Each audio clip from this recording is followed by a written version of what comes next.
order of all time, pre-ordering sure would be simple and satisfying with help from Sherwood Honda. When I met you in the summer, to my heartbeat sound.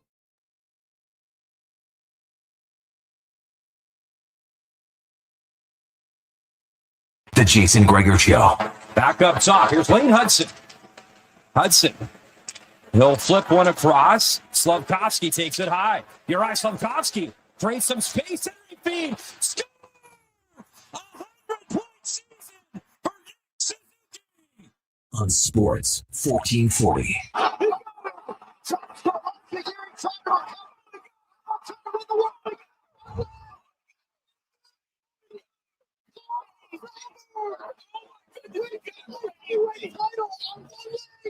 Presented by PlayAlberta.ca, Alberta's only regulated online gambling website.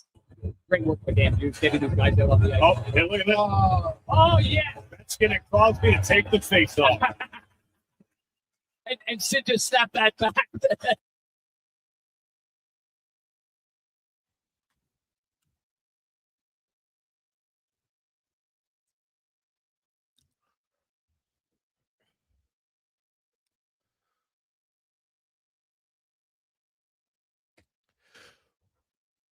Well, a lovely Monday afternoon. How are you? And welcome to the Jason Gregor Show on Sports 1440, sports1440.ca, YouTube, Facebook, X, and Instagram. Hope you're having a fantastic day as we have 4 days left in the National Hockey League season.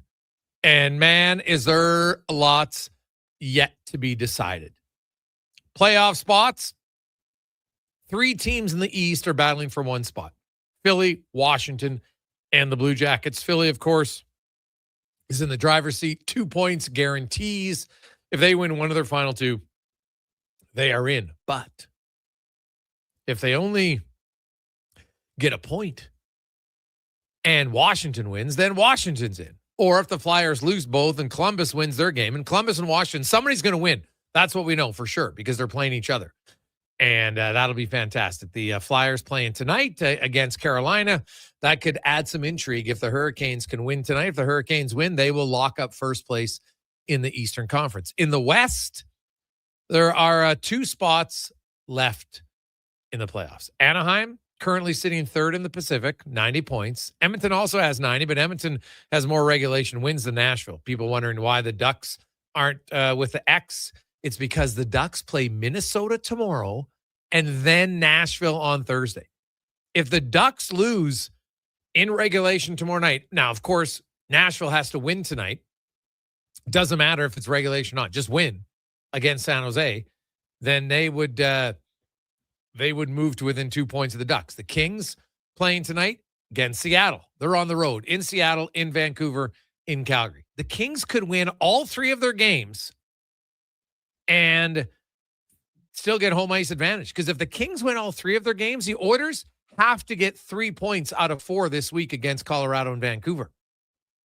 So there's still a chance, as crazy as it is, that the Oilers and the Kings could meet in the playoffs and the first round again.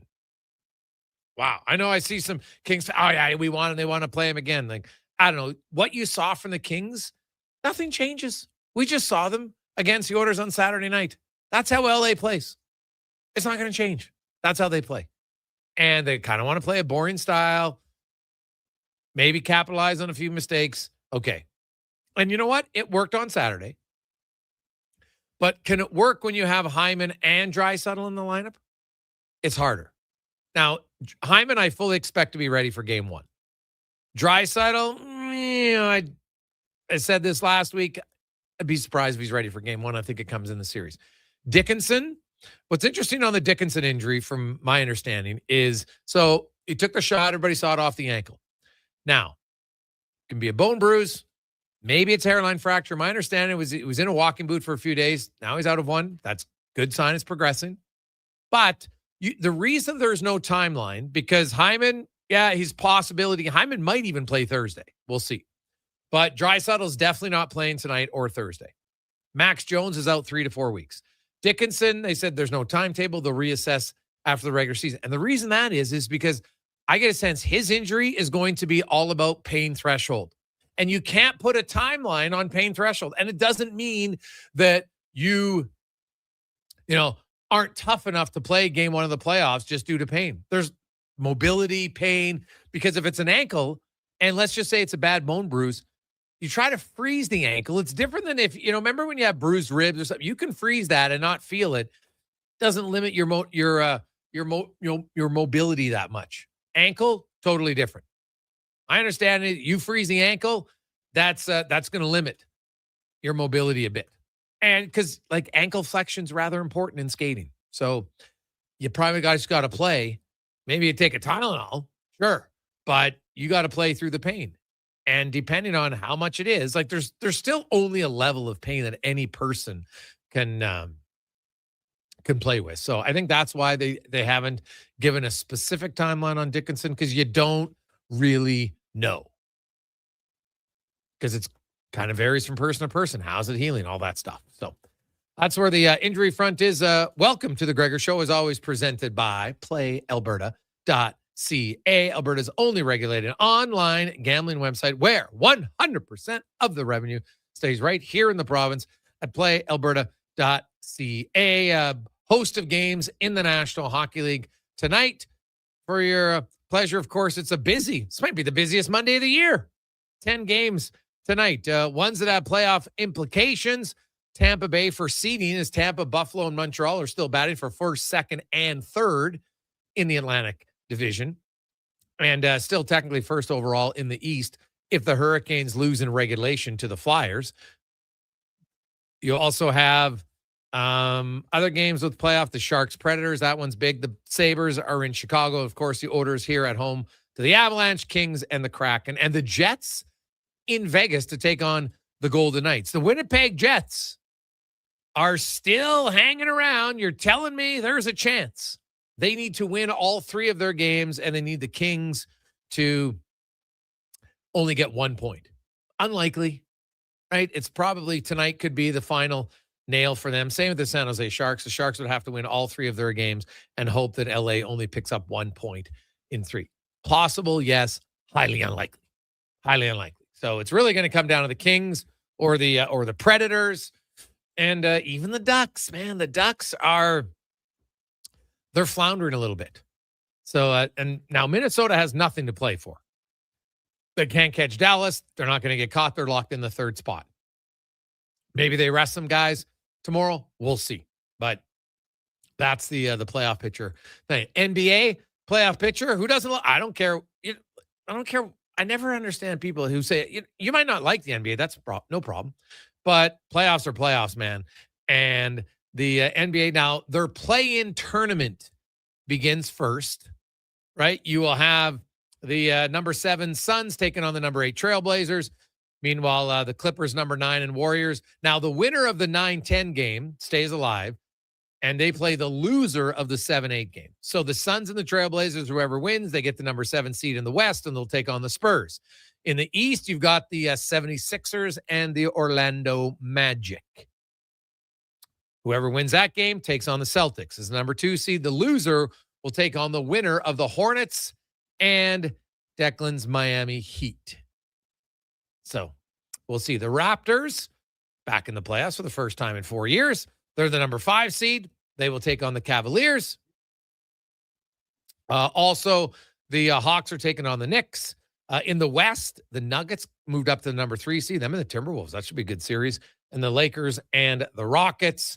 Who's ever that number 8 seed who gets in, taking on the Thunder. Oof, good luck. Number 17 taking on the Spurs. Clippers, Warriors, Suns, Trailblazers.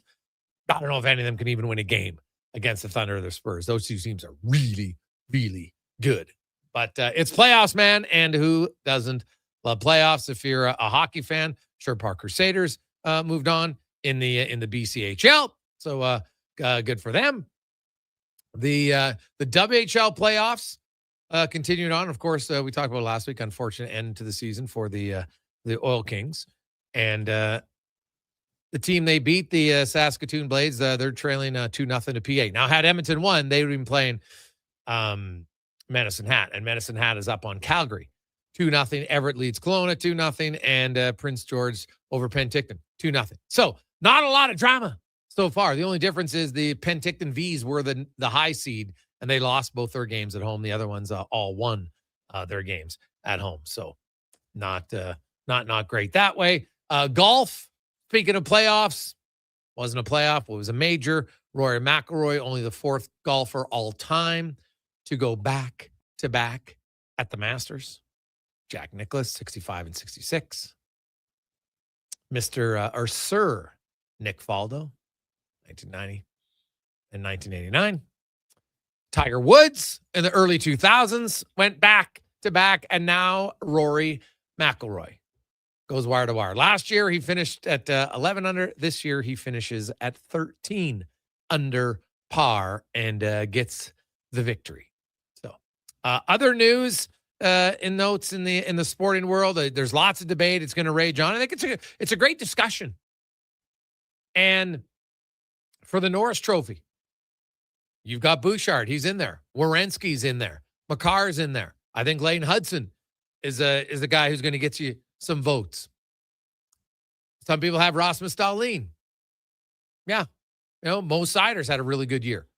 Quinn Hughes had a good year. I think there's guys who have a better season than Quinn Hughes this year, because you have to include his numbers in Vancouver.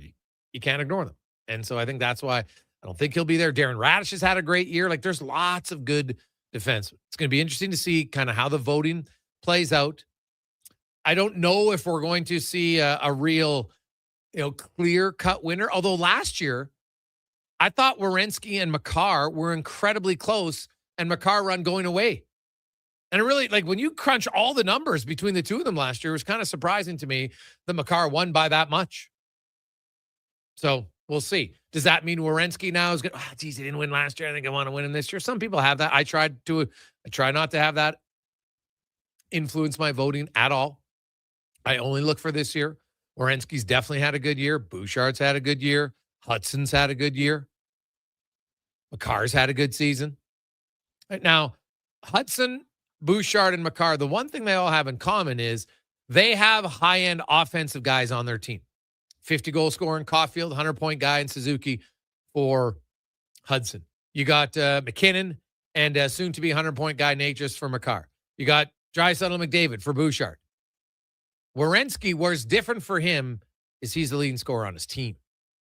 His leading scoring forward has 67 points, whereas guys in Edmonton, Colorado, Montreal, they all got 100-plus points.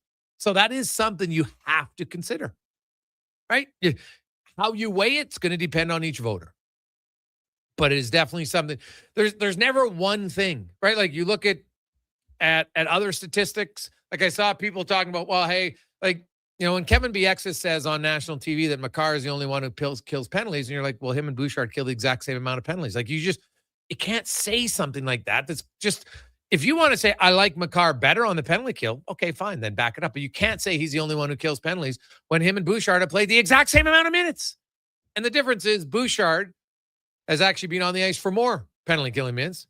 The most on his team, 144. Makar averages the third most, but has played the fourth most now because he's missed a few games. But usually he's third most.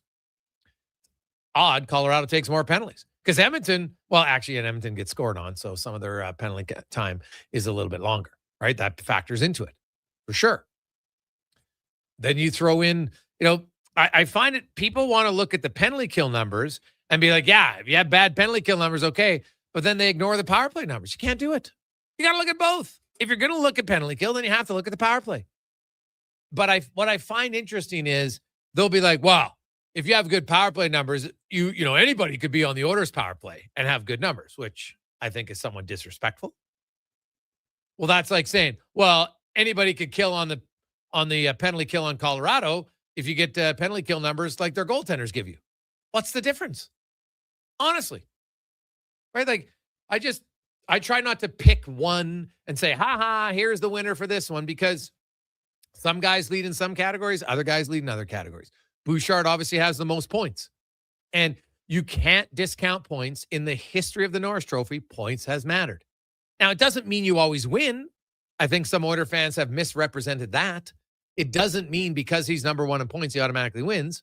It's not the case. Roman Josi had 96 points back in 2022. He was the first defenseman to score 90 points in a season since 1994. It had been almost 30 years a guy hadn't done it, and he still didn't win. Super close vote, though, by the way. Like crazy close between him and Makar. It was kind of odd that, Makar had 92 first-place votes. Josi had 98. Makar had 98 second-place votes. Right, so basically guys who voted Josi 1 had Makar 2 on pretty much every one of their ballots. But then people who had Makar first, they had Josi second, but only 76 times, and they had him third or fourth. And that was really the difference in why he lost. So it's kind of wild. And I do have an article. It's coming out tomorrow. If you like long reads, you want to see the history of the Norris Trophy. And it's not an opinion piece. It's a historical piece. It tells you all the numbers. Then you can weigh it, because even if you look at this year's group, you can debate it, and it'll be a fun debate. But if you think 1 point is like this shows the guy wins, trust me, I've looked at it up, down, sideways, because I'm a voter. And there is not one statistic that says, this is why he should win. You're going to have to take all of it. And even then, I can look at all the numbers. Connor Halley can look at all the numbers, and we probably could still come to a different conclusion on because which number do you value more? Do you value penalty killing time? Do you value goals against goals 4 or 5 on 5? Do you take on minutes against elite? Do you take on offensive numbers? Do you take on teammates? There's all sorts of things. And that's how it plays out. So I think it's probably one of the tightest races in quite some time in multiple. Now, there's been others. There was a race. I can't remember the year because I did it for like 40 years. But there was a year we had 3 guys. First place, 35 votes. The other guy had 33. The other guy had 32. 3 guys that close in first place. I could see something like that happening again this year between Werenski and Bouchard, and Lane Hudson's going to get votes, and Makar's going to get some votes, and I think Dahlin's going to get some votes. So should be a lot of fun. Lots of other guys are going to get votes. I'm talking like 1 or 2, first or second, which will be tough. So, hey Gregor, what are the PK times for the leaders? Well, Bouchard and Makar each at 144. And then you have Werenski at 91, Dahlin's at 91.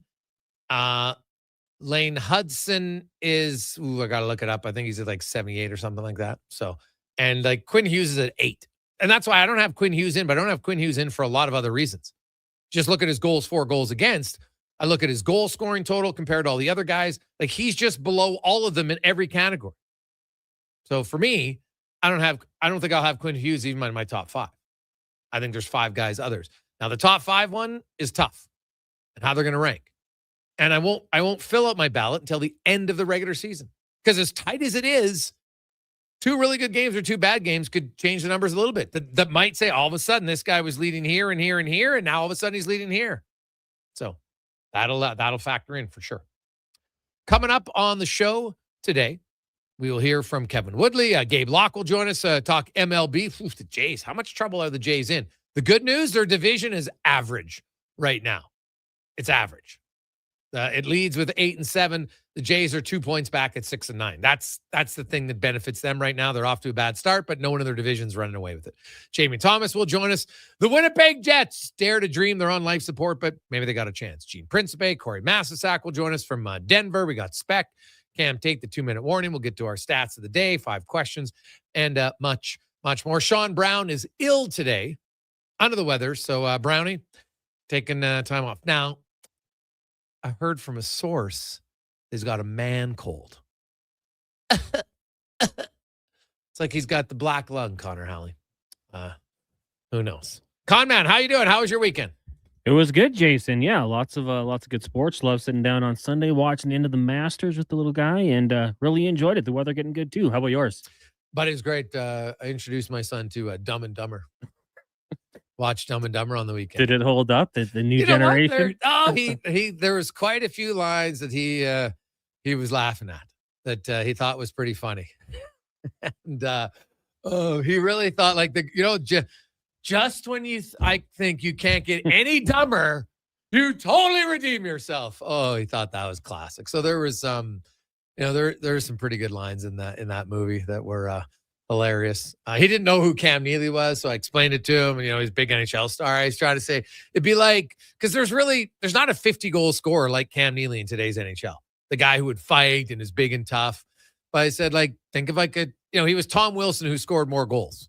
That's basically what I amounted to. So he's like, oh, okay. And guy is like, well, so how come more NHL players aren't in other movies? And I was like, well, good question. And Marty McSorley. So I was kind of going through it. Marty McSorley, of course, was in a few.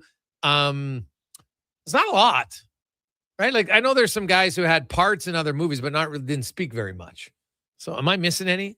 Because there's no recent movie with a hockey player, which is kind of funny considering there's way more social media now that if athletes wanted to get out there and be known a little bit more, they could. But I can't remember one. Maybe I'm missing it. Anybody out there? Has there been a hockey player, a bit role in a movie in the last 10 years? Cons, do you know of one? I mean, like La Rock was in Goon. Medano and Basil McRae were in Mighty Ducks. But yeah, but like that's long. seconds. Yeah, that's a long time ago. I remember we had Brent Burns on when he was in Vikings. That's true. He was in the Viking show. But that's about all I got, I think. Yeah. So there you go. Who would be a good actor now? Current NHLer? Who do you think? Well, you got to go with the guy with some personality. Yeah. Right? Like Brad Marchand. Because Brad Marchand with his teddy bear commercials, actually pretty funny. I think Marchand is a guy who could play a role. He's well known in lots of different places. People kind of know he is. Right now, I know people aren't going to like it, but Matthew Tkachuk, he's got a face that people want to punch. He's won 2 cups. They won the Olympics. He's an outspoken guy. He's probably someone that people would relate to a little bit, depending on it, right? Like Brady Tkachuk could probably play a fool in a movie fairly easily. So, yeah, those would probably be the ones, you'd think. But there's always someone that might surprise you, and obviously it's going to be in a bit role here. We're not talking a key role. I think, Quinn Hughes maybe. Leon Draisaitl, probably his personality, he could do it. So, we'll see. The Entourage movie had Jarrett Stoll. What? Mike Richards, Jeff Carter, Trevor Lewis. Yeah, just at a party. At yeah, they're at the party, but there was no speaking role. Yeah, very right? mute. Yeah, hanging out, having a beer. Yeah. Okay, I remember that. We'll take a quick break. We'll come back. Kevin Woodley, we're going to break down. It's the final week. A few goaltending questions for teams. We'll get to those and more on the Gregor Show, presented by PlayAlberta.ca. As we all try to figure out when winter will actually stop and spring will finally be here for the season, GS Construction moves ahead with their plans for the year. From planning and digging to laying out underground infrastructure, construction season is limited, so we make every day count. And that's why GS Construction counts on our team to get the job done right. Crews are getting back in action across the city, and we'd like you to join us. We're looking for experienced top men, pipe layers, operators, and surveyors. For more, visit gsconstruction.ca. With the lead up to the playoffs underway, players are definitely stepping up their game. And the fans are doing the same. Simple snacks like chips and dip may work at the front half of the season, but now more and more fans are rocking the Wilhauk beef jerky for game time get-togethers. Just make sure you bring enough for everyone if you want to be invited back for the playoffs. Make your next hockey game day a Will Hockey game day with Wilhauk beef jerky, only available in Leduc. Get yours today because you don't win games with salad. You've got a go-to coffee spot, a trusted barber, even a lucky game day jersey. But when it's about looking your absolute best, there's only one name you need, Mr. Dirk. Family run since 1939, we're experts in crafting impeccable tailor-made suits and offering a wide variety of everyday styles. Pair that with personalized one-on-one fittings and the convenience of on-site tailoring. Mr. Dirk elevates your style game. Visit our Edmonton store or explore MrDirk.com. Score big on style with Mr. Dirk. .com. Score big on style with Mr. Dirk. Day or night, tasting just so right. You can order Oodle Noodle at oodlenoodle.ca, delivering you the news almost right away. Remember, you can order Oodle Noodle at oodlenoodle.ca. So sit on your couch all day and order oodlenoodle.ca. Oodle Noodle. Hi, Mike here from Northgate Chevrolet Buick GMC. Would you like to be a part of history for the month of April? I'm kidding. Or as the kids say, bro, I'm joking. Would you like to help us set a record in April? Chill. Still kidding. At Northgate, we aren't trying to set any records or tell you how many vehicles we sell, and we really don't think you'd care. But what you will care about is this. Every dealer has the same costs. Trust me, GM does not have a favorite kid. You get to decide where you buy. 0% financing, a great selection, and of course, great people. Stop in and see us today, 13215 97th Street, or visit us online at northgategm.com. You're in Northgate country. At Leading Edge Physiotherapy, healing doesn't have to feel heavy, because in our SwimX aquatic therapy pools, you literally float your way to recovery. Whether you're dealing with arthritis, back pain, joint injuries, post-surgical rehab, chronic pain, balance issues, mobility challenges, or just feeling a little creaky, warm water and gentle resistance have your back, your knees, and your hips. Trusted by pro sports teams and rehab hospitals, our SwimX pools help you move sooner, hurt less, and recover faster. So take the load off. Let the water do the work. Life shouldn't hurt. LeadingEdgePhysio.com. Bringing every project to life requires the right team. By joining the Japa Machinery Group service or sales teams, you can be part of setting a new industry standard. Celebrating a legacy of excellence with Japa. Learn more at japamachinery.com.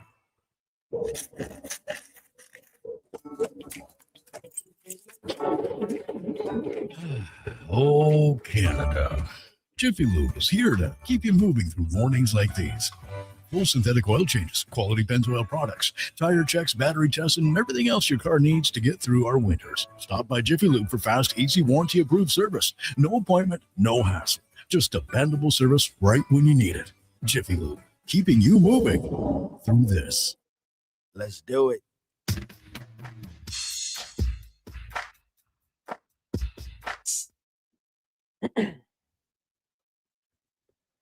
Portions of this hour brought to you by Papa John's. Looking for a tasty lunch? Papa John's has you covered. Get a small 2-topping pizza for only $9.99 with code S999 at papajohns.ca. Better ingredients, better pizza, Papa John's. The Jason Gregor Show, the best of Edmonton sports talk and beyond. This is Sports 1440. Presented by PlayAlberta.ca, Alberta's only regulated online gambling website.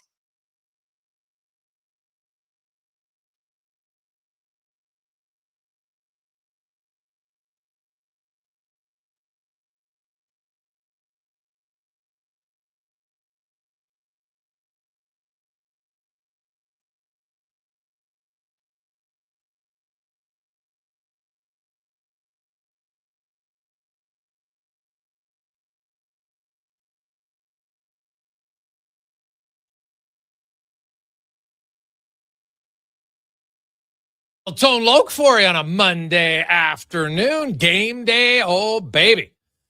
April, another great month in sports. Masters just happened. Everybody's getting in the golf swing of things. You had some driving ranges open on the weekend. We have more snow melting. Hopefully some courses, get dried up. They can get ready to roll here. Some of you can increase your frustration level, which you seem to love to do by getting on the course. So that'll be great.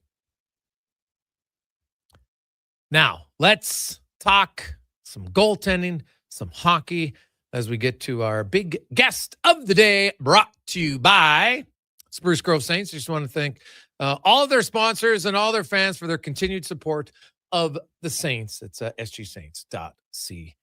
As Kevin Woodley from In Goal Magazine and NHL.com joins us once again. Woodley, how you doing, my man?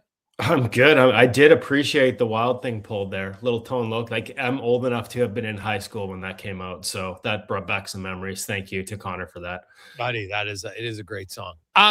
Let's start. Colorado's in town, so I want to get your thoughts on who do you think they would start in game one of the playoffs, and then who should they start? Well, let me ask you who's starting tonight, because I wasn't. Wedgwood is starting tonight.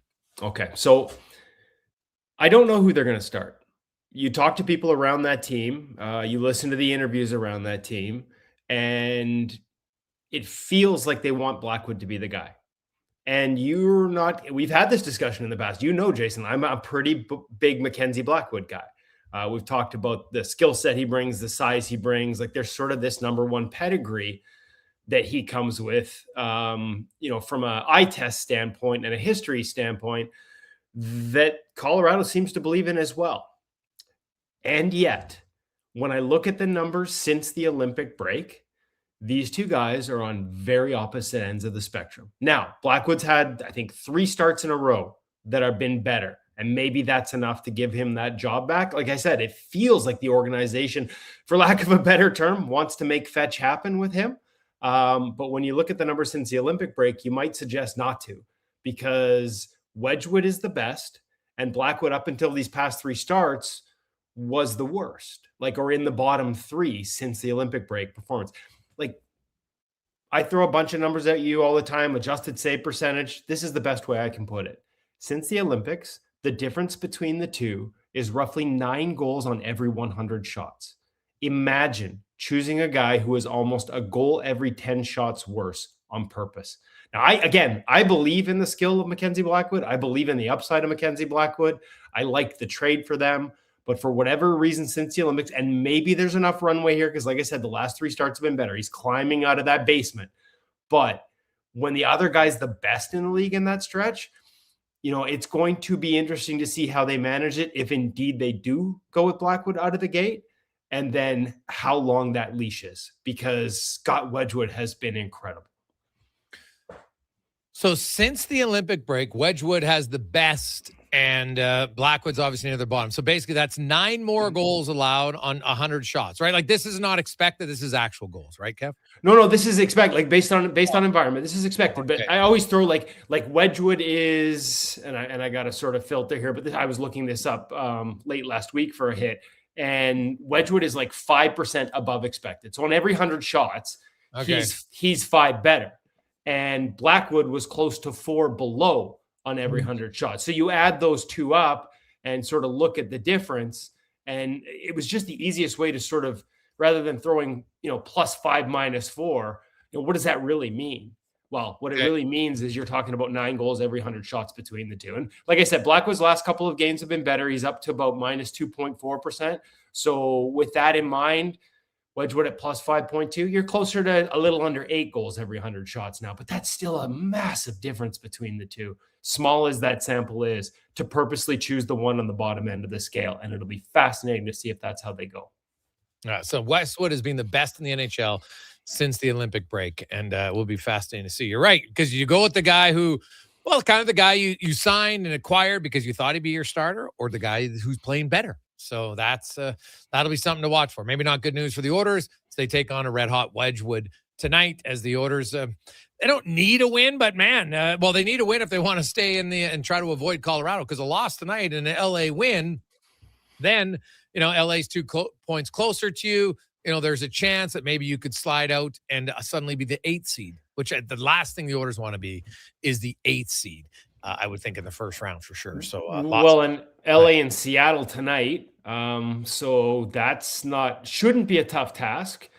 And then here in Vancouver tomorrow night, it's back to back. And here's an interesting thing for you when you talk about goaltending decisions. Have you been paying attention to who LA is starting in most of these must-win games down the stretch? It's been Anton Forsberg ahead of Darcy Kemper. And again, when we talk about numbers, especially since the Olympic break, it's been Forsberg who's been, head and shoulders above Darcy Kemper. It's not quite to the degree of the Colorado situation, but it's a significant difference. Again, Anton Forsberg since the break +2.5%, Darcy Kemper -2.5. So there's 5 goals every 100 shot difference between the two. And you got a guy who was at the Olympics with Team Canada, a guy who's a Vezina Trophy finalist last year, is now sitting out for a guy I think a lot of us would sort of, maybe not us, but a lot of people might throw the journeyman label at. So that's another one worth watching, not just down the stretch here in terms of where the playoff position is decided, but if this is how you feel in the final 2 weeks of the season, how is it not how you feel in the first game of the Stanley Cup playoffs? Yeah. Because to me, and we talked to guys in LA, and they thought Forsberg had kind of taken over the number 1 starting job, and he got the start in a big game against the Edmonton Oilers. And now they do play Seattle and Vancouver, so obviously they're going to split tonight and tomorrow. And if Forsberg gets that Calgary game, then maybe we kind of get a sense of who it is. Some other teams, if you look at, what do you think Minnesota's going to do? It's a good question.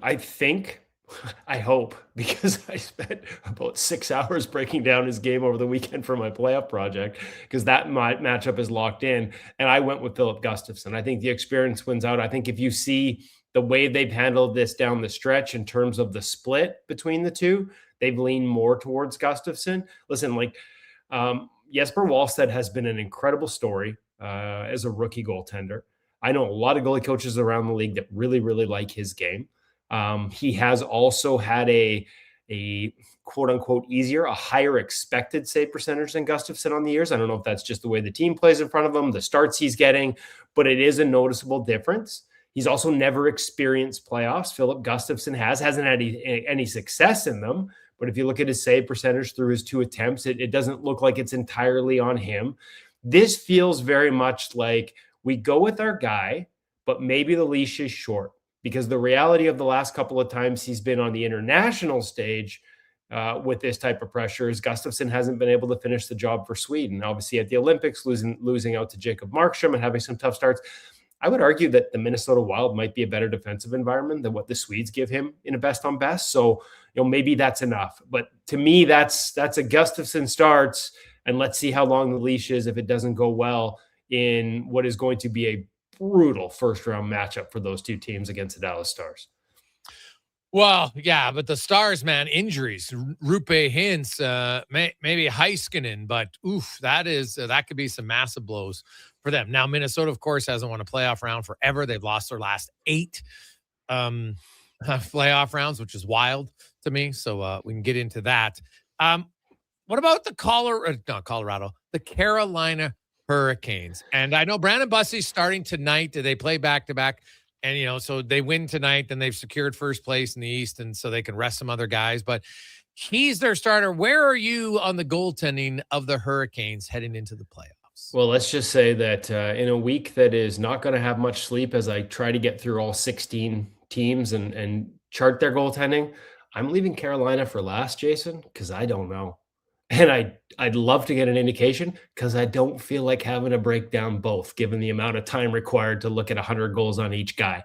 There are very notable differences in style and approach between these two. We've talked about this before, how tough it is in Carolina. It's funny, I had a goalie that I was breaking down in another Eastern Conference team, and his breakaway goals were like really high. And I'm like, wow, I wonder if he's seen the most. I wonder if that's because he's seen the most breakaways in the league. So I looked it up, and no, there was Freddie Anderson, despite being in a job share, had actually seen more one-on-one opportunities than this other guy who was a workhorse number one. And again, we've talked about this. Carolina is not a lot of quantity, but a lot of quality, and it's a tough way to live. And so Anderson is a lot more sort of technically sound, positionally reserved, like he doesn't play aggressively, and Bussy's the opposite way. Like he'll throw you different looks, he'll do half butterfly saves, he'll charge out at you aggressively, cut off paths. He had a lot of success early this season. The numbers have come back down to earth, and I genuinely have no way of knowing which way they go. I will say, regardless of who they choose as the starter, and especially given Freddie Anderson's injury history, I would expect to see both during the playoff run, especially if they get out of the first round. I mean, it's just, I suggested it in the past, they ignored it, and Anderson would start great and the wheels would fall off as sort of the starts mounted up and the playoffs went on. Now there's a third wrinkle here. And honestly, I could see this too. That's how uncertain it is. The guy who had the best numbers was Pyotr Kochetkov. And my God, he is back playing in the American Hockey League as of this weekend after having hip surgery during this season. He's back. And if he were to find his form and be healthy and feel good about it, would not be shocked if he ends up playing for the Carolina. Again, especially if they go past one round. So I think there is also an element here.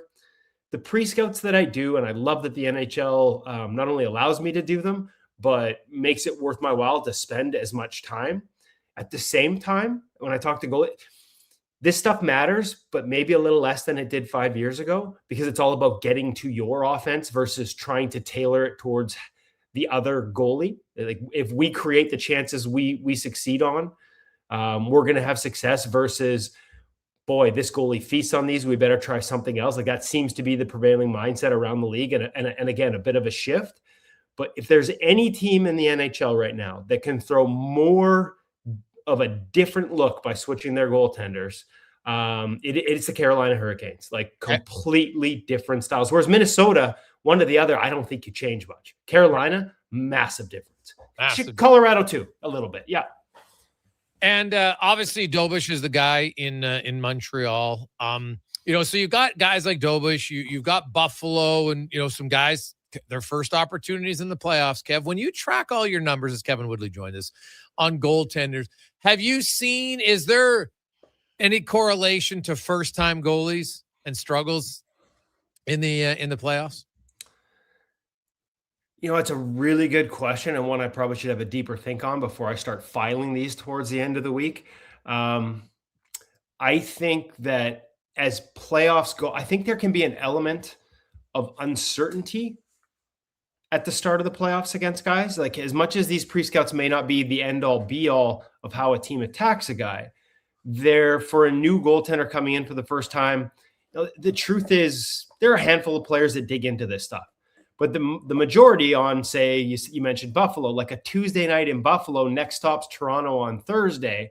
I don't know that they're digging into the, high glove versus low glove, make them do this, make them do that as much as they do in the playoffs.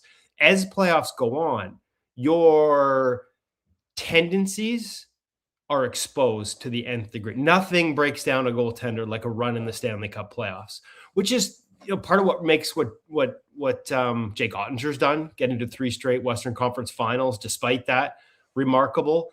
We saw it with Archer Shelovs here in Vancouver, right? Like, Edmonton wrote the book as that second round series went on, and they started to shift away from, hey, let's not try and beat him with backdoor pretty, because guess what? He's athletic as all can be, and he's making all these momentum-changing saves, and we're behind in the series. Let's start throwing pucks from the point, because it doesn't look like he's figured out how to manage NHL traffic. And they went from 1 point, if I remember top of my head, 1.2 screenshot attempts per game through the first 4 games of that series to 5.2 over the final 3. And it wasn't just that they won the series in part because of it, but the next year in the first game of the season, Archer Shelovs faced the Calgary Flames, and I know firsthand their pre-scout was to attack them with long shots from the point and traffic to the net. They scored a couple of goals and basically started his entire first full season in the NHL off on the wrong foot, and other teams in the Western Conference followed suit. And I think some of the success he had early this year in Pittsburgh was Eastern Conference teams not having the same book and not doing the same things. And as the season's gone on, we're seeing more and more of it, and the success has come back down to earth. Yeah. I look at now, lastly for you is for matchups. And, you talk about certain teams and maybe their tendencies and then goaltending tendencies. Like Vegas, I don't know if Adin Hill, Kevin, has given you more reason to be confident or less lately by his play. Dostal just faces too many quality chances in Anaheim, I think, unless they're suddenly going to change that. I think I just don't like the Ducks' chances in the playoffs. Connor Ingram's numbers have been very good once the Oilers decided to play some defense here. And then you look at Forsberg. So just in the Pacific, of those 4, is there a matchup where you'd look and say, man, I think this would actually be a big advantage for one team in goal? Well, if it was Adin Hill in Vegas, then it would be whoever's playing him, because it's just been a struggle. You saw it even in Seattle the other night. I mean, the Seattle Kraken are not a team that scores a lot, and they managed to come back in that one and force overtime and win in a shootout. But I don't think it's going to be Adin Hill. I think it's going to be Carter Hart all the way since he's come back from the injury. And honestly, that could be a real wild card, because Carter had success at the beginning of this season, had the injury, things were tailing off for him, but he's right back to well above expected, a tiny sample, but since coming back here, including obviously a big win in Edmonton. I liked his game here in Vancouver, despite giving up what he admitted to me was a terrible goal on the one he did, just got ahead of himself and anticipated a pass rather than actually tracking the shot and basically put it into his own net off his blocker. So, he's been, I think for the most part, he's been really good. And that could be a game changer for a Vegas team that has great underlying numbers. Forsberg could change things for LA, but I'm kind of with you on Anaheim. We know how good Dostal has been. You've seen it in Edmonton firsthand, many occasions. He's a guy that at his best can leave you second guessing what you're doing and change a series. But they are just so porous. They give up so much. Yes. None of those underlying numbers are the type that have me thinking, wow, look out for the Anaheim Ducks. We talk a lot about sort of 5-on-5 high danger expected goals against as a key metric for playoff matchups. Anaheim is 29th in the National Hockey League in that regard. They are not a team when you look at that number that scares you. Sorry, since the Olympic break, 29th. They're not a team that scares you on a number that tends to matter a lot come playoff time. And actually, I just changed the filter, Jason. They're 29th on the season as well. Another team that again, I think a lot of people are excited about. I hate to do this to our Canadian and Canadian fans, but I'm telling you, as good as Dobish has been, and Jacob Fowler, as good as he's going to be and is right now, and as much as their goaltending's really stabilized since, ironically, the goalie coach switch, they're another team that's bottom third in the league, 24th overall in that 5-on-5 high danger chance against. And it's the metric where you're just giving away goals. Yeah. Nashville, another one in the West, that like when you're down there, the Islanders, not that they're going to make it probably because of that, and Buffalo too. Those are teams that I think people have a lot of high expectations. And when I look at that metric, I'd temper them. Yeah. Well, especially if they get Tampa Bay, like, I'm sorry. It's like, well, there's a team that knows how to flip that switch. And frankly, that same metric, number one in the National Hockey League on the season, the Tampa Bay Lightning. As much as Vasilevsky deserves some love and will probably, with Sorokin coming back to the pack, I think I said it on your show a couple of weeks ago, like, if the GMs don't give Sorokin the Vezina, I want to take away their right to vote. I might have to eat my words on that one, and I will, because he has absolutely come back to the pack. Still more than double the goals saved above expected relative to Vasilevsky, but I think when you look at wins, I have a hunch he's going to end up being the winner. And yet, so much of it, as I just talked about the underlying numbers, is the way Tampa defends in front of them. And yet, when they didn't last year, he couldn't bail them out. He's playing really well, and they're playing this way defensively. Like, this has the makings, to me, of a Tampa team that could go on a run. Now, the irony is they could also end up, can they get first place still in the East?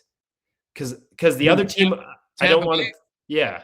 It's no, close. well, yeah, they could, because they're 2 points back of both Montreal and Buffalo, but they have the tiebreaker over Montreal in regulation wins. And if they won both of their games and Buffalo only wins one of their 2 games, then Tampa would finish first. Okay, and because the other part of this formula that I want nothing to do with if I'm a team at the top of my conference in the East is the Ottawa Senators. Yeah, I totally agree with you. For all the criticism that he's taken this season, good for him. Linus Ullmark is playing really, really well of late. And when you look at their underlying numbers with solid goaltending, that's a recipe. Frankly, if you're a futures bet person, that's a recipe for potentially going on a run here. Kev, as always, great stuff, buddy. We will talk some playoffs with you. We might even talk to you on Friday, a little series preview for some of these series. So I was just going to say, we'll be cleaning out the lockers here and talking to players, but by the time we do, Jason, I should have every playoff matchup broken down, including I will focus early on the Oilers. So once that's locked in, I'll be ready to break it all down with you. Awesome, buddy. Thanks, man. Have a good one. Take care. That is Kevin Woodley from Ingo Magazine at NHL.com. Take a quick break. We'll come back. It's Gregor Show presented by Alberta. Are you looking for safe and reliable transportation solutions for your wedding, corporate retreat, or golf trip? Look no further than Silent Rides, Alberta's premier charter bus company. Whether your group is big or small, Silent Rides has you covered. We offer 3 different sizes of units to cater to your needs, and we provide first-class service at affordable rates. Get your quote today. For more information and to request a quote, contact sales at 877-748-0991 or visit silentrides.ca. Action Electrical's projects team takes the field, folks, ready to execute the entire play for new commercial builds. Absolutely. They're masters of design, build, sketching strategy, from initial blueprints to core electrical infrastructure. The team never misses on complex projects. Known for handling big league constructions and major renovations, ensuring flawless execution, hire the Action Electrical team to bring home a win for your project. Visit actionelectrical.net. You've got a go-to coffee spot, a trusted barber, even a lucky game day jersey.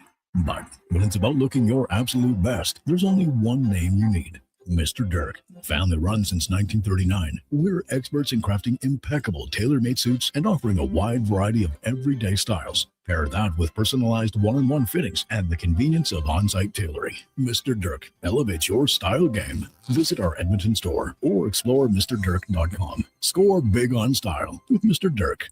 Day or night, tasting just so right. You can order oodle noodle at oodlenoodle.ca, delivering you the news almost right away. Remember, you can order oodle noodle at oodlenoodle.ca. So stay on your couch all day and order oodlenoodle.ca. Oodle noodle. Whether you're a craft beer connoisseur or more of a wine aficionado, there's always something new to discover at Sherbrooke Liquor, a unique, family-owned, independent liquor store. The selection, incredible. The non-alcohol section is also very impressive. Sherbrooke Liquor, expert, knowledgeable staff with a passion for unique finds. More than just a liquor store, we're a community. Alberta's best, the one and only Sherbrooke Liquor. Wine, spirits, and oodles of beer. Visit SherbrookeLiquor.com. I've got some good news if you've been thinking about a heavy-duty truck. The 2026 Ram 2500 Black Express is now at St. Albert Dodge. You've got 20-inch black aluminum wheels, black Mopar side steps, body color, bumpers and grille, and a sport performance hood. Available in all the colors for $68,990. Plus, new this year, Ram's best-in-class 10-year powertrain warranty. Now's the time. Head up the trail and see how easy it is to do business at St. Albert Dodge.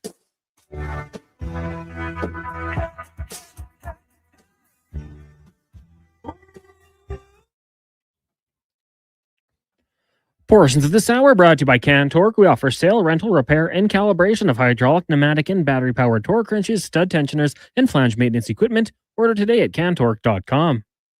This is Sports 1440, where Edmonton talks sports. On YouTube, Facebook, and X. Here's Jason Gregor. Brought to you by PlayAlberta.ca.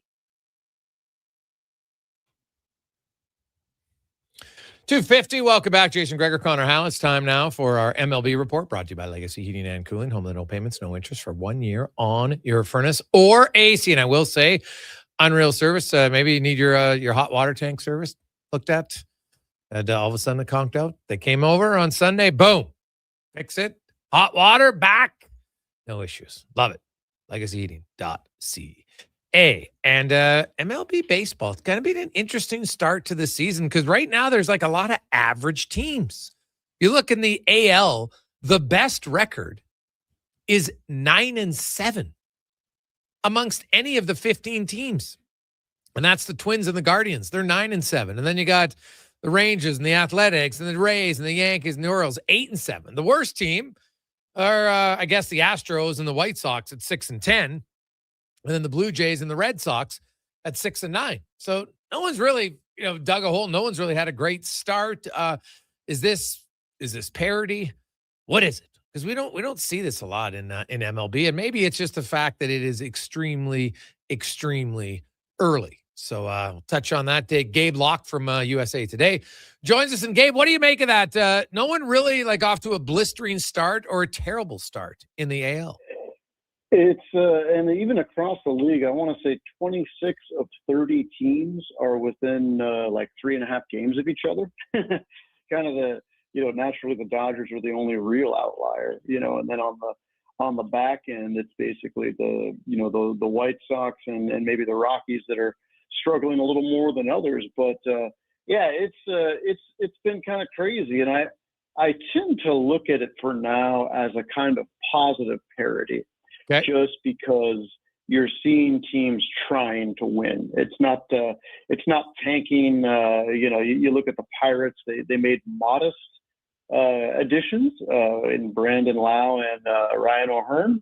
They have a lineup now. They have an offense that can back up their pitching. So suddenly there's fewer rollovers, and I think that's generally good for the game. Yeah, okay. When you look at the Blue Jays, obviously they're decimated by injuries. Are there other teams suffering as much, or are the Jays right at the top of key injuries in the league? Gotta be kind of at the top, although some of it's kind of built in a sense, with regard to guys like Trey Savage and Shane Bieber, just based on their situations last year. You knew Trey's innings would be limited a bit, kind of wondered how Bieber would bounce back since he is still relatively new post Tommy John. But it's starting to get kind of bad now when you delete Alejandro Kirk and George Springer from the lineup. And, I wonder how they'll cope. I was pretty bullish on them this year, but was concerned about losing that offense of Bo Bichette just because they were so good last year because of him, because of his clutch hitting ability and ability to hit, to move the baseball and not just be an on-base guy, but to actually hit. Now I feel like it's a lineup you can pitch to a little bit easier, and how soon will Kazuma Okamoto fully adjust? I think that's a big question going forward. But you take Springer and Kirk out of there right now. That's a lot of guys that can move the offense along, that can drive in runs. So I think they're in a little bit of trouble. I know Springer won't be out too long, but you'll wonder how this is going to shake out over the next few months, because it certainly has not started well. Well, and you look, Vladimir Guerrero has 1 home run in 15 games. Right? I know he's batting .321 and he's got 17 hits, and he's been walked 11 times. So he's getting on base, right? His on base percentage is very good at .446. But when you're paying a guy that much money, at some point you need a little bit more power. And it's not like a lot of his doubles have been massive hard hit balls. He's hitting the ball hard, but not with any sort of loft. Right. It's interesting, and it's that's such a glass half full or half empty situation, because on one hand, at the very least, you could say he's taking what they're giving him. On the other hand, you're right. First year of a $500 million contract, you certainly want a little bit more. That said, it is really early in that vein, So I imagine Vlad's probably the least of their worries, but it is kind of tough when you see Ohtani with, I think, 5 on the board already, a couple guys with 7, so it's he'll get his, but it does bear to watch what it looks like around him in the lineup. If it's going to be, he's going to be bracketed by, say Dalton Varsho and Jesus Sanchez, those guys have to produce and have to force pitchers to pitch to him. So again, another situation that you kind of want to keep your finger on the pulse of as they keep going forward. Where do you come out on a guy like Matt Wallner? He leads the league he's got 29 strikeouts right, in 15 games, which is 5 more than Kurtz and Cal Raleigh. And Cal Raleigh early on was striking out and seems to have kind of slowed down a little bit. But what do you make of a guy who strikes out that often? Right? At what point does it become a problem for the Twins? Wow, it's I guess Russell Branyan syndrome, if you'll allow a name that's a couple decades into the past. But no, that's a ton, and that's a massive strikeout percentage. You're talking 45%. That's really chronic, and is the payoff worth it? He's hit 3 home runs, but overall, it's an awful lot of inaction for what ends up being, kind of below league average overall production. So, yeah, it's. I hope we are getting towards an era where you're seeing some emphasis put back on getting the ball in play. And I think one way we saw that was, the Chicago Cubs. Locking up Nico Horner. That guy is impossible to strike out, and he got a very nice, guarantee, $141 million extension from the Cubs, because he's that guy who moves the baseball along. So it's, I think the market is starting to correct a little bit, and maybe the Wallners are, I don't want to say pushed to the fringe, because you always want easy power, even if it comes at the extent of strikeouts sometimes, but it has to be balanced with guys getting the ball in play as well. So, it's kind of the never-ending push and pull of the game right now. And you get guys definitely on opposite ends of the spectrum. Now, I know it's super early, but Jose Soriano of the Angels has had I don't even know if he's getting talked about it. He's 4-0. He's pitched 27 innings already. He's only allowed 1 earned run in his 4 starts, right? He's striking out. He leads the league in strikeouts, got 31.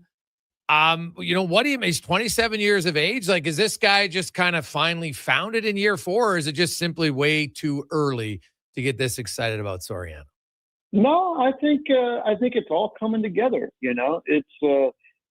Nothing's ever necessarily linear in this game. So here's a guy 27 years old now, and he's greatly reduced his hard hit contact rate. His expected ERA is almost down 2 runs. But he's always had it. He's always had the stuff. Real devastating power sinker and an effective 4-seamer as well.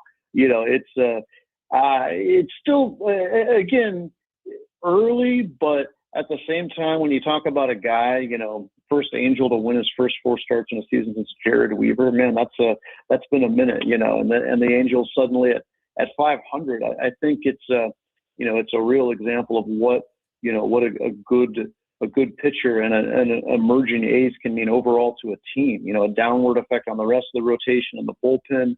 Even the lineup, you get a little pick me up there of, hey, we got a shot today, and they went out and absolutely shellacked the Reds with Soriano on the hill. So that's kind of the best vibes we've seen in Anaheim in a really long time, just with all the injuries they've had and the odd organizational vision and transactions they've made over the years. Suddenly they've kind of developed their way into this gym here. So it'll be really interesting to see how well they can leverage that going forward. But right now they're at 500, which is a much better space than they've been in recent years, certainly. Well, yeah, and I know it's massively early, but hey, they're within striking distance, and if Trout stays healthy, then you never really know. Lastly, is there any player who has grabbed your attention that maybe you weren't expecting to say, I want to watch this guy close now, whether it's a hitter or a pitcher?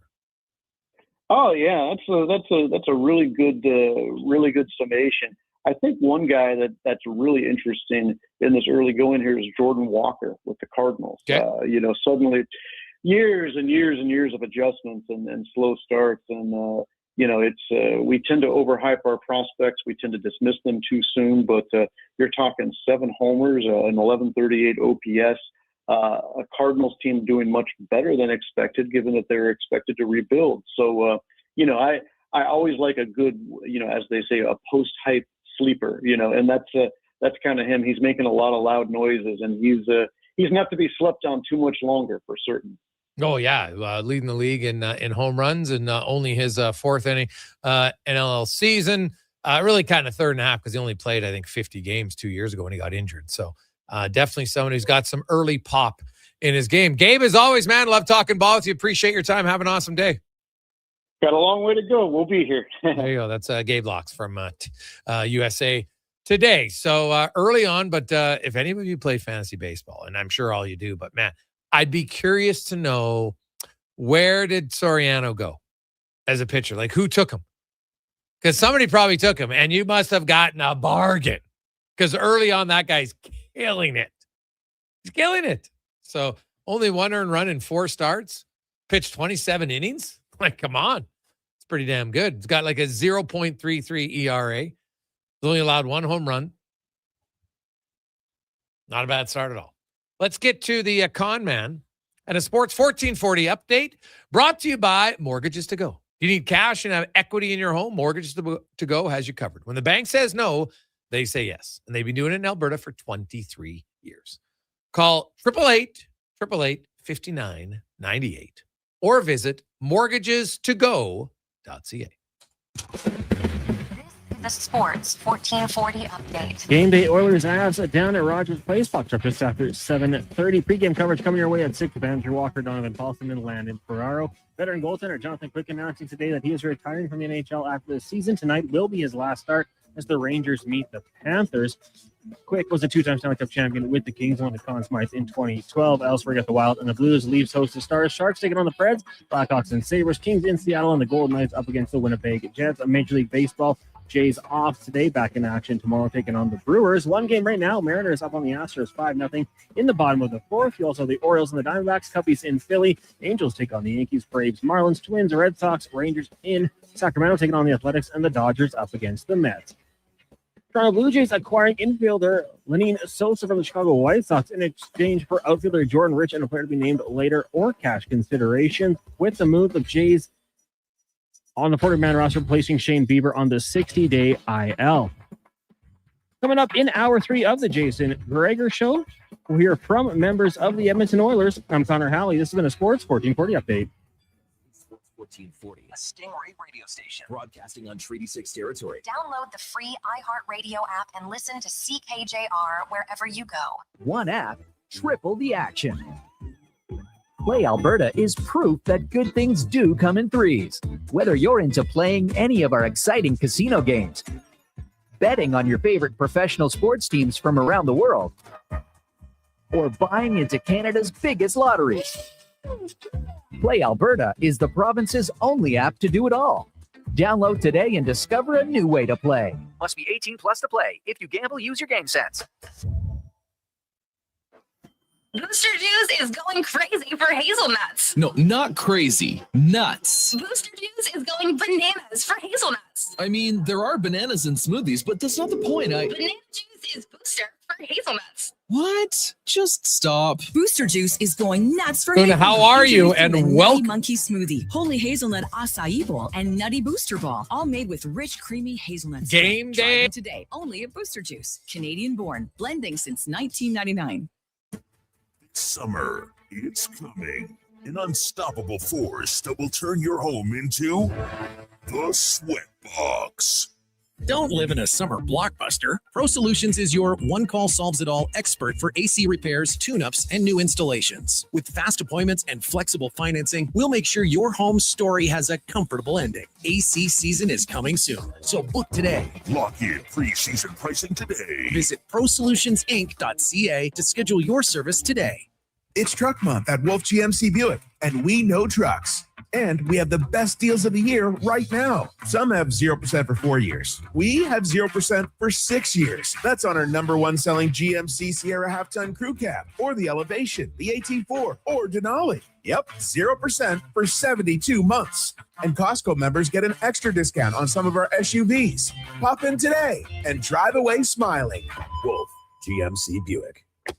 We're making it easy. Come for Canada's largest trade shows, the biggest names in entertainment, exhilarating sporting events, and more. And stay for the experience at the Edmonton Expo Centre. Looking for the perfect place to host your next big event? From trade shows to galas, meetings, and concerts, the Edmonton Expo Centre has the space, event expertise, and service to make your next event unforgettable. With over 522,000 square feet of flexible event space, in-house catering, and operational expertise, they bring your biggest vision to life. Learn more at edmontonexpocentre.com today. Do you sit around at work listening to sports radio all day? That's right, my friend. There's no shame in it. It's the good life. And we're not here to snitch. Say, if your company advertised on Sports 1440, you could be the one listening for your company's ad every day. Now you've got an excuse to listen to Sports 1440 all day. It's part of the job. Sounds like someone's getting a promotion. Email Gregor at sports1440.ca and let's get to work for you. Hey, it's Jamie from Green Drop Lawn Care. From the big mall in the west to the Arena District downtown, Edmonton is beautiful. But when I see your lawns, I know one thing's for certain. Weeds are coming. Be proactive and take advantage of our early bird savings until April 30th. Green Drop has been Canada's lawn expert since 1979. And they're in your community, keeping your yard looking beautiful with affordable lawn care packages that include fertilizer, weed control, drought fighter, and more. Visit greendrop.com. Measles is very dangerous during pregnancy, increasing the risk of many severe health-related complications. If you're planning to become pregnant, make sure you have received 2 doses of the vaccine at least 1 month before conception. Don't get measles, get immunized. Visit alberta.ca/measles to find out if you're up to date and what to do if you're not. A message from the Government of Alberta. Debt can take over your life. The stress, the constant worry, it can feel like you're drowning. When people come to see me, they're often anxious and feeling hopeless. But when I explain how I can help them get out of debt, those feelings melt away. I'm Parveen Middleton, licensed insolvency trustee at BDO here in Edmonton. I will create a personalized debt relief plan so you can move forward with confidence. Call 1-833-BDO-TALK or visit bdodebt.ca to discover your debt-free future. Portions of this hour brought to you by Japa Machinery. Japa is digging deep on their 50-year history of supporting Alberta's construction industry with their line of special edition blackout excavators. Visit japamachinery.com for all the details. The Jason Gregor Show, the best of Edmonton sports talk and beyond. This is Sports 1440. Presented by PlayAlberta.ca, Alberta's only regulated online gambling website.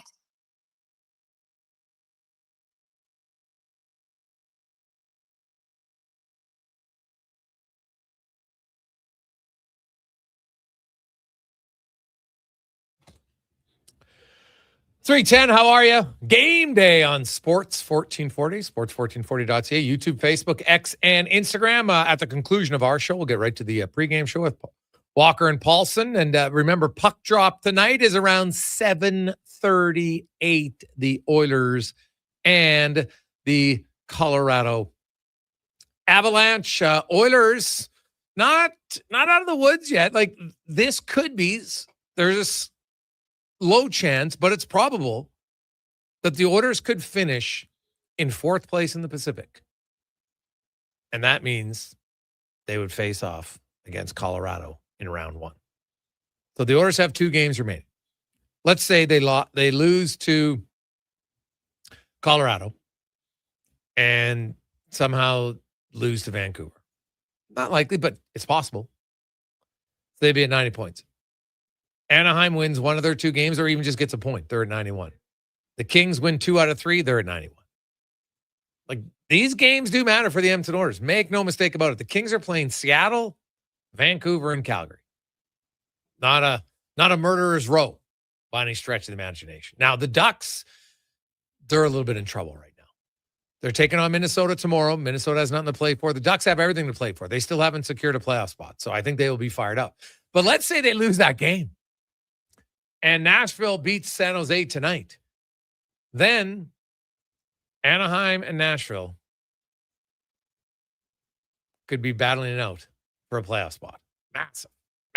So we'll see what happens. It is the Gregor Show presented by PlayAlberta.ca, where you can get in the game. Check out the Gregor Show odds boost. We got a little McKinnon, McDavid action tonight. Also, 100-point game for Marty Necas, maybe. Nugent Hopkins, 20-goal season, possibly. Get that. Connor McDavid does need 3 goals in the final 2 games to reach 50. Also, the Edmonton Oilers, actually, we'll get to the stats of the day in a bit, because I got some stats for Oiler fans that might say, maybe the Oilers, they do have some depth. We'll get to that. But first, let's get to the oil report, brought to you by Go Auto. Any vehicle you need, goauto.ca. I got a Honda Pilot from Go Auto. I can tell you from the outside, looks like a normal SUV. On the inside, it's the most spacious SUV I've ever had. And if you're I'm just about 6'1". I've never had more space in the vehicle, headroom, everything else. If you're a tall guy, 6'3", 6'4", 6'7", you should get a Pilot. There is tons of room in there. I know when you're a big dude, you need a little bit more space.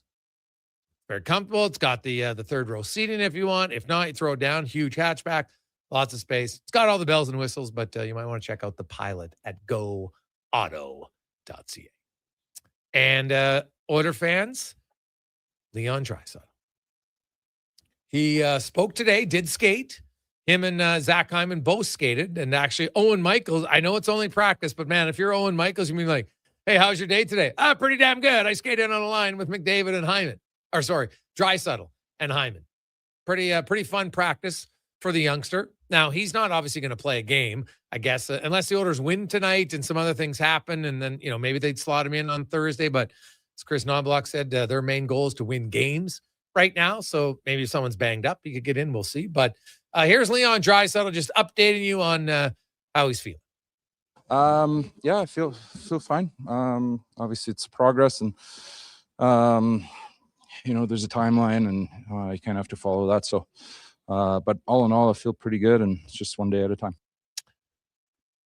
Now, what are the chances that Leon Draisaitl could be good to go for game 1 of the playoffs? I don't know. We'll see. Obviously, there's steps that I have to follow, and there's certain things that I have to be able to do, and I'm not there yet right now, so we'll see how that is by the end of the week, or whenever game one would be.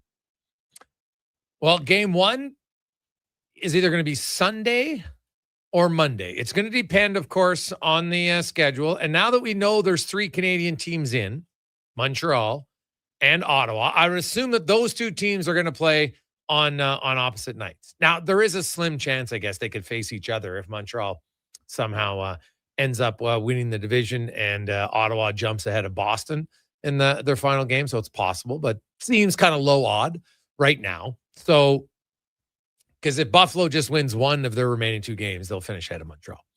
So Montreal and Ottawa aren't going to play in the same night. So if Montreal starts on Saturday, you could have Ottawa start Sunday, and then you could have Montreal and Edmonton play on Monday. Because as you know, Oilers fans, you're used to it. You don't love it, but you're used to it. You're going to be the late games. It's just how it is, especially in the first round, usually in the second round as well. So Edmonton's either going to start on Sunday or Monday, depending a little bit of schedule, arena availability, etc. We don't know who they're playing yet, where they're playing, so that obviously factors into it. But they're definitely not going to start on Saturday. That's where I know 100% that won't happen. So it's either going to be Sunday or Monday. And is there a criteria for Draisaitl that he needs in order to return to the line? It's a little bit of everything, I would say. I think a little bit of feel, how the player feels, if he's ready to go, and obviously there's some on ice stuff that is required to be feeling really good. And once those are all checked off, then I guess it's kind of up to the medical stuff. At the same time, does he know when he's feeling good enough to play? He knows his body, right? Where he's played with injuries before. We've seen it. Every injury is different, right? Just because you played with the bum shoulder once doesn't mean that, my knee's, half dangling my tendon, but I can still play, right? Like every injury is different. And does he feel he knows whether or not it's a danger to play or he can play with a little bit of discomfort? Yeah, I think nobody knows their bodies better than the athletes themselves, right? I know my body better than anyone in the world, and I know when I'm ready to go and when I'm forcing it. I'm highly aware of that, and this isn't an injury that you force anything with. So I'm going to see how I feel by the end of the week, and hopefully it feels great, and maybe I'm an option. Maybe it's a couple games later, but we'll see. I don't know about game one, listen to him more, which is fine. I kind of said that last week that, game one. I do think you're going to see him in the playoffs, most definitely in round one. Did he know the extent of the injury in that game against Nashville a month ago right away? Was it obvious to him something was off? No, I knew that there's something wrong right away. Not necessarily a player that goes off like that with every little pinch I feel. So I felt that this was not something that it was just something a little bit more serious. So you feel it right away, and then just made the decision that doesn't make sense. And he's been out now for a month. What has he seen lately from his team in his absence? Some good hockey, some really good stretches. I think very compact, very tight hockey games. Kind of what we've been searching for all year. Seemed like the guys really, dialed that in, and I'm obviously, looking to help that out at some point, hopefully. And but I think they've done a great job. And he's obviously a leader of the team. It's a little different when you're not playing, but how does he feel the team's looking at round one, opponent, home ice, and all those factors here with 4 days to go in the season? Well, I think they all matter to an extent, but obviously I think we'd like to stay in our top 3 in our division. We'd like to stay on that side, and I think this team is good enough and experienced enough to start on the road against any team that we might face. Or at home, whatever it will end up being. So there's a lot of trust in here, but we want to finish as good of a position as we can always. Yeah. So there you go from the captain or assistant captain Leon Draisaitl, head coach Chris Knobloch. The areas that he wants his team to focus on in the remaining 2 games now. I thought 2 games we played pretty good defensive game. I think the LA game, we didn't get to the net enough. We also didn't break the puck out as clean to generate a little more offense, spend more time in the offensive zone. But the competitive nature is there. The details are pretty dialed in. Playing a very playoff type hockey, and it's at the end of the season where teams are hungry for wins and know what's at stake. And we got to continue playing like that, especially with, these last two games are very important for us. We want to finish as high as possible in the standings, just to give us a better path in the playoffs. And, I think we're on the right track. They've been playing better, for sure. What about, actually, why don't you here's the coach, because you heard from Leon Draisaitl, but here's the coach on the Hyman and Draisaitl update and what he's expecting from those guys and when you could see them. They're doing very well. They've been skating. Hyman's not playing tonight. Neither is Leon. Hyman's questionable for Thursday. And Leon, as I said before, we're expecting him sometime in round 1. There you have it. Dickinson is going to be reevaluated at the end of the regular season. We outlined that last hour for the Oilers and just kind of his health and where he's potentially at. Jones, we know, is out 3 to 4 weeks. That was confirmed earlier today by the head coach. So we'll have to see kind of what goes on with Dickinson. I think it's a little bit of obviously I think is related to the bone bruise. So we'll kind of have to figure out what he's at. Bone bruise, does it become a hairline fracture? Right? Remember, you had a bone bruise with Wallman, and then when the swelling went down, it turns out there was a slight hairline fracture. Doesn't mean the next one will be, but that's obviously something that's why you kind of don't know on the case of Dickinson. Could get worse, could get better. We'll see. Take a quick break. When we return, we're going to talk to Jamie Thomas. Dare to dream. Fans, dare to dream. Is it still alive? Find out next. It's a Gregor Show presented by PlayAlberta.ca. Legacy Heating and Cooling offers no payments and no interest for 1 year on your new furnace. So when you wake up to no heat, call Legacy. If you need it immediately with no overtime rates. Call Legacy. If you need it immediately and want to combo it with AC. Call Legacy. Call Legacy. No payments and no interest for 1 year on your new furnace. It could only be Legacy Heating and Cooling. Craving your favorite mouth-watering pizzas? Papa John's has large specialty pizzas for only $19.99 for a limited time. Get a flavorful all the meats, the works, ultimate pepperoni, Hawaiian, barbecue chicken, and more on original thin or New York style crust. Use the code LSPEC at papajohns.ca or on the Papa John's app. Get yours today. Better ingredients, better pizza. Papa John's. At On the Rocks, the party never stops. Check it out. Mondays, bingo tunes. Tuesdays, tacos and tequila. Wednesdays, it's wings and karaoke. Shake what your mama gave ya with salsa lessons on Thursdays and the best Latin DJs. Plus, live music every Friday, Saturday, and Sunday, along with DJ Kenny K. Hold on, let's not forget. $5 happy hour, 7 days a week. Your bar, your party. You're On the Rocks. On the Rocks. Jasper Ave and 118th. Expand your brand with Fusion Promo Marketing. Fusion is your trusted partner for all things branded merch and apparel. Thousands of products perfect for businesses, sports teams, and corporate events. Fusion with a Z. Promomarketing.ca. Struggling to find skilled workers? What if you could fill your talent pipeline with motivated, pre-vetted youth and receive funding to support your efforts? At Careers the Next Generation, we connect Alberta employers with interns in skilled trades, IT, agriculture, forestry, and more. All WCB covered, high school accredited, safety trained, and ready to contribute from day one. With 83% of RAP students continuing their apprenticeships after high school, investing in youth today means securing your workforce for tomorrow. Don't wait. Visit careersnextgen.ca to get started. Who's that working on the underground utilities over there? All-Star Construction, that's who. What about the street lighting? Yep, All-Star Construction. And the directional drilling, hydrovacking, neighborhood renewal, and telecommunication work? Yep, and yep. Since 2009, All-Star Construction has been doing all that and more, shaping and building Edmonton communities for land developers all around Edmonton. That's what All-Star Construction is all about.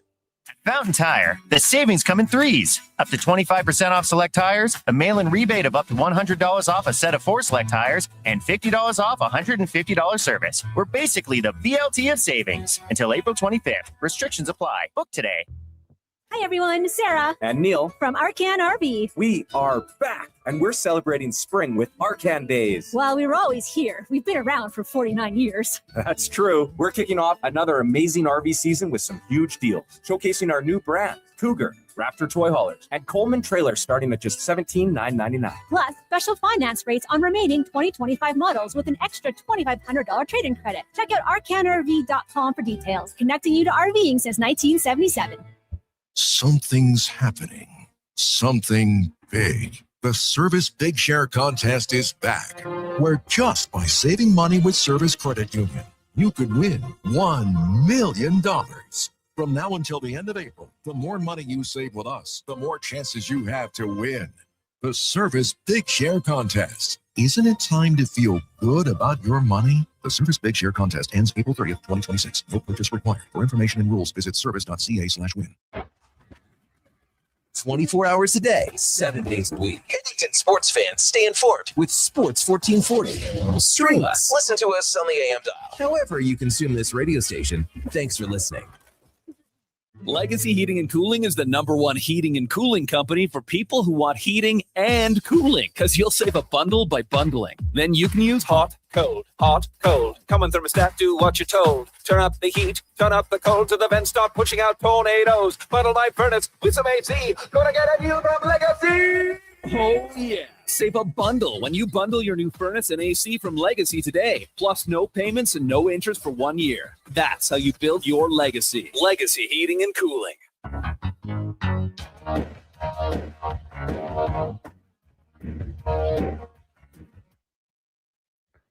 Portions of this hour brought to you by Sherbrooke Liquor, the best place for wine, cocktails, and beers from all over the world. Also a variety of excellent and non-alcoholic options. See more at SherbrookeLiquor.com.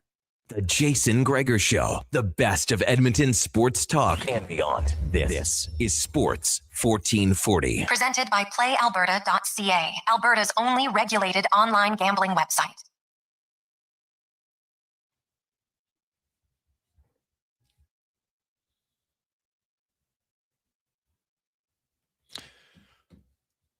Rolling through a lovely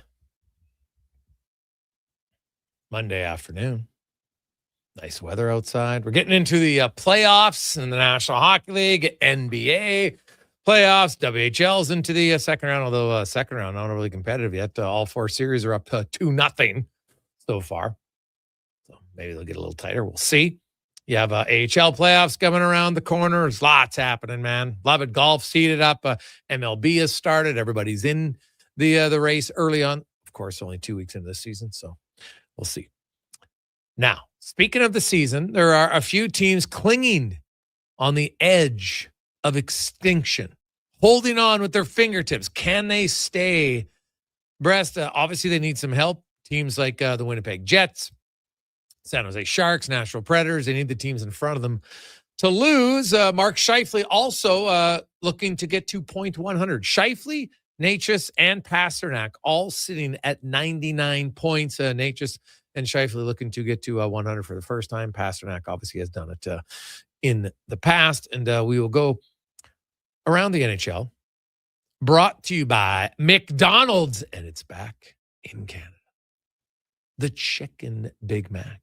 Combining the McChicken patty with the Big Mac buns and sauce. All in one. Enjoy it now for a limited time. Only at McDonald's. It's Jamie Thomas from Ground Control Podcast and worked for the Jets. Joins us once again. JT, how you doing, my man? I've never had the Chicken Big Mac, so that's how I'm doing. Wow, dude, buddy. What are you doing with your life? Really? I don't know. Okay. I've had, like McChicken, yes. Yes. love a Big Mac. So obviously this is the best of both worlds. Well, yeah, sometimes, right? You got to depend, right? Some combinations we think are good, they don't necessarily turn out to be good. No, they do not. Yeah, well, we'll see. Kind of like the Jets season this year. I think there was lots of expectations in Winnipeg that this would be a better season. Now they finished strong. They're 7-3 in their last 10. And kind of lately, it's like, well, this is the Jets team we thought would be there all year long, right? And they obviously are going to need a lot of help here. That even if they win out, they need the Kings to lose out or only get 1 point. So it's pretty difficult to think they'll get in. So what kind of changes, if any, do you think are coming in the offseason for the Jets? Oh, well, I don't know if I can say drastic, but I think I think what you're seeing right now, like Braden Yeager's going to make his NHL debut tonight. Not saying he's going to be a Winnipeg Jet next year. Brad Lambert's on the second line tonight with Cole Perfetti and Adam Lowry. I think there's been a lesson learned in terms of you got to keep bringing younger players in, mix them in with the veteran players. The Jets record, I don't think there's any question, has improved since they went a little bit younger. And added some speed to their lineup. Isaac Rosén may not be lighting the world on fire, but he's still got that speed. Brad Lambert's one of the faster players in the organization. Elias Salamonson, called up this recently because of the injuries to Neil Pionk, and although he's out right now, just a little bit of youth has helped the Jets get this. They've had the second best record in the Western Conference since the Olympic break. I don't think there's been some lesson learned in that aspect. It didn't help that you invested heavily in Gustav Nyquist, hoping that 70-plus point season wasn't an aberration a couple of seasons ago. Has got one goal. There's lots of reasons why things went the way they did. You lose 11 straight games or go winless in 11 straight games. Connor Hellebuck has surgery. You lose him for 13 games. Like there's a whole bunch of lessons learned here. And but I think right now, I think the Jets are going to have to understand they're going to have to continue getting a little bit younger and bring up some players from the Manitoba Moose. And Jason, I think the most obvious thing, and it's been something that's been eluding them since Brian Little got hurt all those years ago, is they need a second centerman. Yes. That's the most, and I know there's a ton of teams that have that exact same issue, but this is something that has held the Jets back, and it's come through in many forms, like Pierre-Luc Dubois. They bring in Paul Stastny twice, Kevin Hayes at the trade deadline. Sean Monahan. They've tried many times. I don't know if they were thinking Jonathan Toews was the answer at 2C after him being away for 2 years. I don't think that was the intention either. But it's been a challenge, and Adam Lowry has been playing in that role for a significant amount of time here, and that's not his forte, right? He's one of the best third line centers in the NHL and checking centers in the NHL. So that's something that has to be paramount here for the Winnipeg Jets if they're going to continue to stay or come back as a Stanley Cup contender in 26-27. Yeah, I think that's totally valid. The problem is it's hard to go get one, right? So how could they even go about it? Like, do they have pieces they could move? Like, I don't know, maybe they say, hey, maybe they go after Charlie Coyle, right? Charlie Coyle could be a second line center. And, maybe look, say, guys, like we have to do this. We need a second line center. Now you'd have to convince him to come, and I get all that. Like it's not just like, okay, this is the guy we want. But that's kind of like when I look at it, there's not a ton of free agents. He'd probably be the best one. The free agent pool is extremely dry, and you're going to be contending with a lot of other teams in that aspect too. Can you trade? But I've said this they're a draft and develop organization. They can't just keep giving up draft picks trying to find that right fit for the organization. That's the tough part they're in. And they were able to recoup some other draft picks, with the deals at the deadline. But you can't, it looks like you're gonna have a top 10 pick this year. You're not, I would hope, and I believe that they wouldn't. I don't believe you're going to be sending that pick out the door anytime soon. Right. So it's either you overspend to get somebody to come here, or you're going to have to make a deal. And I think the Jets are happy with the draft picks that they have, and want to make sure that they continue to feed the future, because Braden Yeager, love the kid, great player. But I just because he's making his NHL debut tonight doesn't mean he's ready for the NHL. He's got 30 points this year in the American Hockey League. There's still some more growth to happen there too, right? So I think it's a bit of time for Braden Yeager to make that jump, and Brad Lambert's not going to be an answer at center either. So it's going to have to either be through trade or you're going to have to spend a little cash in the offseason in an extremely small, limited free agent pool. Jamie Thomas joins us talking about the Jets. What about on the back end? Where do you see that they need some? Like, it's funny, they got rid of Logan Stanley. Yeah, and I still think, like you talk about a 2C. I think the one thing the Jets defense lacks is size.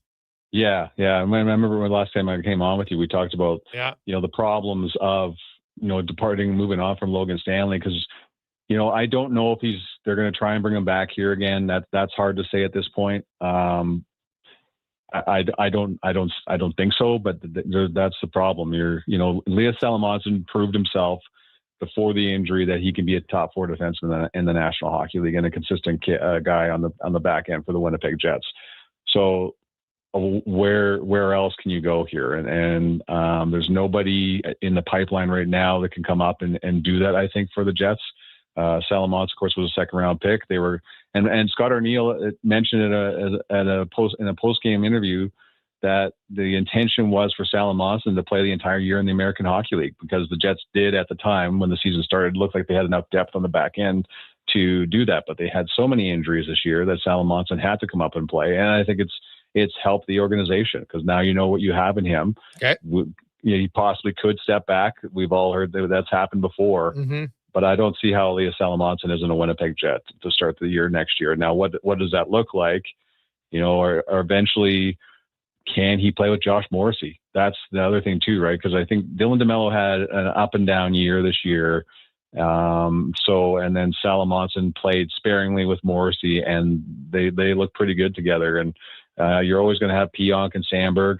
So how does your bottom 3, your third defense pairing look? Is Dylan DeMello going to go down there? Yeah. But Salomonsson to me has proven more than enough times. He was one of the pleasant surprises. Morgan Barron was took a tremendous step this year, for the Jets. So you have some answers in that aspect, but I still think, like the 2C question, like you just posed, that's another place that they're going to have to address. And then, another place you're going to look at is, what do you do for your Eric Comrie's contract that has expired at the end of this year?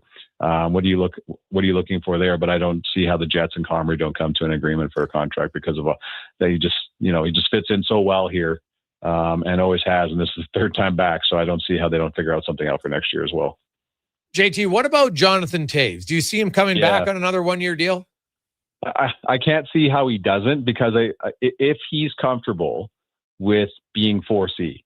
Okay, that's to me is the big thing, because you're not going to move Adam Lowry down, because he's going to be fully healthy, touch wood. Won't have to deal with off-season hip surgery to recover from this year. He's your he's captain, and he's your 3rd line center.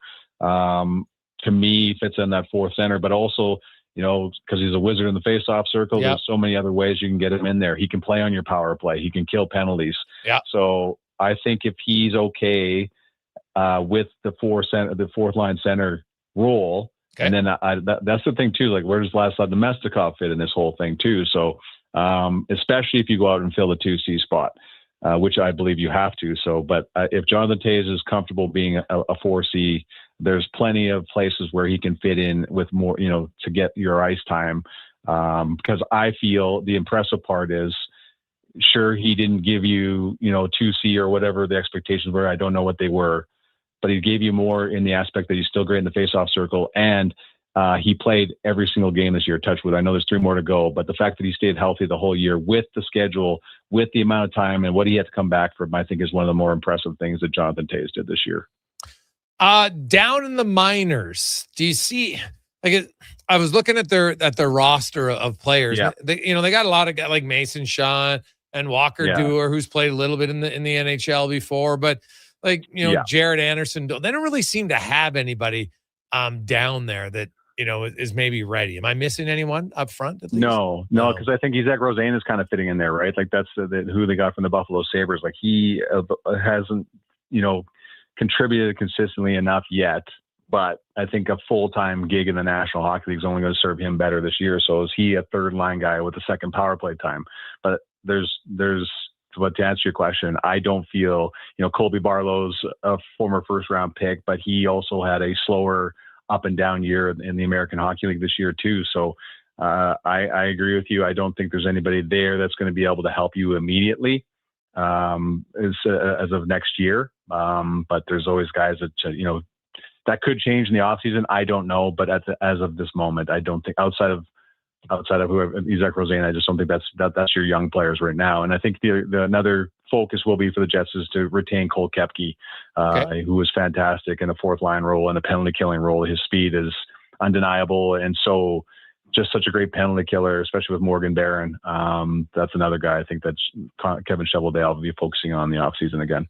So JT, being in the Central Division, give me your thoughts on Colorado, Dallas, and Minnesota, and which team you like to go the deepest in the playoffs. I think because Colorado seems to have the answer in goal right now, I think they're, as much as it looks like there's been, the Jets beat them 2 out of the final 3 times they played them. I still think they're the class of the Central Division, because Minnesota and Dallas are going to beat the crap out of each other in that first round series. And Colorado is going to have an easy time with whoever they get in the first round. Though I have spoken with people that they're not particularly fond of, playing Nashville if that ends up being the case, but it looks like it's going to be Los Angeles. So I think Colorado will be ready and waiting for whoever's left from Dallas and Minnesota in the second round. So I think Colorado will be the one getting out of the Central. Okay. Awesome stuff, JT. As always, great to catch up to you, my man. We'll talk to you again soon. Can you send me a chicken Big Mac one of these times when you get down the road, please? Dude, you know what? I'd love to send it to you. Maybe I can DoorDash it from Winnipeg. Perfect. For you. Yeah. It will not cost much at all. No, and it would be tasty, buddy. Very. We got tasty. provincial sales tax here in Manitoba. Oh, I can't afford that then. You know what? We don't believe in provincial sales tax in our province. I think it's a waste of money. Okay, so we don't have one of those. 100% is. Okay? I believe you. I've lived in the great province of Manitoba or Alberta, and I understand the benefits of the no provincial sales tax. Yeah, it can be good or bad depending on what you do with the money. So, very true. Very true. So it's all about what I pay at the till. Yeah. Well, there you go. Awesome. Well, JT, enjoy your day. You know what? Because I would just imagine, like, for the hair products that you use. Right, I know it's getting more expensive. Yeah, like for you, it's like this guy over here. Like there's none. Right, I got a razor, and I bought, that's it. So I can see why it would be a bigger. And you're influence. saying to me right now, who's laughing now, Thomas? Right? yeah, exactly. Yeah, all you full hair guys, ha awesome stuff, JT. Have a great day, buddy. There you go. That's Jamie Thomas. Generally a good guy. Like, honestly, if you put up 2 guys, like if we had to have a competition.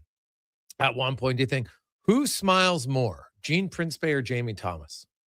That it would be, I don't know, man. JT, I think, has a bigger smile than Gino, but both of them, like 2 of the nicest guys ever around. So, about publicly, behind the scenes, maybe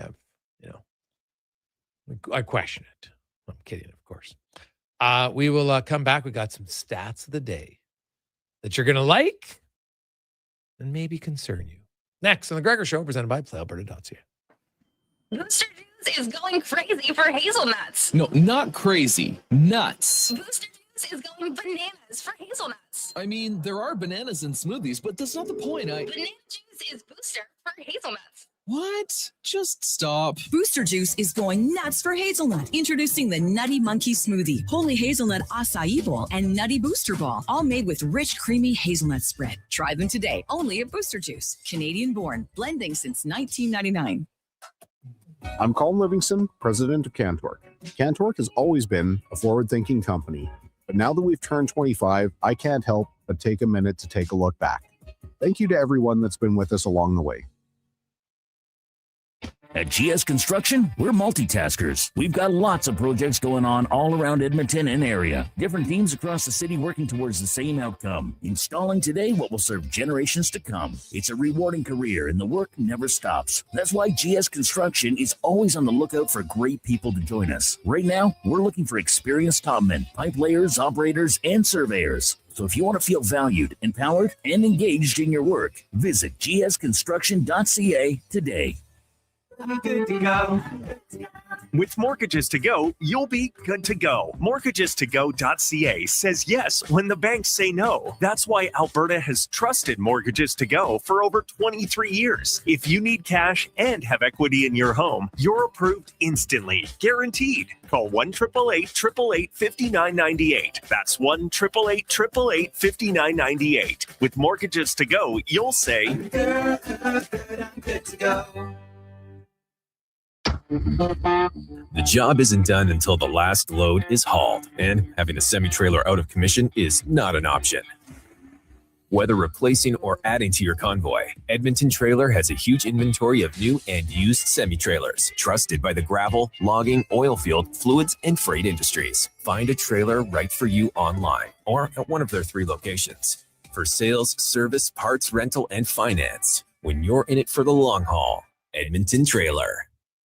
Well, get ready for a silly hockey fans. Your partner in power just skated onto the ice. EWEL.ca, the new e-commerce website for electrical wholesalers Edmonton, is ready for the power play 24/7, 365. UL skates to where the puck will be in 5 years. Now that's forward thinking. Killer selection, slamming products from the best brands, and legendary service. Don't sit on the bench. Get your account today at ewell.ca and win that project. Plug into your partner in power. Get an EWEL.ca account today.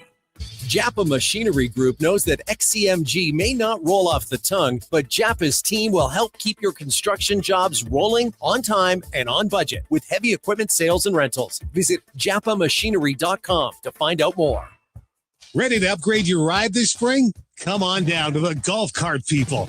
They're a family-owned and operated business that's been serving the community since '97. Whether you're looking for a brand new or quality pre-owned cart, a rental for a special event, they do that too. The Golf Cart People have a huge selection of parts and accessories, and their expert service team is here to keep you rolling. The Golf Cart People, your one-stop shop for everything golf cart. Visit golfcartpeople.com.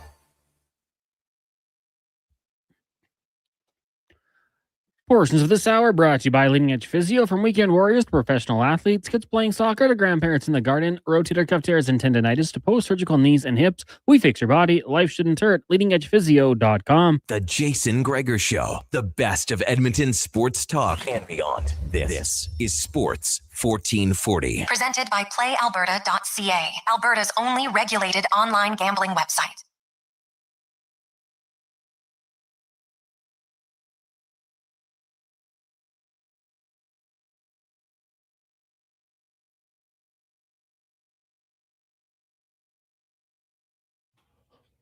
Rolling through, lovely Monday afternoon. Game day, Oilers tonight, 7:30. 8 puck drop against the Colorado Avalanche. Draisaitl and Hyman did skate today, will not play tonight. Dickinson did not skate, will not play tonight. Jones is out 3 to 4 weeks. That's the injury update for the Oilers. There might be, and I only say this because of Spencer Stastny not staying out late after practice, like lots of guys do usually when you're not playing. He was off kind of like a normal of everybody else, which leads me to believe that A, he's either playing or they're saving him just in case somebody on the back end is a little bit banged up. And wouldn't be shocked if you see Spencer taking the warm-up and be a game-time decision for someone on the back end. My guess would be, I watched that game and I rewatched it. Matthias Ekholm's last shift just was like, he tweaked something there, and then you didn't see anything. You know, he was skating today, so maybe it's nothing. And Jake Wallman had another shot block that seemed to give him some discomfort. So those are the two guys. This is just a maybe. There's just when you watch things and you get so used to guys who aren't playing staying out late, because that's just what you do in hockey. If you're not playing, you got to stay out late. You got to skate, and it's not necessarily the most best timing. Well, it could be worse times of your life. Let's not kid ourselves, but it's just something to watch for me on the back end tonight for the Edmonton Oilers. Now, let's get to our stats of the day, brought to you by All Star Construction, founded in 2009. They shape and build Edmonton communities, working for land developers directly, and specialize in power, gas, telecommunications, and more. That is All Star Construction. And the quick stats, let's just give you the straight up dirty. So the Edmonton Oilers have clinched the playoff spot. They have 90 points. The worst they can finish is in the second wild card spot. The best they can finish is first in the Pacific. Vegas has 91 points, 2 games to go. Edmonton and Anaheim, 90 points, 2 games to go. Edmonton would own the tiebreaker over Vegas or Anaheim or LA. LA's at 87 points. LA has 3 games left. They take on Seattle tonight. Vegas take on the Jets. Anaheim is in Minnesota, and Minnesota is resting a boatload of players. So if there was ever a time, now this doesn't guarantee you win, but if there was ever a time that they thought they could win, it would be tonight, as they are they being the Minnesota Wild. No surprise. Quinn Hughes, Kirill Kaprizov, Matt Boldy, Marcus Foligno, Ryan Hartman, Joel Eriksson Ek, Brock Faber, Matt Zuccarello, all are not playing. Like, oh my goodness. So what is that? Faber and Hughes on the back end, and then Kaprizov, Boldy, Hartman, Foligno, Eriksson Ek, Zuccarello. Look at your top 2 lines. Top pair defense. If the Ducks can't win tonight, they might never win. So you got to win. You got to win this game. Now Minnesota's going to have some young guys coming up, so you never know. But so think about that. The Ducks win. They're at 92 points. Then they leapfrog the Oilers. Now the Oilers are in third. LA wins. They're at Seattle. 1 point back are the Kings now with 2 games to go, and the Kings would play Vancouver and Calgary. They play Vancouver on Tuesday. The Oilers will be watching. LA wins that game. Suddenly, LA is ahead of the Oilers, and the Oilers into 8th place in the Pacific. That's why a win tonight go a long way from avoiding a first-round matchup against the very same Colorado Avalanche. So the numbers for the playoffs in the West, there's lots of possibilities. Nashville, obviously, they need some help. They're trailing the Kings. They've got 2 games left. The Preds are taking on San Jose tonight, and then the Ducks. They got to hope that the Ducks somehow can lose.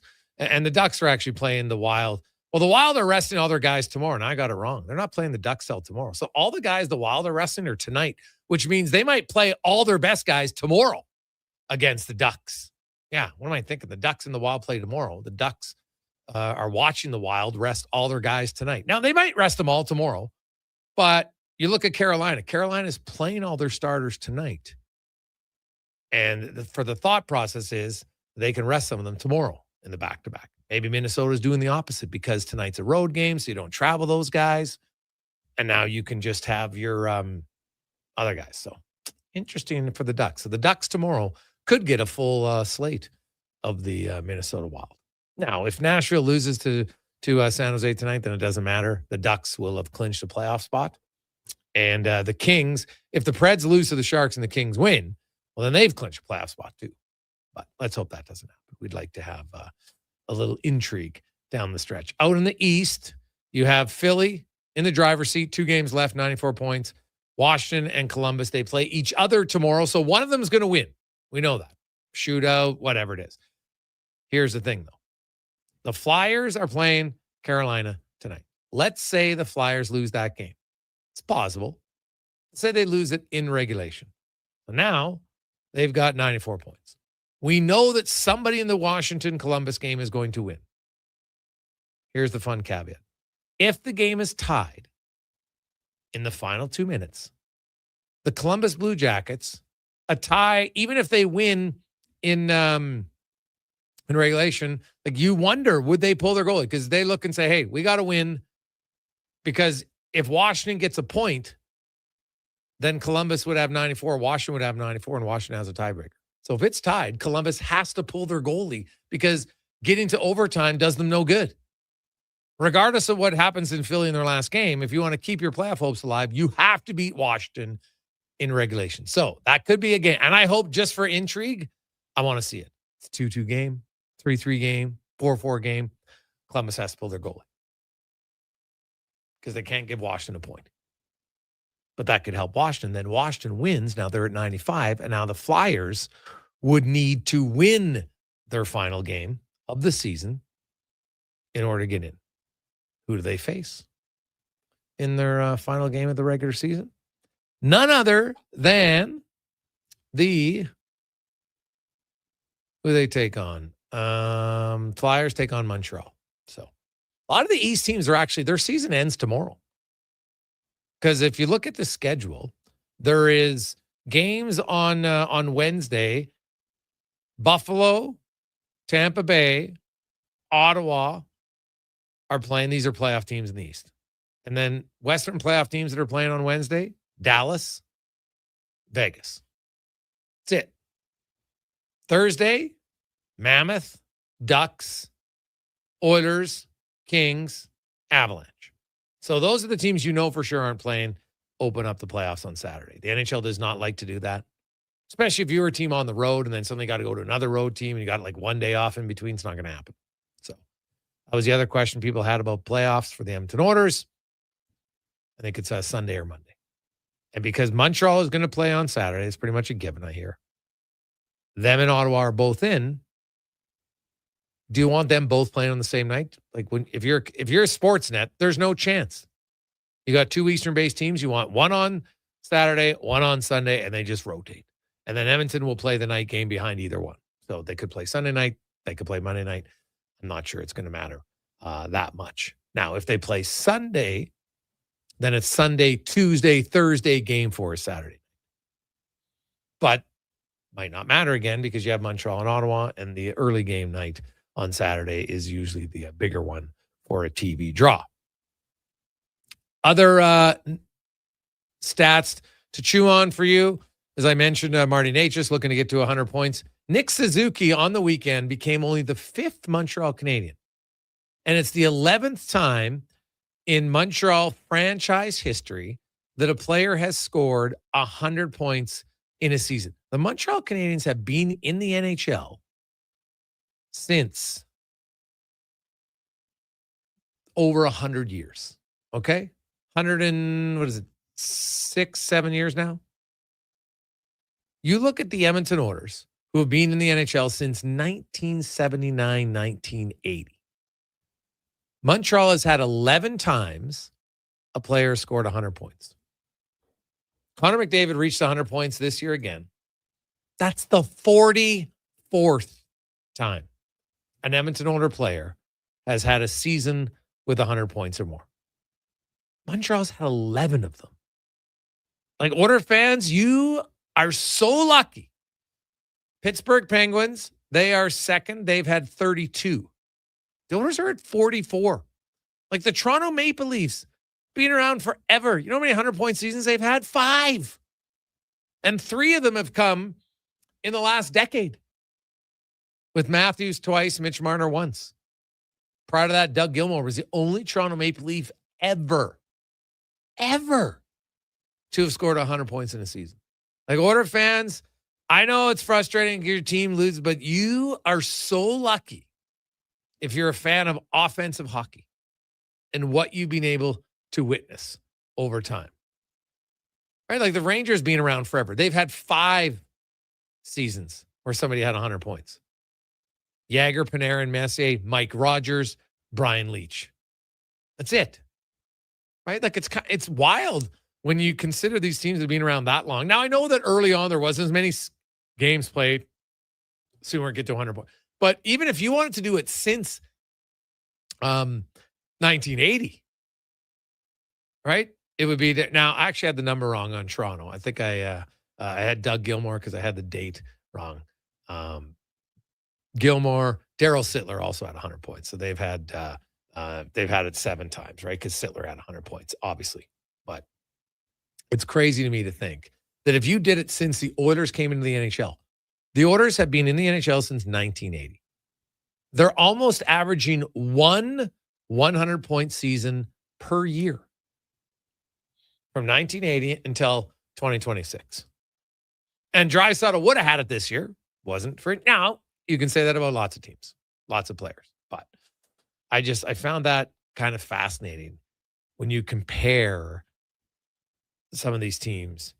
Because if you even go to when the Oilers came in, now, like Darryl Sittler, he's out of the equation because he happened in the late 70s. Didn't happen in the 80s. So, yeah.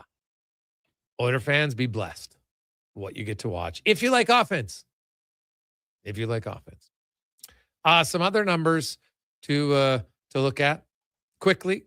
The Toronto Raptors into the playoffs for the first time in 4 seasons. They're going to take on the Cleveland Cavaliers, who the Raptors have actually beaten the Cavs every game this season. Now, does the regular season matchup matter? This will be a great example of maybe it does, maybe it doesn't. When we come back, Gene Principe join us. Corey Masisak from Denver. Cale Makar is out. Nazem Kadri's out. Makar's got an upper body. I think it's a shoulder. Kadri's got a broken finger. Josh Manson left their game on Saturday, midway through the second period, will not play. How concerned are they about that? We heard from Kevin Woodley earlier about Wedgwood and Blackwood and the difference in their numbers. Is it still going to be Blackwood? And in case you missed it, the head coach of the Avs is not on the road trip. I don't know if, Connor, did you see the video replay of that Jared Bednar play? I did, yeah. Like, you don't see it very often, No. but if you missed it, man, Kolazar was looking like he was going to dump the puck in. Then he got hit, and he spun around, and then he fires the puck. It goes into the bench, kind of right through 2 Colorado guys, and smacks Bednar. He's not even paying attention because the play was kind of freakish.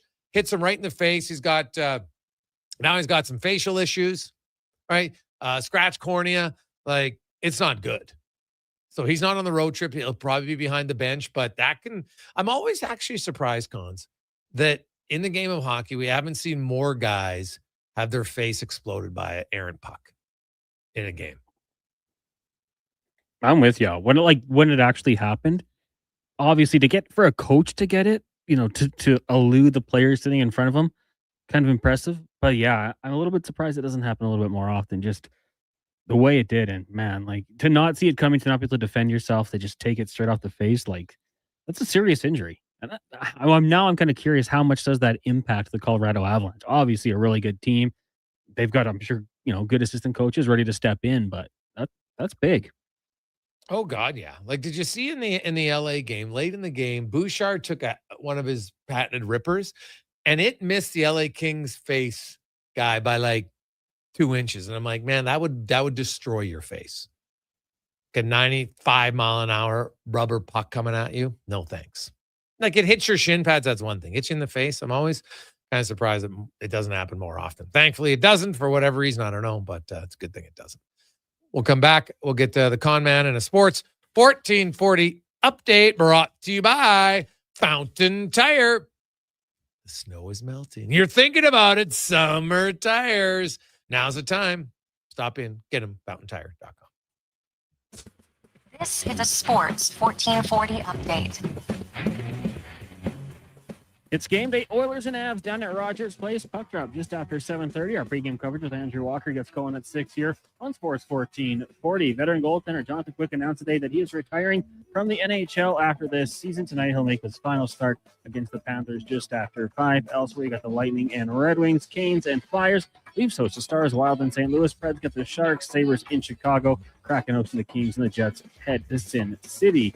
In the Major League tonight, Angels take on the Yankees. Braves will host the Marlins. Red Sox head to Minnesota. Cards host the Brewers. Rangers get the Athletics. One game right now. Mariners on top of the Astros 6-2.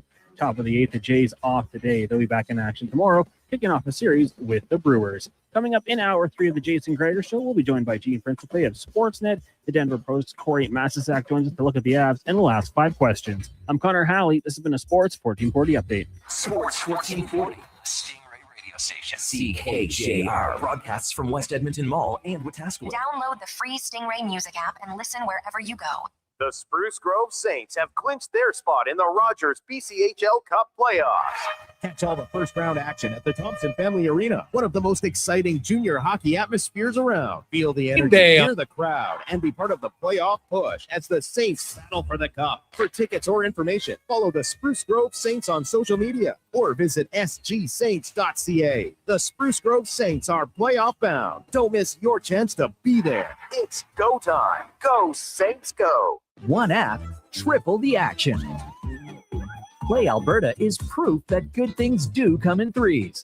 Whether you're into playing any of our exciting casino games, betting on your favorite professional sports teams from around the world, or buying into Canada's biggest lotteries, Play Alberta is the province's only app to do it all. Download today and discover a new way to play. Must be 18 plus to play. If you gamble, use your game sense. Wondering what you can afford? Let Go Auto do the math with our free car loan calculator. No pressure, no awkward convos, just quick answers on your budget and payments. Bad credit, no credit? We got you. Text check to 780-777-7777. That's check to 780 all 7. Find out what you qualify for and start shopping with confidence. Go Auto. Drive what you love with payments that make sense. If you've got a smart speaker, get it to play Sports 1440. And it doesn't matter when you listen as we roll out the Sports Talk 24 hours a day, 7 days a week. Edmonton's home for sports radio is Sports 1440. Scott McGilvery here, HGTV host and renovation expert. The one upgrade I know homeowners will love: better, fresher Culligan water straight from the tap. Culligan's Aquasential reverse osmosis filtration system takes your water to the next level. With up to 7 stages of filtration and 14 filter options, they're certified to reduce over 90 contaminants. Your tap water is about to get a major upgrade. Safer water that tastes great. Get started with a free in-home water test at Culligan.com. Culligan, water you love. Craving your favorite mouth-watering pizzas? Papa John's has large specialty pizzas for only $19.99 for a limited time. Get a flavorful all the meat, the works, ultimate pepperoni, Hawaiian, barbecue chicken, and more on original thin or New York style crust. Use the code LSPEC at papajohns.ca or on the Papa John's app. Get yours today. Better ingredients, better pizza. Papa John's. Spring into savings at The Brick. Refresh your home with huge discounts. Save up to $1,800 on sofas and sectionals. And buy more, save more. Up to 25% off bedroom and dining furniture. Dreaming of better sleep? Upgrade your mattress game and save up to 40% off select mattresses and score free delivery when you use your Flexity card. Plus, save 15% when you buy 2 or more select major kitchen appliances. Some exclusions apply. See in store for details. The Brick, proudly Canadian since 1971. There's nothing like a spring sunset by the lake. Oh, wait, that's a pothole. And that was a new truck. Oh, what the? Springtime in Edmonton also means project time with help from Metal Supermarkets. Huge inventory cut to your precise requirements, plus metal bending, drilling, punching, notching, plasma cutting, welding, even delivery. Metal Supermarkets, the convenience stores for Southside, West End, metalsupermarkets.com. You probably know Stingray for radio advertising. What about digital advertising? Yeah, we do that. Connected TV? We do that. Search and social? And that. Programmatic? Digital out of home? We do it all. Endless digital platforms to connect your business to more customers, to intrigue them, engage them, so they choose your product or service. Get started now at stingraymediasolutions.com and let us help your business grow. We are Stingray. That's what we do. At Hughes, it's all about getting in and out quick and clean. No cash, no problem. With Hughes' new tap and wash system, all you need is your debit or credit card to get your vehicle sparkling clean. Find us at HughesCarWash.com.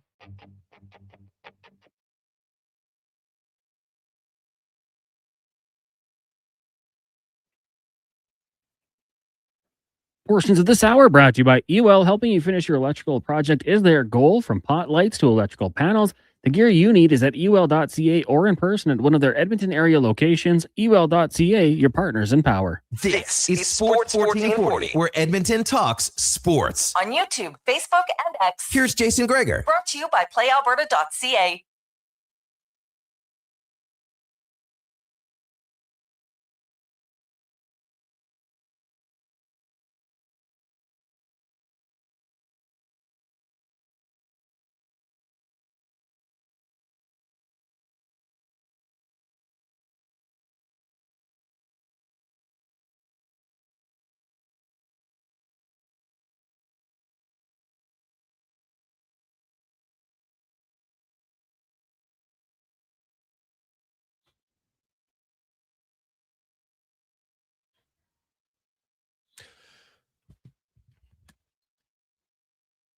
Four nights left in the regular season of the National Hockey League, and then the playoffs will begin on Saturday. Welcome back to the Jason Gregor Show, Sports 1440, sports1440.ca, YouTube, Facebook, X, and Instagram. Thanks for listening Thanks for watching the show, as always. Very much appreciated. It's brought to you by PlayAlberta.ca, where you can get in lottery, instant, sports, live dealer.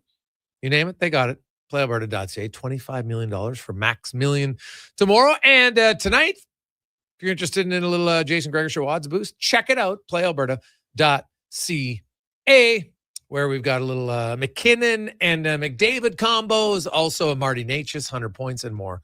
PlayAlberta.ca. The Edmonton Oilers, of course, taking on the Colorado Avalanche. Draisaitl, Hyman skated. They are not playing tonight. Dickinson didn't skate. I don't know what his status is. He's not playing this week. Max Jones is out 3 to 4 weeks. I think Hyman's going to be the one guy who's for sure ready for game 1 of the playoffs. Draisaitl, maybe, but definitely in the series at some point. And Dickinson, undetermined at this time. I think they're hoping that he too could make an appearance in the first round of the playoffs. We shall see. 833-401-1440, 833-401-1440. It's time to go in the room, brought to you by Action Electrical. You can take action on your savings. The most diversified electrical contractor in the province can help walk you through how you can get the grants and savings to get solar on your home or your business. ActionElectrical.net. As Gene Principe, host on Rogers Sportsnet, joins us once again. And Gino, before we get to the action, because I've had a few people text us when they come in, do you know, are you hosting all of the Oilers playoff games as well? Do you know that yet? You know what, Jason, hi, hello to you and your viewers and listeners. I do not know that. I have not heard as we kind of await. Well, Winnipeg has a very slim chance of making it. We know that 3 Canadian teams are in. I don't know. I'm going to guess that Scott Oak will be involved in the Oilers coverage because of his longevity and the work that he's done. And, you know, he's retiring. So I don't know, though, but I will know probably, in the next few days anyways, and maybe as late as Thursday, depending on where and when the Oilers get started. I'm not sure that has an impact. But if I get to do them, that's great. If it's Scott, I'm okay with that because of just all the stuff he's done. And I would suggest that next to me, he's hosted the most Oiler games with all of his Hockey Night in Canada appearances and playoff appearances. So we await a decision. The good news is for me, or the great news is, even if I don't host, I still get to go on the road with the team, and I cover morning skates and post game and do live hits and all that kind of stuff. So I'd love to do both, but if I only do one, I'm still feeling pretty lucky. All right, okay. To the Oilers, they you mentioned the Jets. They got a really slim chance for sure, but the Oilers actually still have a chance to finish 8th, unfortunately for them. I know it's late and the Oilers have played better here recently, but this is a big game tonight. They need a win.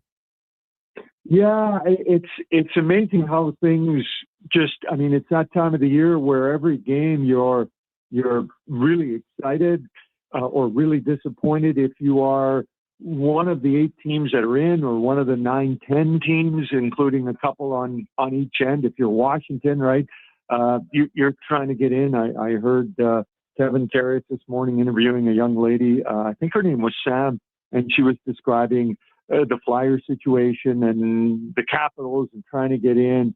Winnipeg's odds are less than that, but yeah, Edmonton they've got some work to do, right? They want to finish at minimum in the top 3, preferably 2, and I'm not even sure that into 1. If it's there, it's there.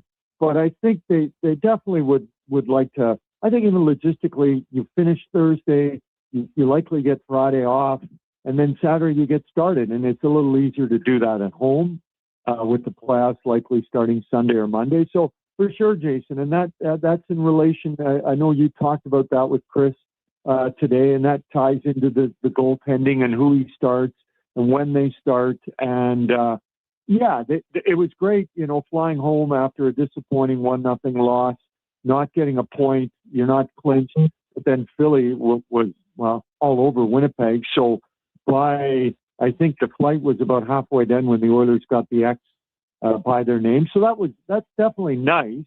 But there's still more nice stuff that they can have depending on what happens in the last two games. Gene Principe joins us, and being on the road with the Oilers, Gene, you see a lot of stuff, and they've had a lot of guys banged up, unfortunately, as of late. Jones, the most recent one for them, prior to Dickinson. To that, did Dickinson stay on the trip, or did he come home? He did stay on the trip, but it was a great question by you because, of course, we're focused on Leon, and then maybe I think there's more of a feeling that Zach is playoff okay, if that makes sense.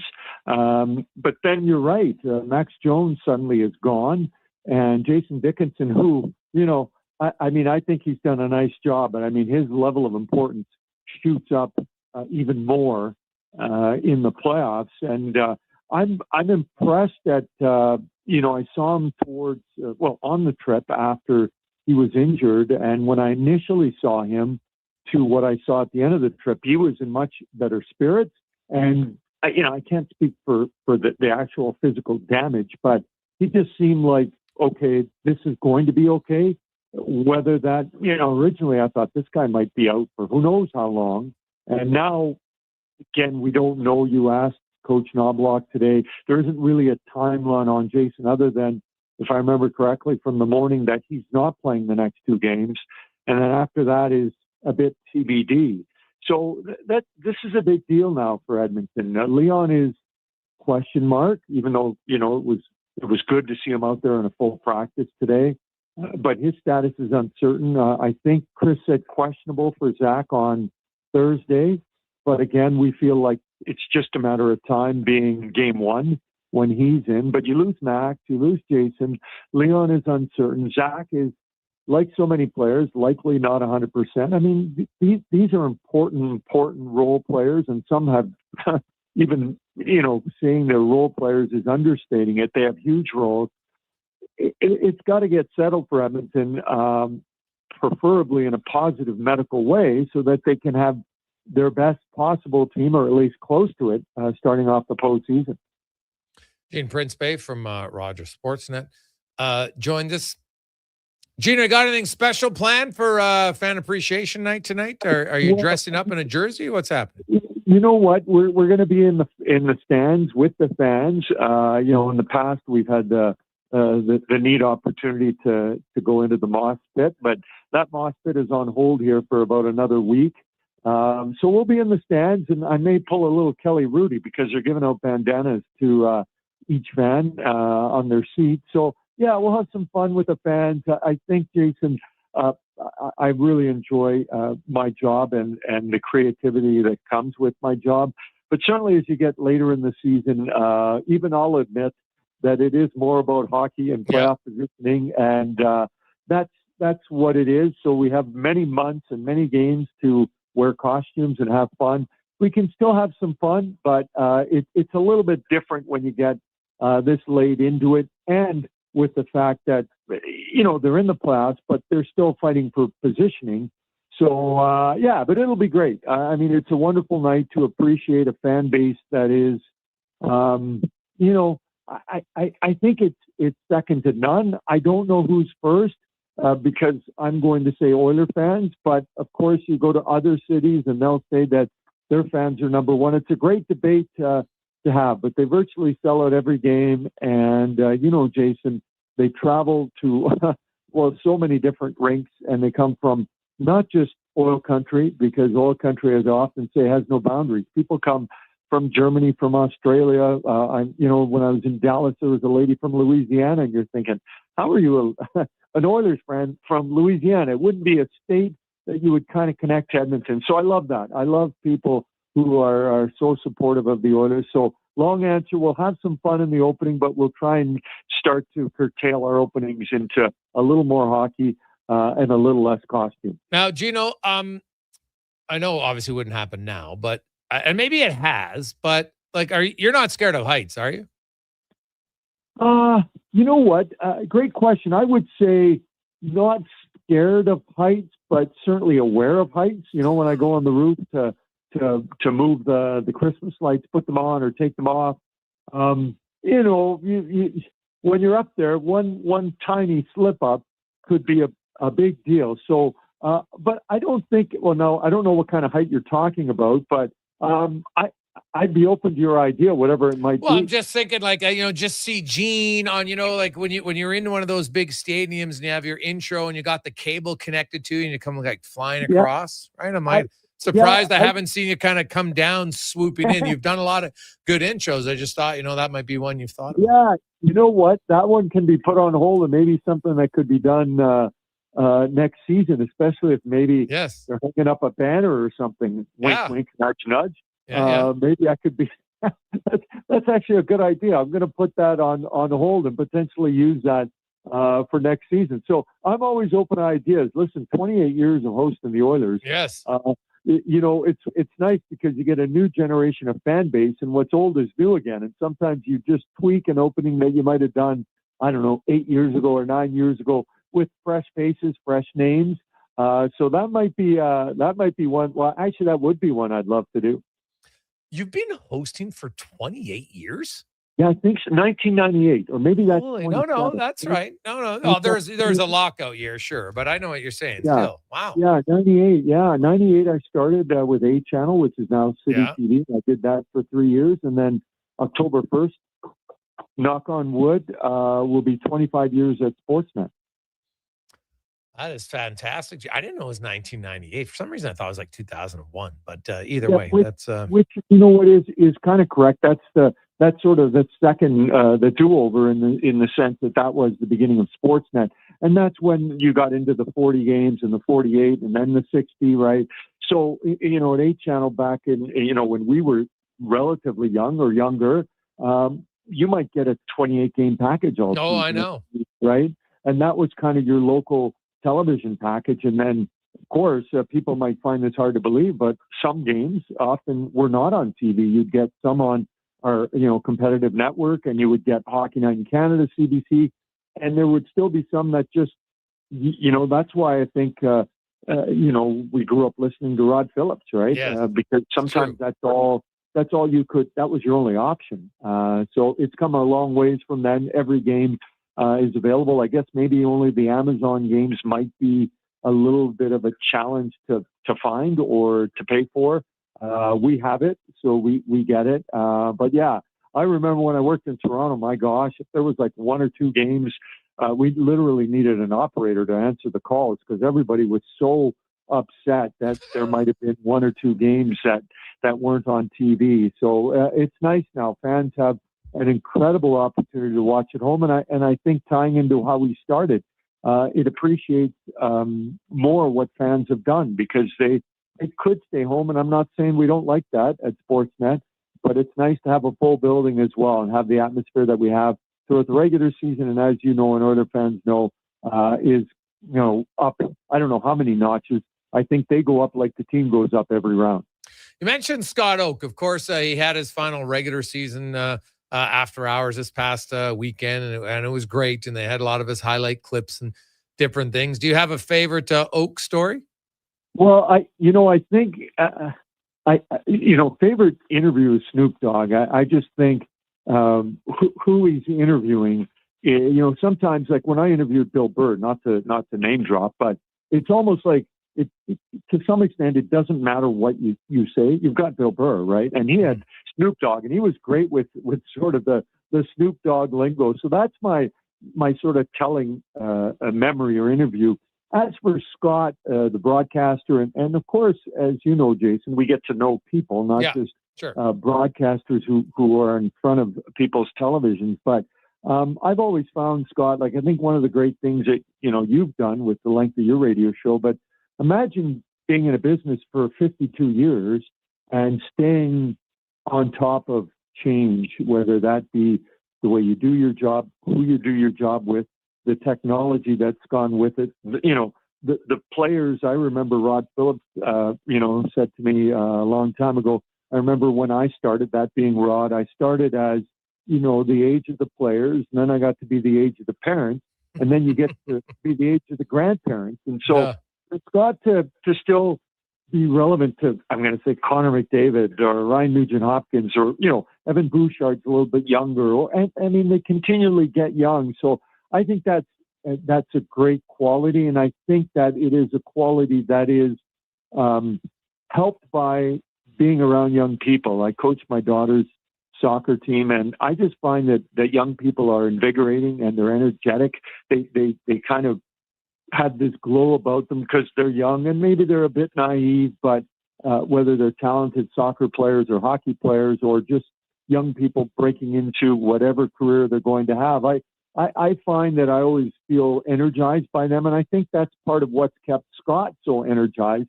I'm not, I think Scott's 72. Wow. Like that's amazing. I think that's an incredible career. And I'm not sure I've got it till 72, but I would like to stick around for a couple of Stanley Cups at minimum and then go from there. All right. Gino, we'll see you at the rink and we'll see you in the crowd, I should say. Sounds great. Yeah, thanks, Jason. I appreciate the time. Enjoy the game. You betcha. That's Gene Principe from Rogers Sportsnet. So, Scott, okay, good for him, man. It's a good career, long career.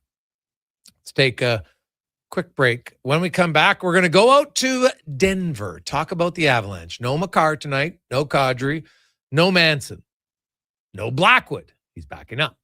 But what's made this Avs team so good, and any concerns about the injury to Manson? We know Kadri's a broken finger. They think he'll be ready to go, but they're not sold yet on when he'll be ready. Makar sounds like they're just being ultra cautious. He was skating. It's fine. He's not going to play tonight. Hasn't played since March 30th, but they don't know who their opponent is yet. It could be the Oilers. Crazy things. Lots of things have to happen, but it still possibly could be, especially if the Colorado Avalanche win tonight. So we'll discuss that and more when we return. It's Gregor Show, as always, presented by PlayAlberta.ca. And here comes Action Electrical Service Team sprinting onto the scene. These are your first responders for any electrical emergency. That's right. With their fleet of service vans and specialized gear, they assess, they service, and maintain electrical lighting and automation systems. They're all about rapid response. Quick diagnostics and repairs to restore power and safety fast. Hire the Action Electrical team to bring home a win for your project. Visit actionelectrical.net. On the rocks, the party never stops. Check it out. Mondays, bingo tune. Tuesdays, tacos and tequila. Wednesdays, it's wings and karaoke. Shake what your mama gave ya with salsa lessons on Thursdays and the best Latin DJs. Plus, live music every Friday, Saturday, and Sunday, along with DJ Kenny K. Hold on, let's not forget $5 happy hour, 7 days a week. Your bar, your party. You're on the rocks. On the rocks. Jasper Ave and 118th. When life unexpectedly changes, it can leave us feeling unbalanced, uncertain, and unsure of how to move forward. But you don't have to go through it alone.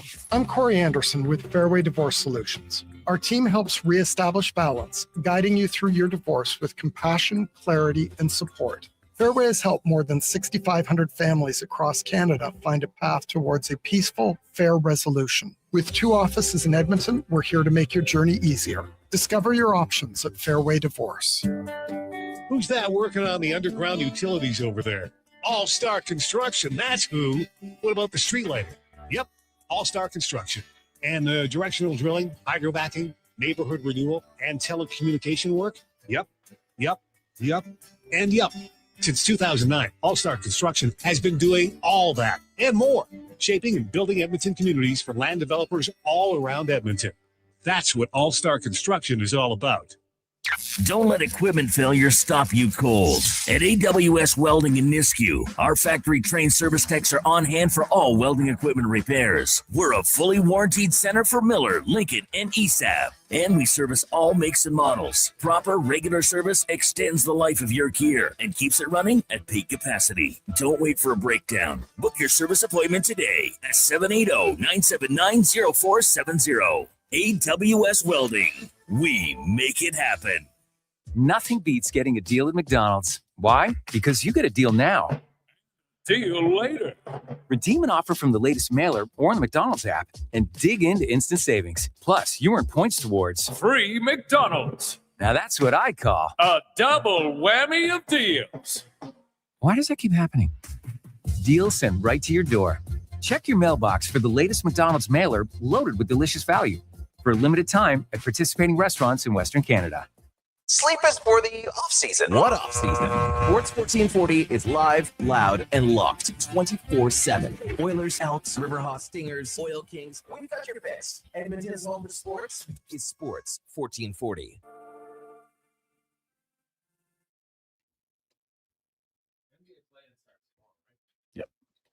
Portions of this hour brought to you by Papa John's. Looking for a tasty lunch? Papa John's has you covered. Get a small 2-topping pizza for only $9.99 with code S999 at papajohns.ca. Better ingredients, better pizza, Papa John's. The Jason Gregor Show. The best of Edmonton sports talk and beyond. This is Sports 1440. Presented by PlayAlberta.ca, Alberta's only regulated online gambling website.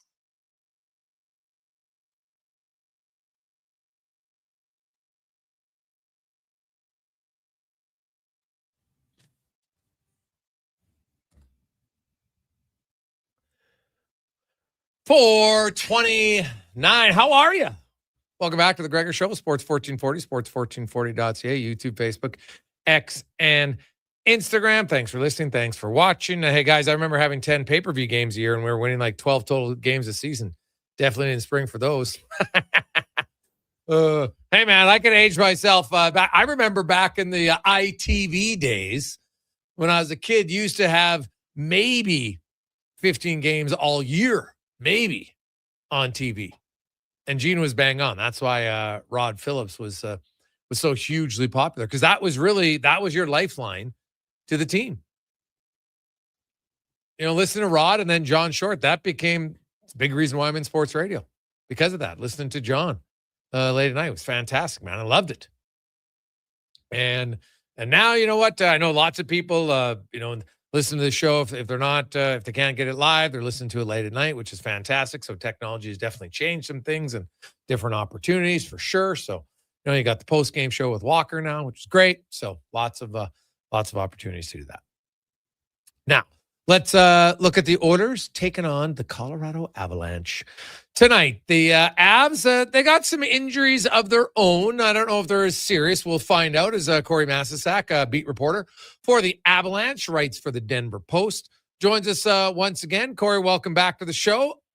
Let's start with the Josh Manson injury. Happened on Saturday, left midway through the second period. They're saying upper body. What are you hearing? Any concerns that he won't be ready for the playoffs? There hasn't been a whole lot on him, to be honest. They he left the game, and then I think the fact that Jared Bednar also left the game after, that sort of like swallowed up everyone's attention a little bit. I don't think the thing with Manson is serious. They've had a collection of guys here get little knocks and things that it's the standard, like if there was a playoff game tomorrow they'd play, but right now they don't need to. So yeah, I think that's kind of where they're at with all the. Nazem Kadri has the finger thing, and Cale Makar's missed a few games, but like I think they'd probably all play tomorrow if they had to. Yeah, that's fair. So Makar's out, Kadri's out, Manson's out. The Avs, when they're fully healthy, they're obviously they're a very, very deep team. We see that Natchez and McKinnon have been split up now. Are you expecting that to continue, or do you think when the playoffs start they'll be together? I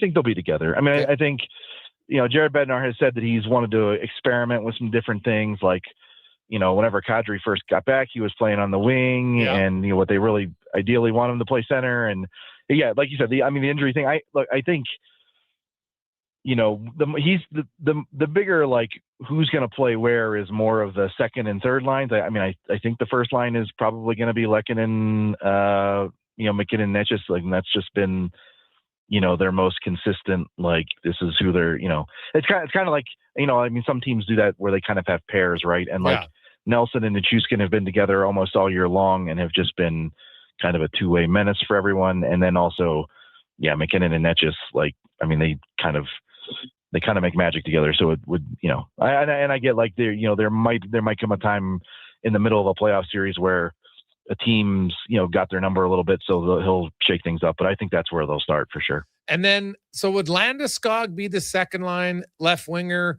And because right now, because then there's Kadri. Do you think Kadri's in the top 6 and then Landeskog drops down? Like, what do you think happens? I mean, my best guess for game 1, assuming everybody's healthy, is the top line that we just discussed. Yeah. And then I think Kadri is going to be the third line center. Okay. And I think Nick Waugh will be on the one side of him. Basically, the last piece of the puzzle is whether or not Ross Colton or Gabe Landeskog, like, basically, do they flip? Like, one of them is going to be the second line left wing. One of them is going to be the third line left wing. I think they actually, like, it's one of those, like, like how the Penguins put Phil Kessel on the third line the one year. Like, I think if Ross Colton can sort of handle his business on the second line, I think they'd actually like to play Landeskog on. Because, like, I mean, a Landeskog, Kadri, Nick Waugh third line is, like, pretty scary. Like, they had a game. They've only had, I think, maybe 2 games together. And I forget which one it was. It might have been the Calgary game when it was 9-2. And it was just like, that's just not, there isn't another team in the league that has a third line that looks like that right now. Yeah, no, that's fair. Now, on the back end, obviously Taves and Makar play together. Are you expecting in the playoffs, would it be like, who's Burns going to play with? Is it him and Manson? Is it Kulak and Manson, Malinsky? Because I think I know who the 6 are. It's just who's the second and third pair.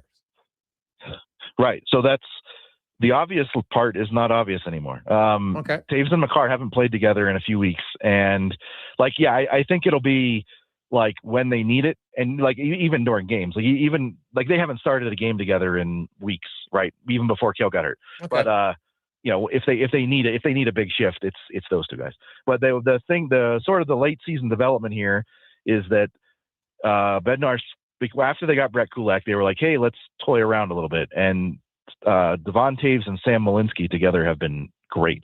Like, Sam Malinsky, obviously he's been kind of a breakout star of the season, but, like, they finally kind of gave him some time with Devon Taves, and it's like, oh, holy crap, they're really good together. So it's more a matter of whether or not they think they can leave Kulak with Makar. And look, they're kind of drawing from Kulak's time in Edmonton. They brought him in and said, hey, he played with Evan Bouchard. He played, he can do this.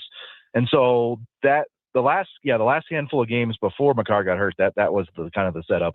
And then Burns and kind of the underrated thing there was that Burns and Manson have been the second pair all year long, but, like, they've faded a little bit. Like, they were really good for a long time, faded a little bit. Well, going with that alignment with Taves and Malinsky as the second pair allows those guys to drop down to even to the third pair. And again, there's not another team in the NHL that has a third pair that's as good as Josh Manson and Brent Burns. So, like, I think there are some ways that there's like okay, we need it right now. Third period, game 5, it's 2-2. Like, they're going to load up. But I think as long as they can kind of spread things out across the lineup, both up front and on the back, they're going to do it. Okay. Well, now, what about goaltending? Because we had Kevin Woodley on earlier, and he said Scott Wedgwood's numbers are just way better, right? Especially coming out of the Olympic break compared to Blackwood. Now, he did say Blackwood's last few starts have been better. And I know that he seems to be their guy, Corey, but Wedgwood's played better. Like, Kevin had Wedgwood as the best expected save percentage, went to our goal saved above expected was Wedgwood since the Olympic break. So what do you think they do there? Is it going to be Blackwood, or do you think Wedgwood could be the game 1 star? Yeah.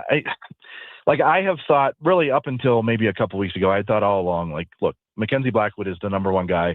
Scott Wedgwood has had an amazing year. He's basically made himself the best 1B in the league.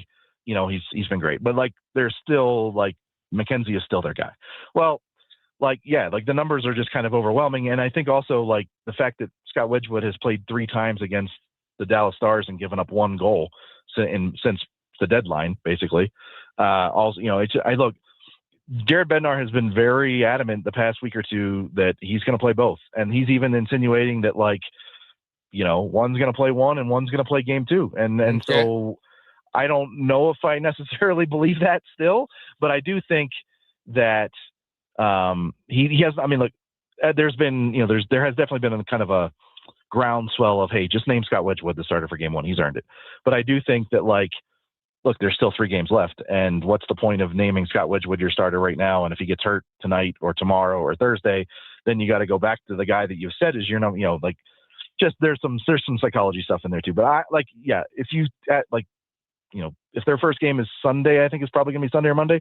Today, I'd say it's probably going to be Scott Wedgwood. But I think there's almost no question that they're both going to play. I don't know if it's necessarily going to be a rotation, but it might be like one guy plays for a couple and then the other guy goes in and plays for a couple.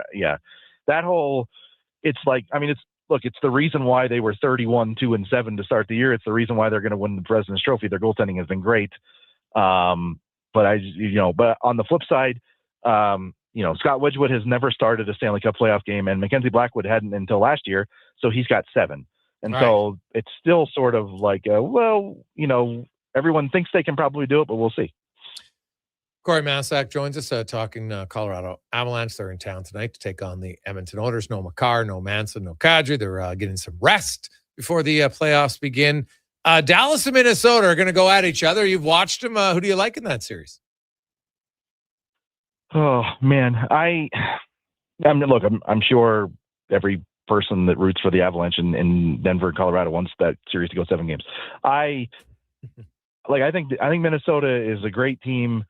I just don't know. Like, to me, if I had to choose between them right now, I would just say, Dallas just has all these guys that have just been through the wars so many times, and Minnesota doesn't have a lot of that. And sometimes that gets overblown, but I also it's hard to separate the fact that whenever I watch Colorado and Dallas play each other, it's almost like the way it's been with Colorado and Edmonton before this year. Like the last couple of years, when Colorado and Edmonton got together, it looked like a different sport at times, right? Like they were some of the best games in the regular season that I saw.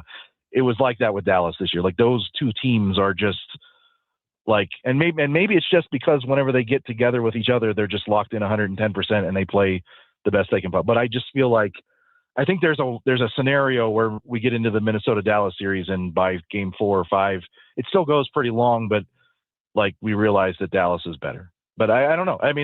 Minnesota, they're not really sure what's going on with their goaltending, but they have 2 guys that could just go nuts and win a series, and Quinn Hughes could win a series by himself. So it's, I think it's obviously going to be the best series in round 1 on either side. And, but I would lean towards Dallas. I was just in Dallas, whatever it was, 7 or 10 days ago, and there was still the kind of a prevailing theory, no disrespect to Minnesota, they're a great team, but these 2 teams are going to be back together again in a month.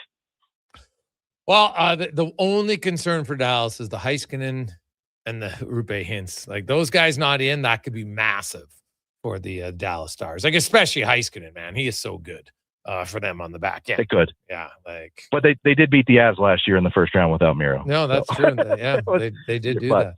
But yeah, no, it's a big deal. Yeah. So awesome, Corey. Well, thanks so much for this, man. Enjoy the game tonight, and we get playoffs going in less than a week. Can't wait. Yeah. Sounds good. Thanks for having me. There you go. That's Corey Massasak, beat reporter for the Colorado Avalanche. When we come back, Mark Spector coming up after 5. We got 5 questions and more. It's a Gregor Show presented by PlayAlberta.ca.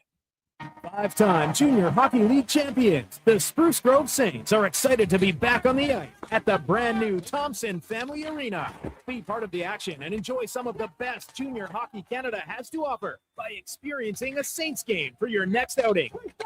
Tickets range from $10 to $17 with free parking and some of the best food and drink specials in town. For more information on tickets and how you can become a partner, go to sgsaints.ca. Got a car you're ready to part with? Find out what it's worth, fast, easy, and totally free at Go Auto. We're talking top dollar trade-ins, whether it's a little worn or still rocking that new car smell. Just a few clicks, and boom, you've got your value. Text value to 780-777-7777 to start. That's value to 780 all sevens. Why guess what it's worth? Let Go Auto show you the money. Legacy Heating and Cooling offers no payments and no interest for 1 year on your new furnace. So, when you wake up to no heat, call Legacy.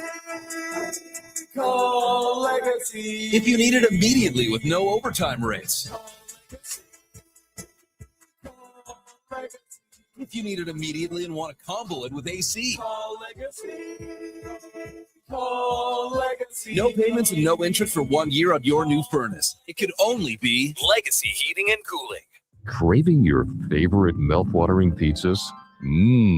Papa John's has large specialty pizzas for only $19.99 for a limited time. Get a flavorful all the meat, the works, ultimate pepperoni, Hawaiian, barbecue chicken, and more on original thin or New York style crust. Use the code LSPEC at papajohns.ca or on the Papa John's app. Get yours today. Better ingredients, better pizza. Papa John's. It's like a locker room, minus the smell. Ew. Kevin Carius brings the banter, the buzz, and the bold sports talk. Weekday mornings from 7 to 11 on Sports 1440, Edmonton's home for sports. You matter. Your mental health matters, and you're braver than you think. Not Alone is an organization focused on creating a space of acceptance and support through tough, meaningful conversation. Use code 1440 for 15% off at notalonecode.com. It's okay to not be okay. Bring into savings at the Brick. Refresh your home with huge discounts. Save up to $1,800 on sofas and sectionals, and buy more, save more. Up to 25% off bedroom and dining furniture. Dreaming of better sleep? Upgrade your mattress game. Save up to 40% off select mattresses and score free delivery when you use your Flexity card. Plus, save 50% when you buy 2 or more select major kitchen appliances. Some exclusions apply. See in-store for details. The Brick. Proudly Canadian since 1971. Hey, it's Jamie from Green Drop Lawn Care. From the big mall in the west to the Arena District downtown, Edmonton is beautiful. But when I see your lawns, I know one thing's for certain. Weeds are coming. Be proactive and take advantage of our early bird savings until April 30th. Green Drop has been Canada's lawn expert since 1979. And they're in your community, keeping your yard looking beautiful with affordable lawn care packages that include fertilizer, weed control, drought fighter, and more. Visit greendrop.com. Get ready, Edmonton. Professional golf is coming to Blackhawk Golf Club this fall. The ATV Classic, presented by Building Trades of Alberta, brings the stars of PGA Tour Americas to you. Enjoy the ATV Fan Zone, presented by Michelob Ultra, where golf meets festival vibes. A superior space to take in world-class competition. Upgrade to VIP-covered terrace seating with premium food and beverage options. September 17th to 20th. Tickets start at just $25, and the first 250 buyers receive a PGA Tours America commemorative gift. Get yours at atvclassic.com.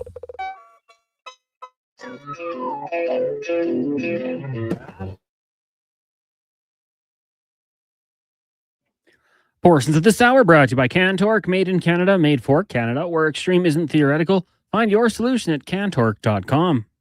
The Jason Gregor Show, the best of Edmonton sports talk and beyond. This is Sports 1440. Presented by PlayAlberta.ca, Alberta's only regulated online gambling website.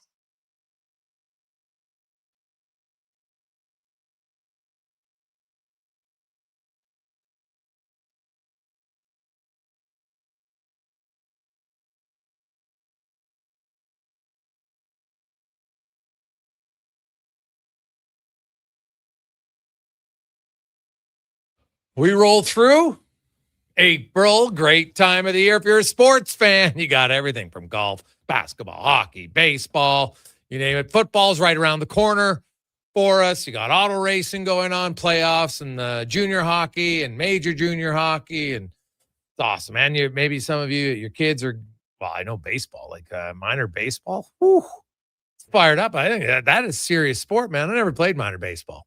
And my son, he likes playing wiffle ball and stuff with his buddies, but doesn't play baseball. He can't play every sport. But, man, I talked to a few parents on the weekend. I'm just like, how often kids are playing baseball. It's wild. 6 days a week. It's crazy stuff, man. But they love it. So if you like it, hey, keeps them out of trouble. It's all good. Let's get to 5 questions brought to you by The Brick, where right now at The Brick, you can spring in to savings, upgrade your mattress, save up to 40% off select mattresses, and scoop free delivery when you use your Flexity card. Only at The Brick and thebrick.com.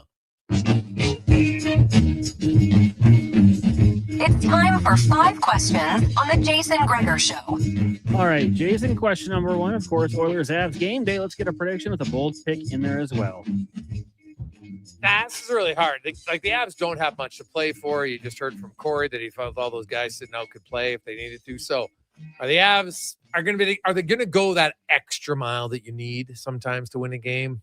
I don't know. The Oilers, Leon Draisaitl said it like, hey, we want to stay in our division, right? You want to finish top 3. And a loss tonight could put that in some jeopardy. So I'll say the Oilers win 4-3. And bold prediction, Podkolzin and Nugent Hopkins score a goal, which gives the Oilers 7 20-goal scorers for the first time since 1992. Good pick. 92, hey? Mm-hmm. Well, think about it. Like even in like good teams here, the Oilers, like that's why I chuckle. Oh, the Oilers don't have any depth. I'm like, what are you talking about? What are you seriously talking about? Like, yes, they have lots of depth. I'm also going to take an Oilers win. I mean, they better be hungrier tonight with this one, with all that is at stake. So, yeah, I'll say a 5-2 win, and I'm going to say Ike Howard gets on the score sheet as well in his return into the top 6 there. Question number 2 for you.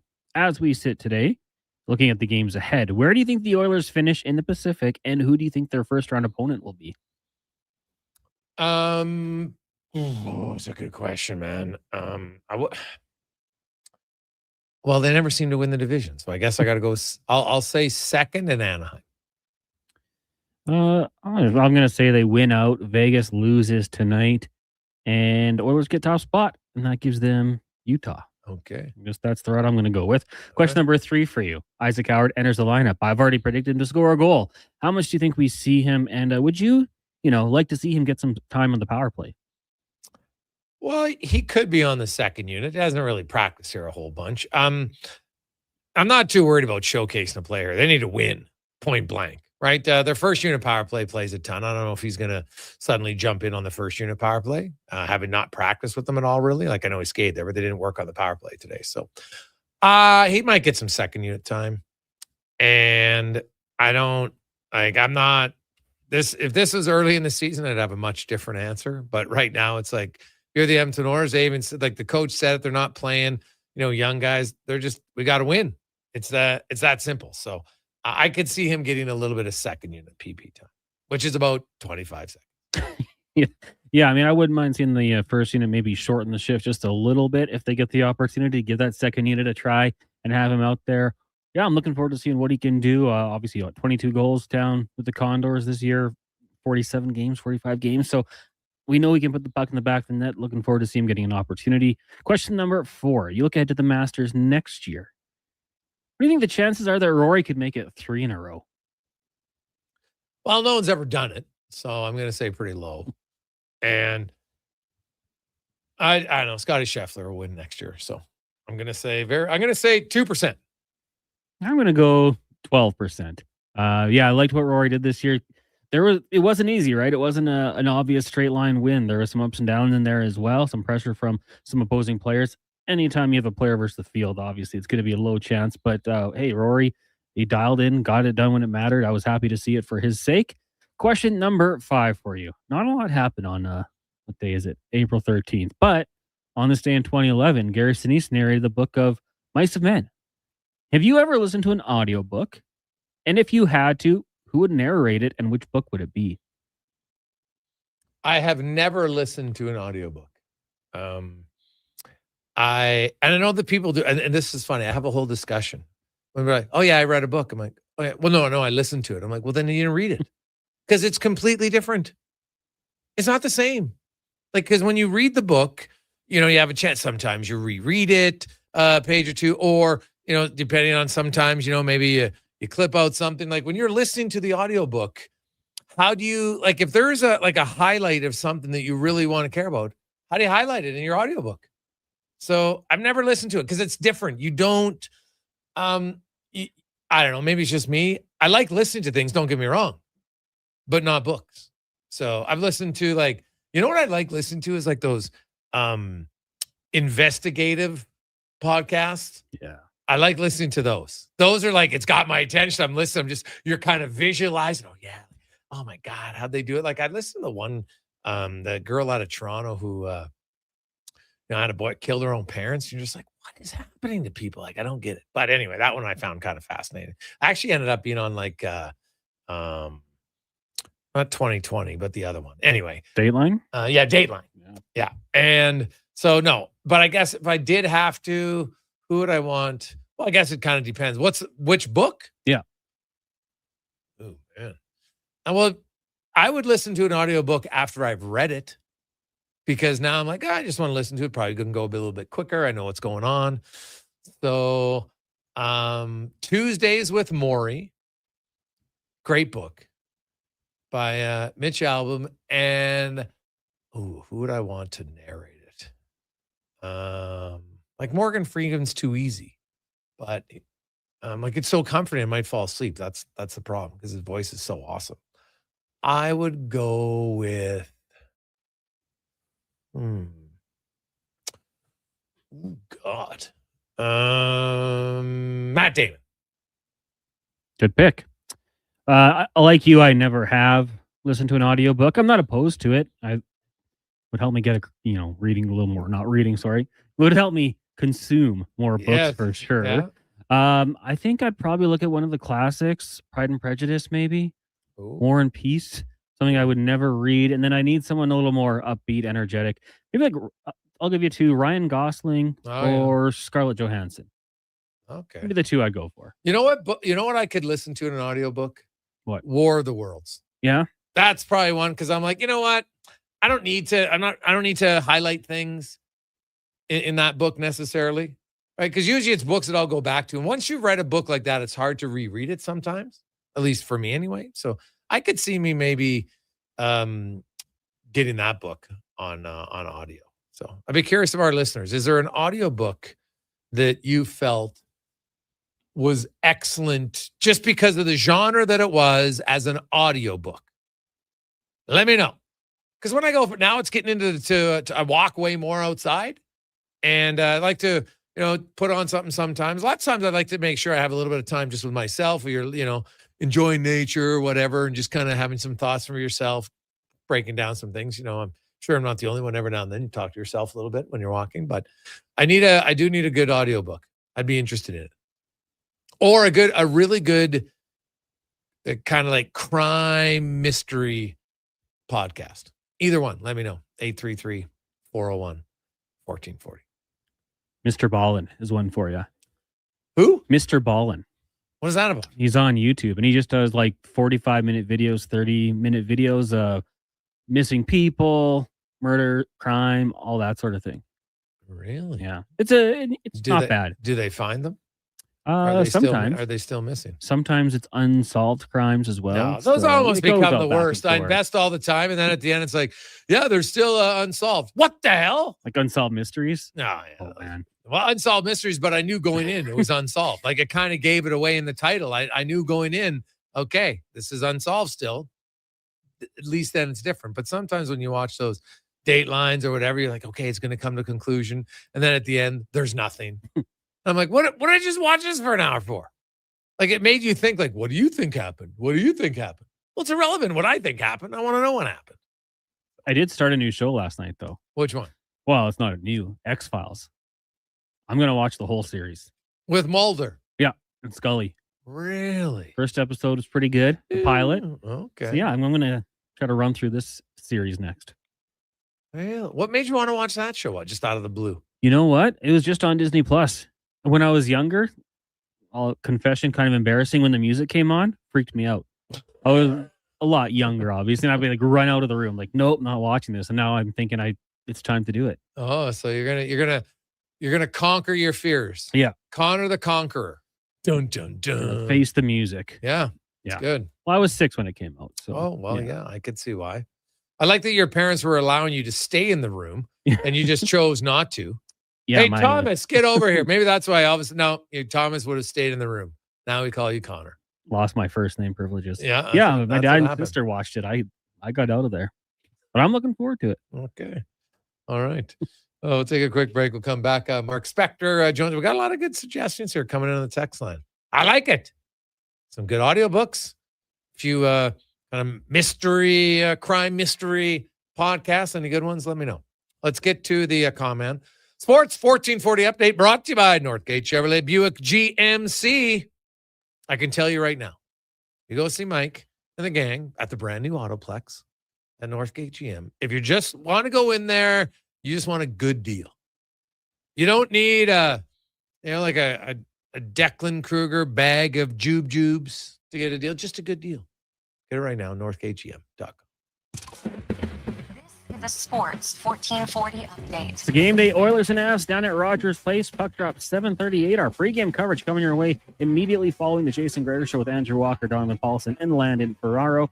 Elsewhere, you got the Rangers taking on the Panthers. Jonathan Quick announcing his retirement. This will be his final start. Lining up against the Red Wings, Hurricanes, and Philly. Leafs host the Stars. Wild taking on the Blues. Preds, Sharks, Sabres in Chicago. Kraken host the Kings, and the Jets heading to Sin City. Major League Baseball, 3 games underway right now. Diamondbacks up on the Orioles 1-0. Phillies lead the Cubs 1-0, and then home Pirates trail the Nationals 1-0. Later on tonight, Yankees, Angels, Marlins head to Atlanta. You got the Twins and the Red Sox, Guardians, Cards, Athletics, Rangers, and the Dodgers host the Mets. Earlier today, Mariners got past the Astros by a score of 6-2. Coming up in hour 4 of the Jason Gregor Show, we'll be joined by Mark Spector of Rogers Sportsnet and hear the latest edition of Cam Tate's 2-Minute Warning. I'm Connor Halley. This has been a Sports 1440 update. Sports 1440 in West Edmonton Mall and Wetaskiwin. CKJR is a Stingray radio station. Download the free radio player app and listen wherever you go. One app, triple the action. Play Alberta is proof that good things do come in threes. Whether you're into playing any of our exciting casino games, betting on your favorite professional sports teams from around the world, or buying into Canada's biggest lotteries, Play Alberta is the province's only app to do it all. Download today and discover a new way to play. Must be 18 plus to play. If you gamble, use your game sense. Action Electrical Solar Team is now making a play for sustainability and savings. They're specialists in powering up for a greener future. That's the strategy. Designing and installing high-efficiency solar panels. They're helping homes and businesses combat rising utility costs by harnessing the power of the sun. A smart move for efficiency and the environment. Hire the Action Electrical team to bring home a win for your project. Visit actionelectrical.net. Getting your vehicle sparkling clean doesn't have to cost a fortune. Take it into Hughes today and pay just loonies a wash. Find us at hughescarwash.com. Hey, hon, I'm getting expressions and images to frame my hockey card collection in the man cave. Perfect. I'll come with you and bring our wedding photos. For sports memorabilia and family treasures, think Expressions and Images, your local custom framer since 91. You name it, we frame it. Nothing beats getting a deal at McDonald's. Why? Because you get a deal now. And a deal later. Redeem an offer from the latest mailer or the McDonald's app and dig into instant savings. Plus, you earn points towards Free McDonald's. Now that's what I call a double whammy of deals. Why does that keep happening? Deals sent right to your door. Check your mailbox for the latest McDonald's mailer loaded with delicious value. For a limited time at participating restaurants in Western Canada.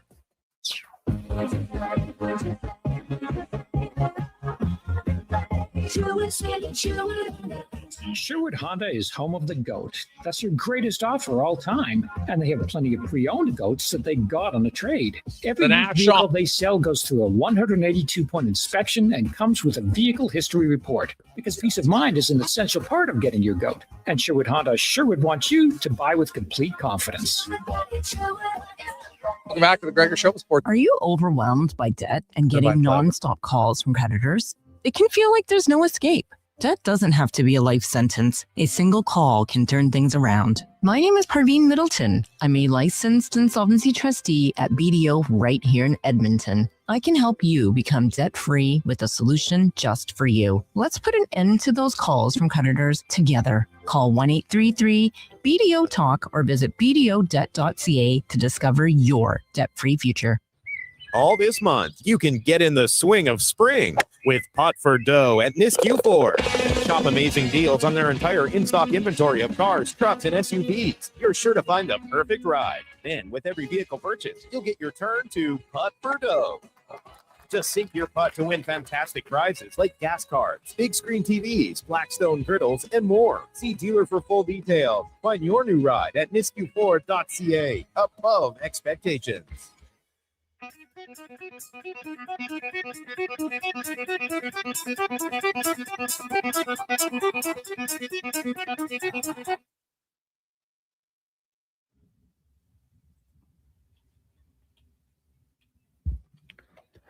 Portions of this hour brought to you by 01 Athletic Care. Injuries don't wait, and neither should you. 01 Athletic Care offers one-stop access to doctors, x-rays, and casting. It's expert musculoskeletal care covered by Alberta Health right in West Edmonton Mall.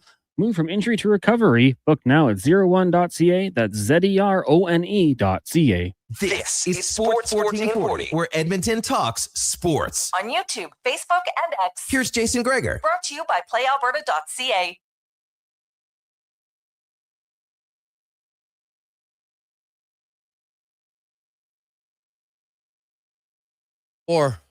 Hey, Greg's, I just listened to Lord of the Rings read by Andy Serkis Gollum. The voices of the characters are so good. It's like listening to the movies. Michael. All right. See that. Be into that for sure. Welcome back, Gregor Show, presented by PlayAlberta.ca. We are into the final week of the regular season. There's only 4 days left. And really, for some teams, there's only 2 days left in the regular season. Because, of course, we have 10 games in the NHL tonight, 9 tomorrow, then 6 on Wednesday, and 6 on Thursday. So the last 12 teams to play all in the Western Conference. On Thursday will be the Blues, Mammoth, Ducks, Preds, Sharks, Jets, Kings, Flames, Canucks, Oilers, Kraken, and the Avalanche. And then that's why, expect Eastern teams most likely.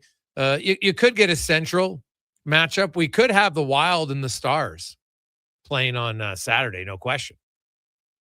Right? We know that's the one matchup we know, and they're not playing on Thursday. So Dallas finishes their season on Wednesday in Buffalo.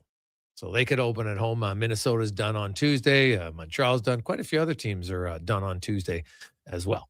833-401-1440, 833-401-1440. Can always text us. It's the Gregor Show, presented by PlayAlberta.ca, where you can get in, of course, your favorite Lotto Max lottery tomorrow night, $25 million at PlayAlberta.ca. And while you're there, check out the Jason Gregor Show odds boost. So all of them today. We have a few different ones, all about the Oilers and the Avalanche game.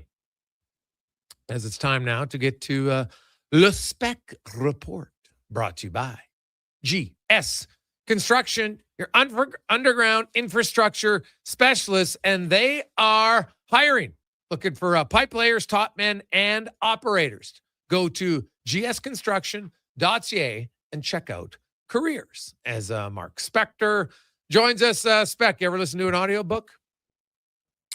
I have not really listened to an audiobook. No, are you doing that? How do you think about it? No, I've never done it. I like reading it better. I do listen to I'll listen to mystery podcasts and true crime podcasts and stuff, but I don't know. I just find if I'm reading a book now, granted, I'm more of a nonfiction reader. And so lots of times, I'll take little tidbits of a book, and I quite like that stuff. So I'm just like, well, if I'm listening to the book, how am I highlighting anything? How am I I got my pages on my book like that, you bent over at the top crease. I want to go back. I want to find a certain page. So I can't really do that. I wouldn't think of my audiobook. Yeah, kind of like the process of reading. Like half the reason you read a book is to relax. Right? Yeah, we don't relax enough anymore. We're always busy and doing stuff and looking at our phones, and information's everywhere. And the whole deal of reading a book is to turn everything else off and relax. So I don't need to hear someone talking at me. I'd rather read it myself. Oh, yeah, that's fair. The Edmonton Oilers, it's wild. They could finish first. They could finish second. They could finish third. They could even finish fourth in the division, which would mean a date with Colorado to start the playoff. Not something they want to do, for sure. I know they're not scared of any team, but still, let's be honest. You don't want to face Colorado if you can avoid them for the first round. So, you got Colorado tonight. And I know Edmonton's missing guys. Colorado's missing guys. The Oilers you got to find a way to win here. The LA Kings got 3 pretty easy games here. And you don't win this one, that opens up the door for the Kings to actually pass you.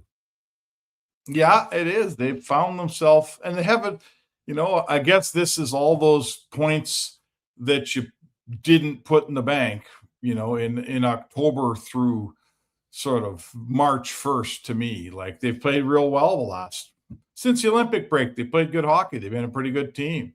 What are they, 6-2-1 in their last 9, I think? Yeah. Those are all good numbers. But the reason you're in this spot is because you left way too many points on the table in the first, 60 games of the season. So that's why you're here. And this is that's fine. They don't care if they finish first, second, or third. They do care if they finish fourth. No one wants to go through the Central. Why would you? It's way harder path.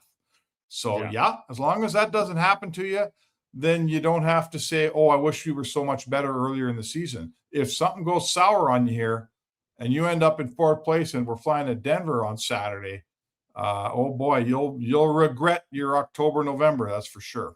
Yeah, that is very true. Spec, after listening to Knobloch and knowing that Jason Dickinson, he didn't leave. He didn't go home, right? Usually when a guy's injured and it's kind of, you're like, oh God, the guy goes home to get reevaluated. He didn't. And I know they said they're going to wait till the season. I think they don't know, Spec, because you got some swelling, and we saw Jake Wallman earlier in the year, who they thought originally was just a bone bruise, and then after the swelling went down, turned out to be a hairline fracture. So maybe it's the same thing here with Dickinson. My understanding was he was in a walking boot, and now he's out of the walking boot, so it's progressing. So he still might be ready here, but Draisaitl doesn't sound like game one. There's a chance. Hyman seems most likely game one, but man, if Draisaitl and Dickinson aren't ready to go, even for 1 or 2 games, that's a pretty big blow to start the playoffs. Oh, for sure it is. I mean, the big advantage that the Oilers hold over everybody they play is down the middle, right? Nobody has a better 1-2 punch than McDavid, Draisaitl. That's just a given. But when you add a solid, definitive third line center like Dickinson, who fits that role perfect, now you're better than everybody. You're better than a lot of teams in all 3 positions. So you lose two of those 3 guys. It's a new ball game, man. Like Knobloch said today, Szymanski's going to be Dickinson until Dickinson gets back. And that's great. It's nice to have Szymanski, and we all love the way he's turning into a player here, but he's like 5 years behind Dickinson, right? He ain't Dickinson, right? He's played 22 games in the league. Yeah. So, or whatever it is. So, I guess you have to deal with the injuries. In terms of beating the Oilers, you better get on them quick in the first round, because as those guys come back, they're obviously going to get a lot better. Yes, very true. You looked at that LA game, Spec, and man, watching that game, I'm like, we had a lot of people text in, my God, I do not want to play the LA Kings. Not because they're scared of them, just because they're boring. What do you make of that Kings game on Saturday? They did exactly what the Kings want to do, right? They get a lead on you 7 minutes in, and they sit on it the rest of the game. They win on 20 shots. And if you've got Hyman and Draisaitl, you score a couple goals and you knock them out of that game. Like, I'm the same. I'm like all your listeners. I don't want to watch the Kings play for 7 games or 5 games or 6 games, whatever it is either. I'm sick of watching the LA Kings play. I've written it a million times. I'll say it for one last time. When they had Jonathan Quick and Dustin Brown and Drew Doughty in his prime and all those great players on that team, they could play that style, right? They were dead boring when they were winning Stanley Cups. I mean, dead boring hockey. It was awful, a travesty to the game. But it won, so you can't, shut up, because they were winning. Well, now they're playing the same style. Their team's about a 10th as good. It doesn't win, and they're still playing the same style. So now you're just, in my opinion, they're just dumb. They're just dumb. Like, figure it out. You don't have Jonathan Quick anymore. Your players aren't as good. Kopitar's not in his prime. You don't have Dustin Brown. You don't have all those good, solid, hard, big, heavy Kings that won 2 cups. Now they're just playing a boring style that they can't win anymore. I don't know what they're doing. If I was running that team, I'd clean house. Yeah, well, you do telling you right now, a clean house. Yeah, well, it's been an organizational viewpoint for quite a while. This is year 1. How's it working? Yeah, how's it working?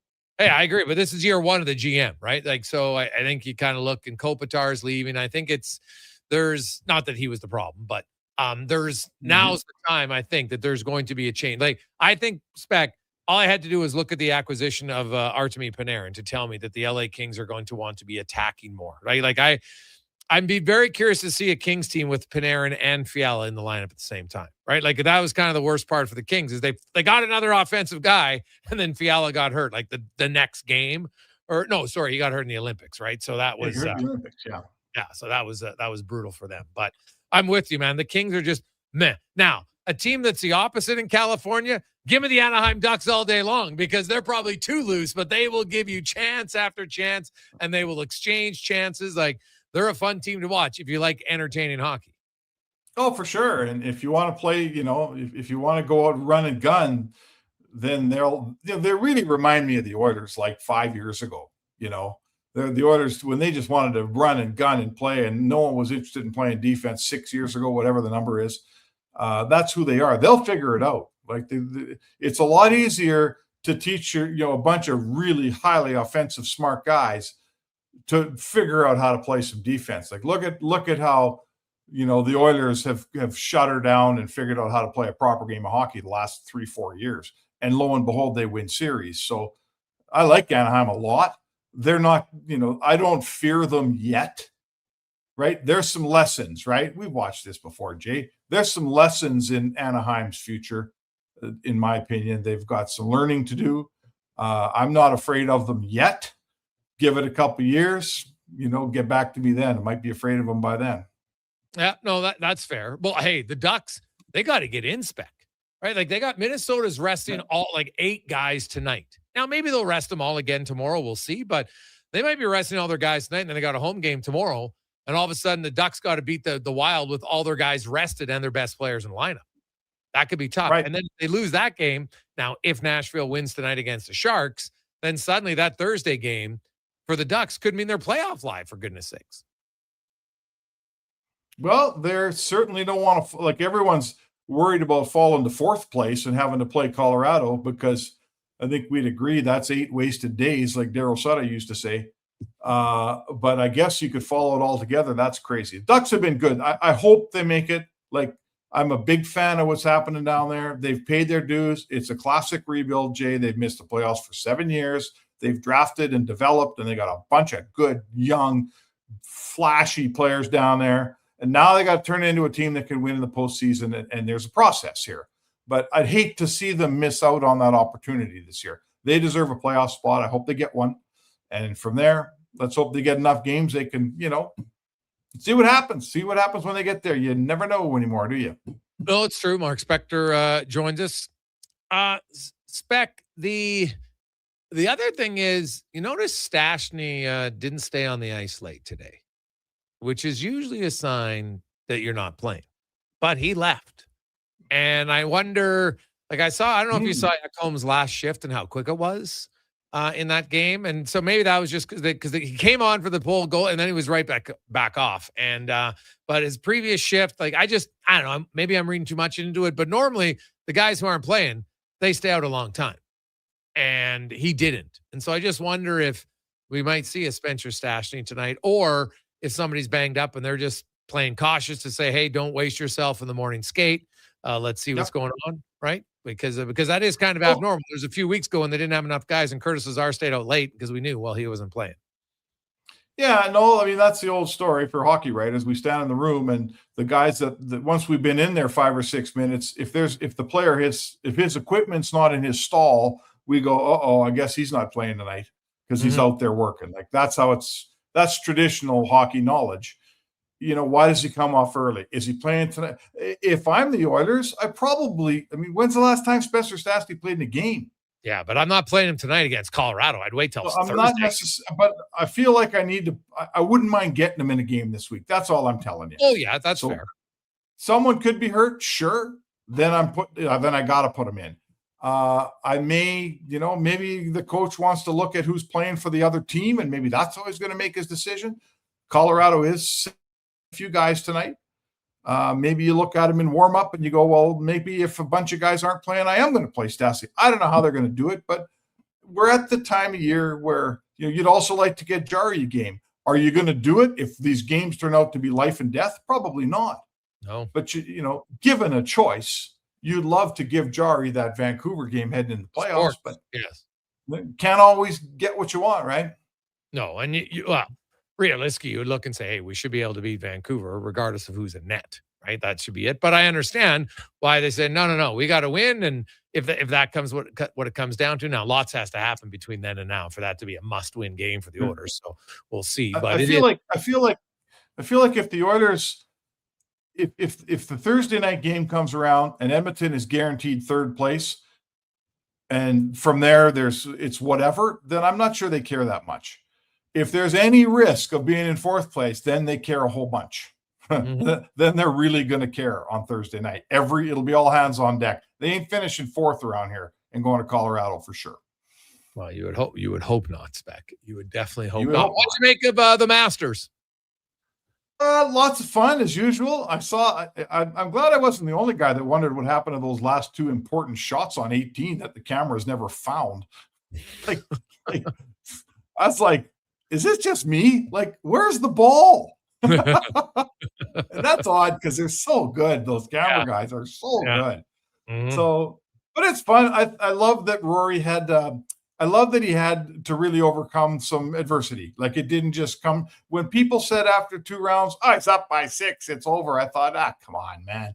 There's always something that bites you at the Masters. There's always a few bad holes, and all of a sudden, on whatever it was, the 4th hole, he's in second place by a couple shots. I thought, okay, now that's that.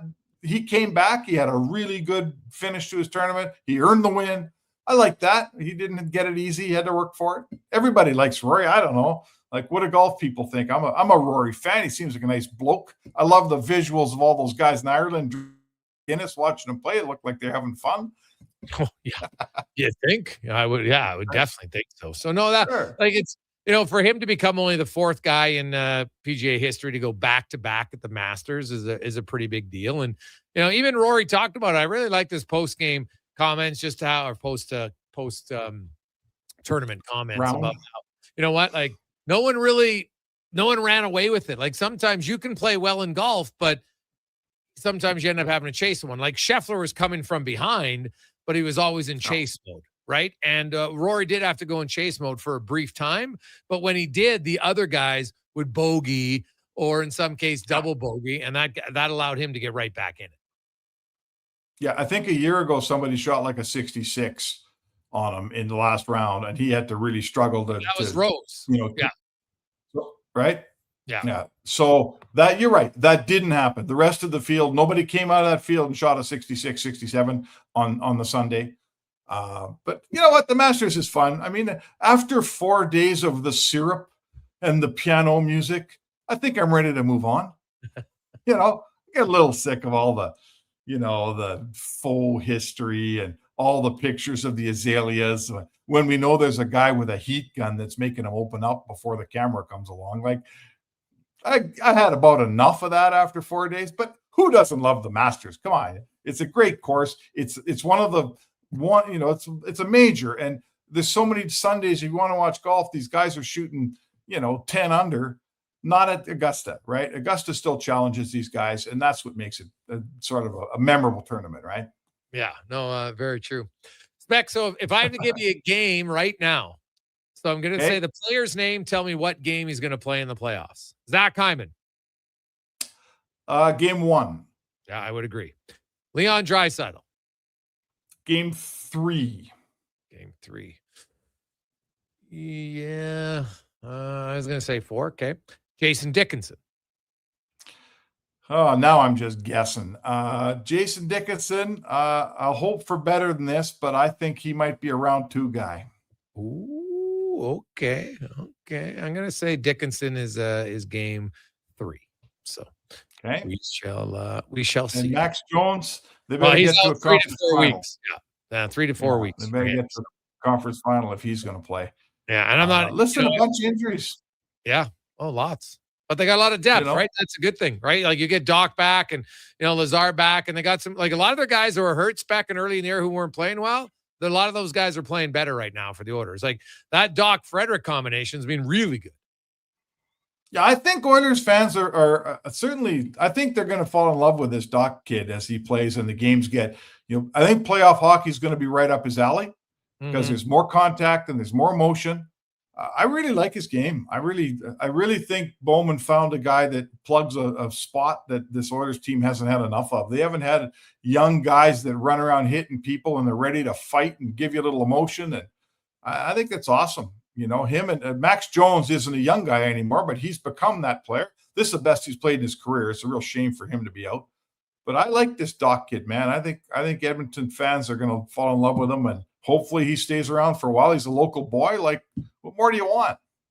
Yeah, no, he's been good. Him and Frederick as a combination, both. I think it feeds off each other. When you got a few crash and bangers together, it's a little bit easier to play that role. Spec, enjoy it. Have a good one. We will see you at the arena for a 7:38 puck drop tonight. Hey, sounds good, partner. It's Mark Spector, the Spec Report, brought to you by GS Construction. We'll come back. We got a lot of texts to get to. 833-401-1440, 833-401-1440. What about you? Concerned at all, Oilers, like on where the Oilers finish? When you think about it, like the LA Kings win tonight, the Oilers lose. The Kings are one back with the game in hand. Suddenly, now the Kings are in the driver's seat. And the Kings are the wild card team. So it is, you can't sleep on how big tonight's game is for the Edmonton Oilers. Like, I know they've clinched a playoff spot, but you don't want to clinch a playoff spot and that playoff spot be the first round against Colorado Avalanche. Like, that is not the ideal clinching of a playoff spot.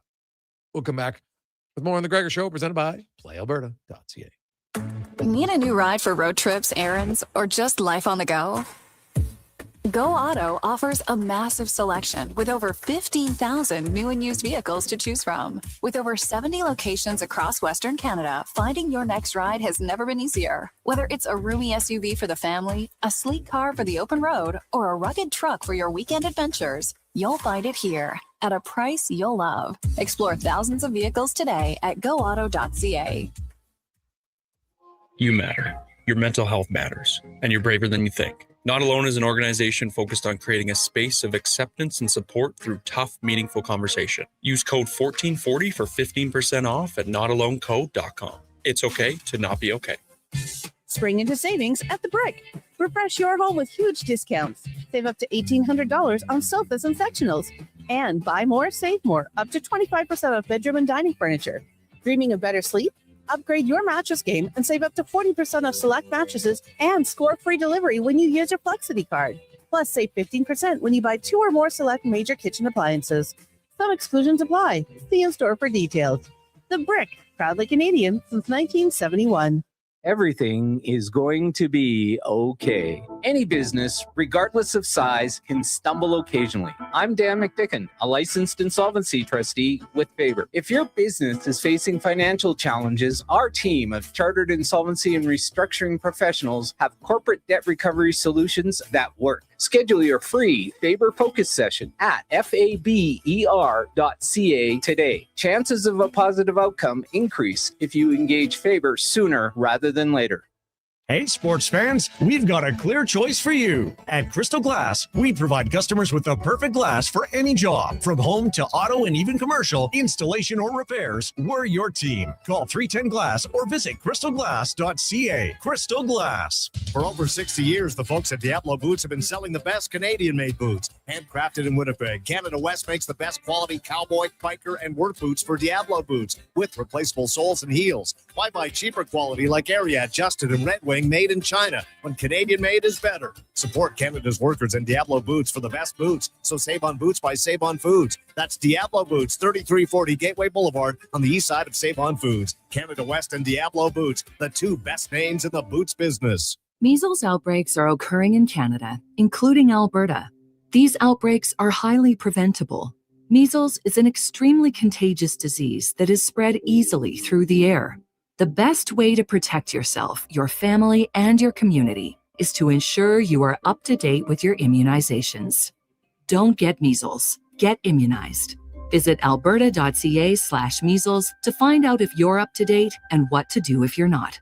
A message from the Government of Alberta. Why should you drive a Subaru? How about durability, style, and an excellent customer experience from the moment you step into the showroom? And how about accolades, including awards for numerous 2026 Subaru models from both AutoTrader and JD Power? But don't just take my word for it. Take a test drive and you'll see why the Subaru name is recognized and renowned for quality. To learn more, visit Subaru.ca.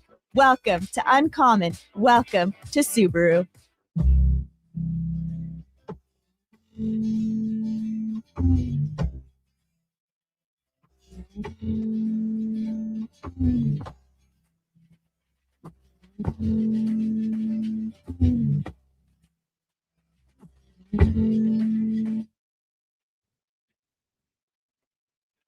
Portions of this hour brought to you by Crystal Glass, your clear choice for residential windows, locally manufactured and installed. Crystal Glass provides a beautiful product and incredible customer services for all of your residential needs. Call 310 Glass or visit crystalglass.ca for a quote.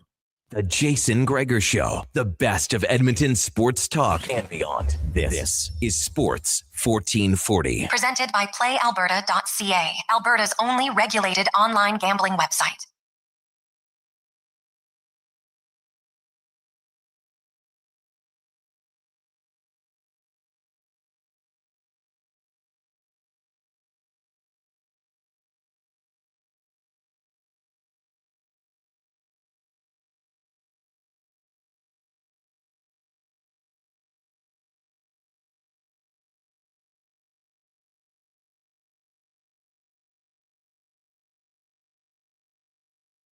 Sports. Of course, you have the WNBA draft going on tonight. You also have the NHL final Monday of the regular season. The most games in one night all week. 10 tonight, 9 tomorrow, 6 on Wednesday, 6 on Thursday. And then, boom, we are into the playoffs, which start on Saturday. Oilers are either going to be a Sunday or a Monday start for them this postseason. Games that matter tonight underway. The Hurricanes, that's one. Right now, if you're a fan of the Capitals and you're a fan of the Blue Jackets, you really need a Carolina win in regulation. They're up 1-0. Carolina wins. They secure first place in the Eastern Conference. Second in the NHL. They can't catch can't catch Colorado. And if they win tonight, that I think locks them up for Dallas couldn't catch them either. I'm pretty sure that they couldn't. So we'll see. Either way, Flyers lose.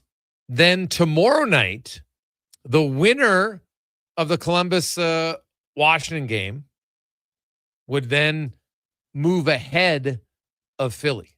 Because if it's Columbus who wins, Columbus has to win in regulation. I should point that out. If they win in overtime or shootout, guess what? Washington gets a point. Now they all would have 94 points, and Washington has a tiebreaker because they have 36 regulation wins, 10 more than the Flyers. So you can make an argument. And think about it. If Washington can get in, guess who would meet in the first round?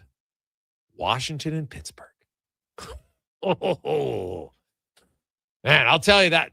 If I'm the Penguins, I do not want the Capitals. Logan Thompson being great. Like how the Capitals, they've won a lot of games. They don't have a lot of overtime losses or anything like that. I shouldn't say that. The Flyers only have 3 more than them, same with Columbus. But Washington has 36 regulation wins. Columbus has 28. Philly has 26. The difference is those two, Washington just doesn't get to overtime as often, right? They have 4 overtime regulation wins and 2 shootout wins. That's it. But Carolina wins tonight.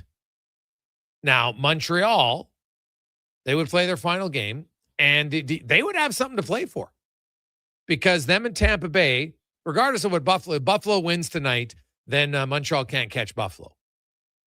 But they could be battling with Tampa Bay for home ice. So that would become a massive game. So the Flyers, like, as great as they've played, they got a real tough stretch here tonight and tomorrow. Carolina and Montreal. So just for drama, I would like to see the Hurricanes win. I know that sucks, Flyer fans. I'm sorry. But I'm just talking from a drama perspective. And now the Rangers are playing the Panthers. Jonathan Quick announces this is his last game in the National Hockey League, and not a great start for him as he has allowed 2 goals on 5 shots, so 6 shots now, but allowed 2 goals in the first 5 shots of the game to the Florida Panthers of all teams. So, but Jonathan Quick, what a career! And we've had. Do you think Jonathan Quick's a Hall of Famer? Like he won 2 Stanley Cups. goaltenders, it's hard for goalies to get into the Hall of Fame. Right? It just is. And so you look at all time, like obviously Marc-Andre Fleury, he's going to be an easy one to get in. He's second in wins. He's got Stanley Cups. Roberto Luongo took a long time to get in. Ed Belfour, Connor, he's not in the Hall. Is Ed Belfour in the Hall of Fame? I can't remember. I think he is. Or is he not? No, I don't think he is. No, he's not. No, he's not. Okay, good. I was right. Yeah. Lundqvist is in. Bobrovsky's no, he was 2011. Oh, Sorry. Ed's in? Yeah. Okay. But Curtis Joseph isn't in. No. Right now, he didn't win a cup. So, and I don't love that.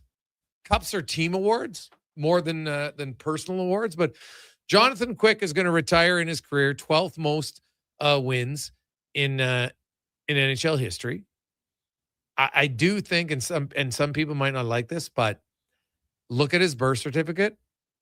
And I do think that comes into play sometimes because he's doing something that no one else has ever done as an American. He was the first goalie from the U.S. to win 400 games.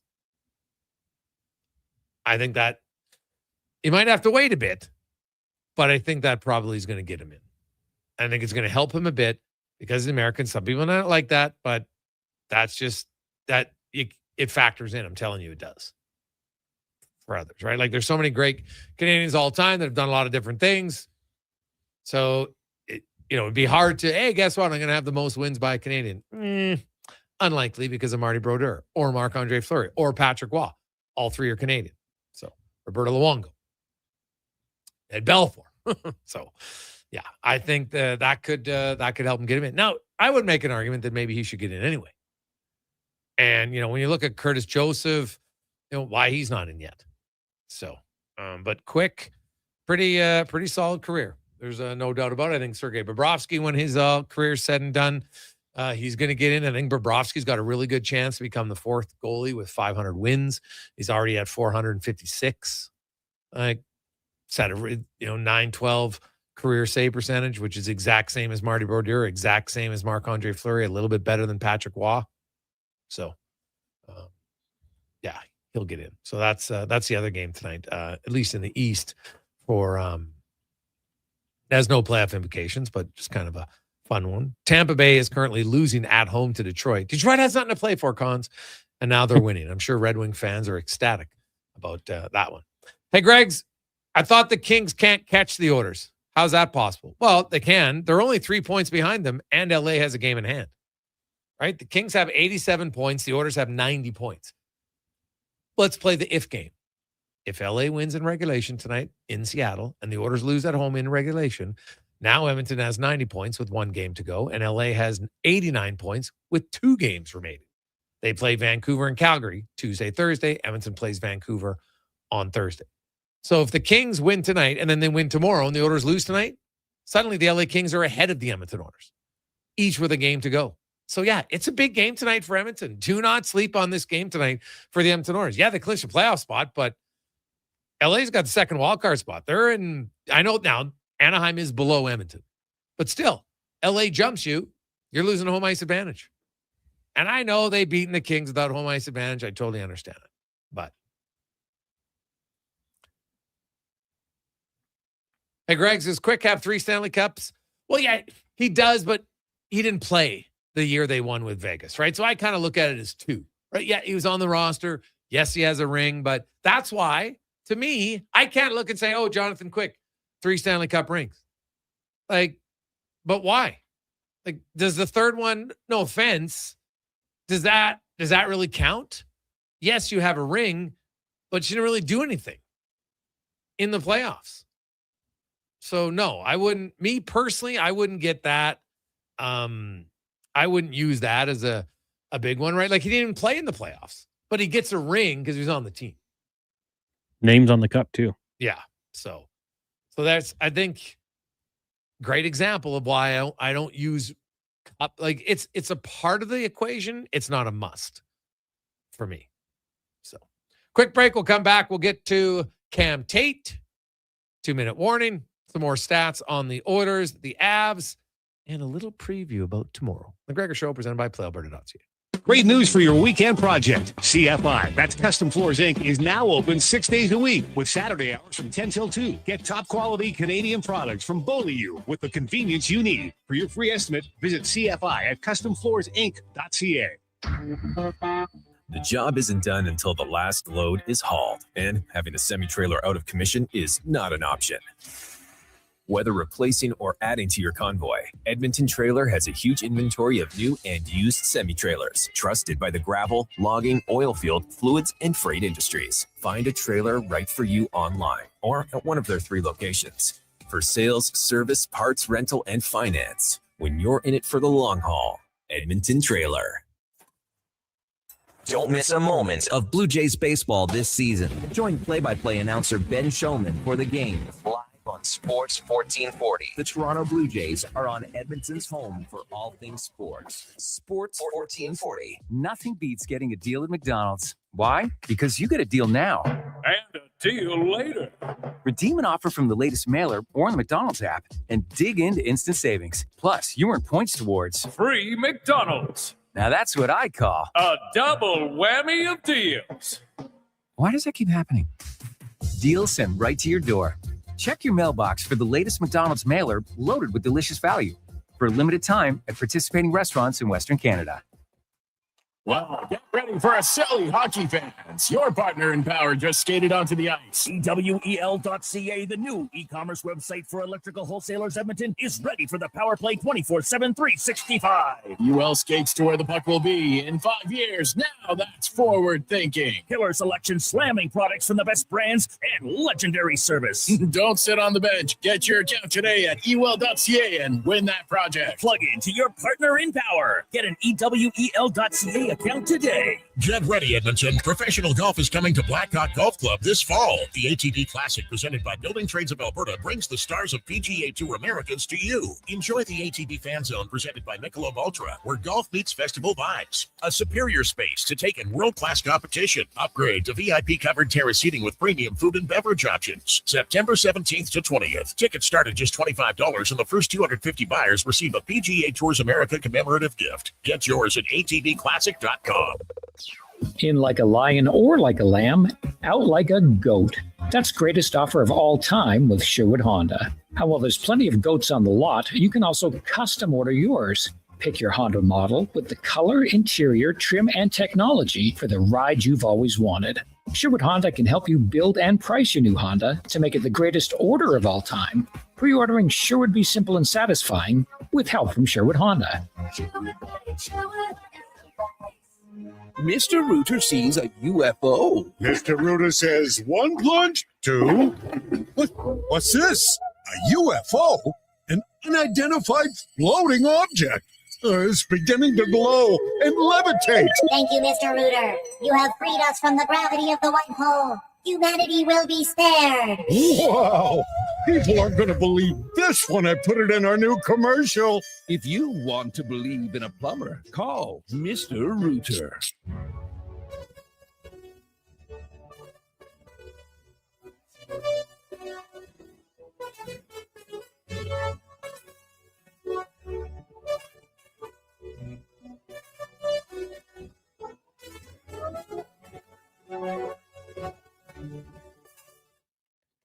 Portions of this hour brought to you by On the Rocks. The Oilers' push to the playoffs is on, and OTR is ready to be your hockey headquarters. $5.75 Molson Canadian, 69-cent wings, and play, score, and win every game. See more at ontherocks.yeg.com. The Jason Gregor Show, the best of Edmonton sports talk and beyond. This is Sports 1440. Presented by PlayAlberta.ca, Alberta's only regulated online gambling website.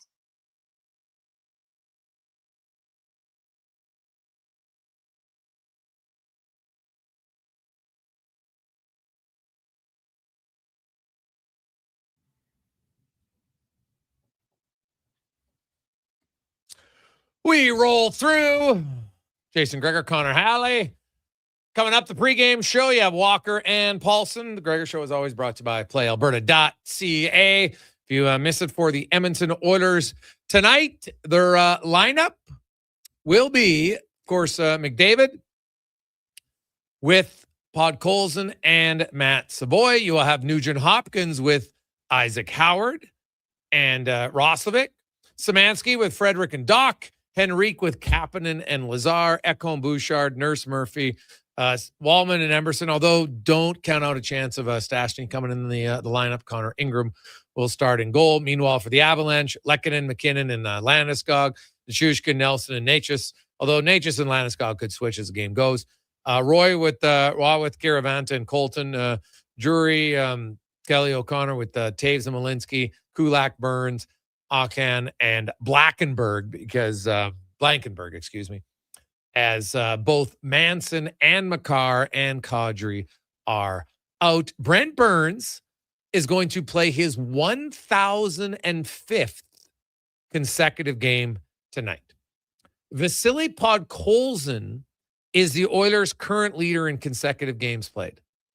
165. Former Oiler Brett Kulak, he'll play his 368th consecutive game tonight. That ranks 9th amongst active skaters. So Brent Burns, again, is at 1,005. There's only one guy who's just over halfway, and that's Nick Suzuki, who's at 535. So you just do the math in your head.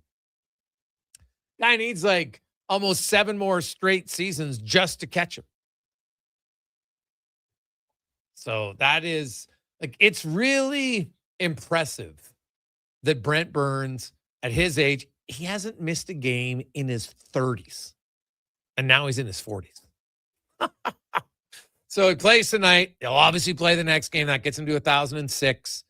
And then he would have the offseason. Then he would have the opportunity to chase down Phil Kessel. He would need 59 consecutive games to start next season to break the record. And in that time, by the way, in his 1,005 games, Brent Burns has averaged 23 minutes and 30 seconds a night. This is not a guy, like, that's totally different than a forward, right? Like, I'd like to look back at Phil Kessel's games played and what his minutes were in those games of 1,005. Like, it's not close to 23. I can tell you that right now. So, we'll see where it goes. Hey, Gregor, did you happen to do you have Chris Pronger on? We do. Can you ask him about the part in his book about when he signed with the Oilers? I don't want to give any spoilers. Oh, I will ask him. He will be on our show on Wednesday in the 2:00 hour. Okay. We also have got a few other former NHLers coming on the show leading up to the playoffs tonight and tomorrow. So that should be good. Quick early scores there after the first period. And Capitals fans, Blue Jackets fans, Hurricanes are leading the Flyers 2-0. As Nikolai Ehlers has his 25th on the power play, and Bradley Nadeau scores his third. The Connor Geekie just scored his first goal with the Lightning. First goal of the season. As they have tied Detroit 1-1 late in the first. The Rangers are down 2-1 to Florida. Dallas doesn't mean anything. The next game that means something tonight will be the Sharks and the Predators. Then Buffalo's playing for first place in their division. The Avalanche and the Oilers. Oilers obviously are playing for position in the Pacific and even the wild card. Crazy. Kings and Kraken and the Jets and the Golden Knights. So Kings and the Oilers game start at basically the same time. And then a half an hour later, you'll have Vegas and Winnipeg going at it.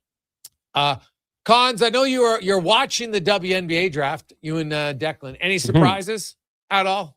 No, I don't think so. Seems to be going in the order as expected. The Toronto, what's her name? Dumb name. They took Kiki Rice out of UCLA. National champion, played there for 4 years. Point total went up. The Tempo. Yeah. Dumb name. Dumb uniforms. You never drove a Tempo back in the day? No, couldn't afford it. But no, I don't. Why don't you like the Tempo? You got to play with Tempo. You got to play with pace. I don't know.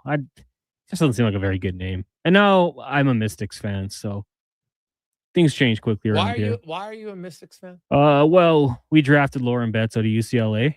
She's 6'7". I think she's going to be the next force in the league. So Yeah, Just get the ball inside to her. So your girl that was the one Connor was like, Yeah. whoever drafts her, that's what I'm cheering for. That's my new team. That's your new team, the Mystics. I was a fan of the Merc for a while, but Okay. they couldn't put it together, so I'm going Mystics. She's 6'7". She's also a Bruin, so a lot of Bruins being drafted. I guess that's what happens when you win a natty. But I think all in all, pretty much as expected. Maybe Duncan wants to jump in, but looking like we got pretty much as expected in the WNBA draft. Guys, I can't believe Burns snuck onto the Avs. Well, I don't know if he snuck on. Like, Brent Burns has been a really good player. Like, you know what? He's in Carolina for a long time. Now, their system, some people felt like it didn't work, and they're like, oh, Burns, you know what? Yeah, well, if you're going to play an up-tempo and the guy's 40, maybe it doesn't work. But Brent Burns and Manson have been a very good defensive pairing for the Avs. Now, they won't be paired tonight because Manson's not playing. He left the game against Vegas, upper body, but sounds like it's nothing serious. This is just them being cautious. They have the advantage of the games meaning nothing for them, so they won't play. Now, the game, there's always something. You can look at anything, right? Scott Wedgwood, for him, trust me, the game means something. He wants to send another message to his head coach. Hey, I'm right here. I should be the starter in game one. Marty Necas is looking to have his first 100-point season of his career. And you know that his teammates want to get, when you get that close to a milestone, all the players know how hard it is. Like Marty Necas' career high prior to this season was 73 points, right? He had 71 in Carolina. Then last year, he split between Carolina and Colorado. He had 55 points in 49 games in Carolina, and then had 28 in 30 games with Colorado. So a pretty good season. But now he's got a career high, 38 goals, 99 points. He's plus 45. It's been a pretty good year. So now he can get to 100. So trust me, he wants to get it. His teammates want to get it. That is something to battle. Hey, Greg's, is tonight's game on Prime? Honestly, you know what? No, it's on Sportsnet West.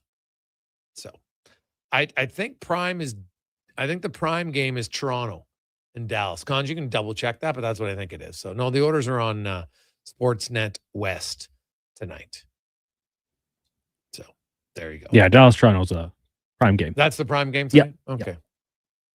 I have to say, the Prime broadcasts, I don't think they've been Prime to speak open honestly. Like, I found it a few times I've watched it, like it's buffering. I don't like it. If you're going to pay for it and you're going to provide a service, you cannot have a game buffering. Just can't do it. Or like, I know there's a rare time where your cable will bleep out for a second. Doesn't happen very often. Not nearly as much as the buffering goes. And the thing about the buffering was it kind of depended on where you're at. So I don't know.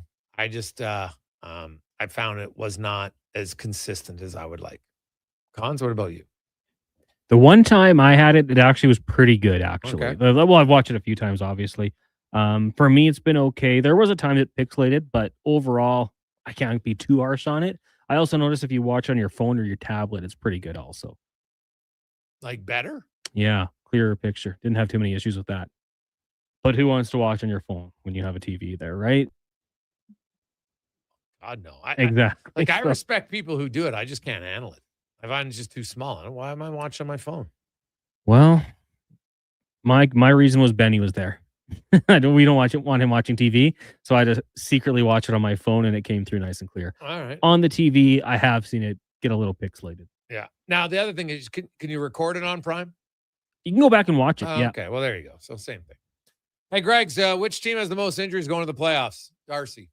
Well, talk to me when the playoffs start, Darcy, because honestly, we don't know. Like, when is Leon Draisaitl going to be back? If he misses one game, it's one game. If he misses 5 games, well, that's a big difference, right? Rupe Hintz, we know for sure he's not starting game 1 for Dallas. Miro Heiskanen, they don't know. But the reports are debatable at best if he's going to play. So if you don't have Hintz or Heiskanen, I'm not sure the team that has 2 more major injuries to start a series. Right, Zach Hyman's expected to be ready for game 1. Now, if he isn't, Oilers are right at the top of the list too, with Hyman and Draisaitl, and maybe Jason Dickinson. So now Max Jones, yeah, I heard Max Jones was playing well, but if everybody was healthy, would Max Jones be in the lineup ahead of Doc? It's a good debate. Right? Good debate. Hey, guys, why is Hallie allowed to watch TV, but the boy isn't? Cheers. Well, because he's really young, king of Fort Nasty, and it's not good for his eyes. Right? All the eye doctors would tell you that. Not great. So that's why. Connor's eyes, they're old and dying anyway. Busted. So they're fine. So there you go. On behalf of Connor Hallie, Declan Kruger, I'm Jason Gregor. Enjoy the game tonight. We have the pregame show coming up right now with Walker and Paulson.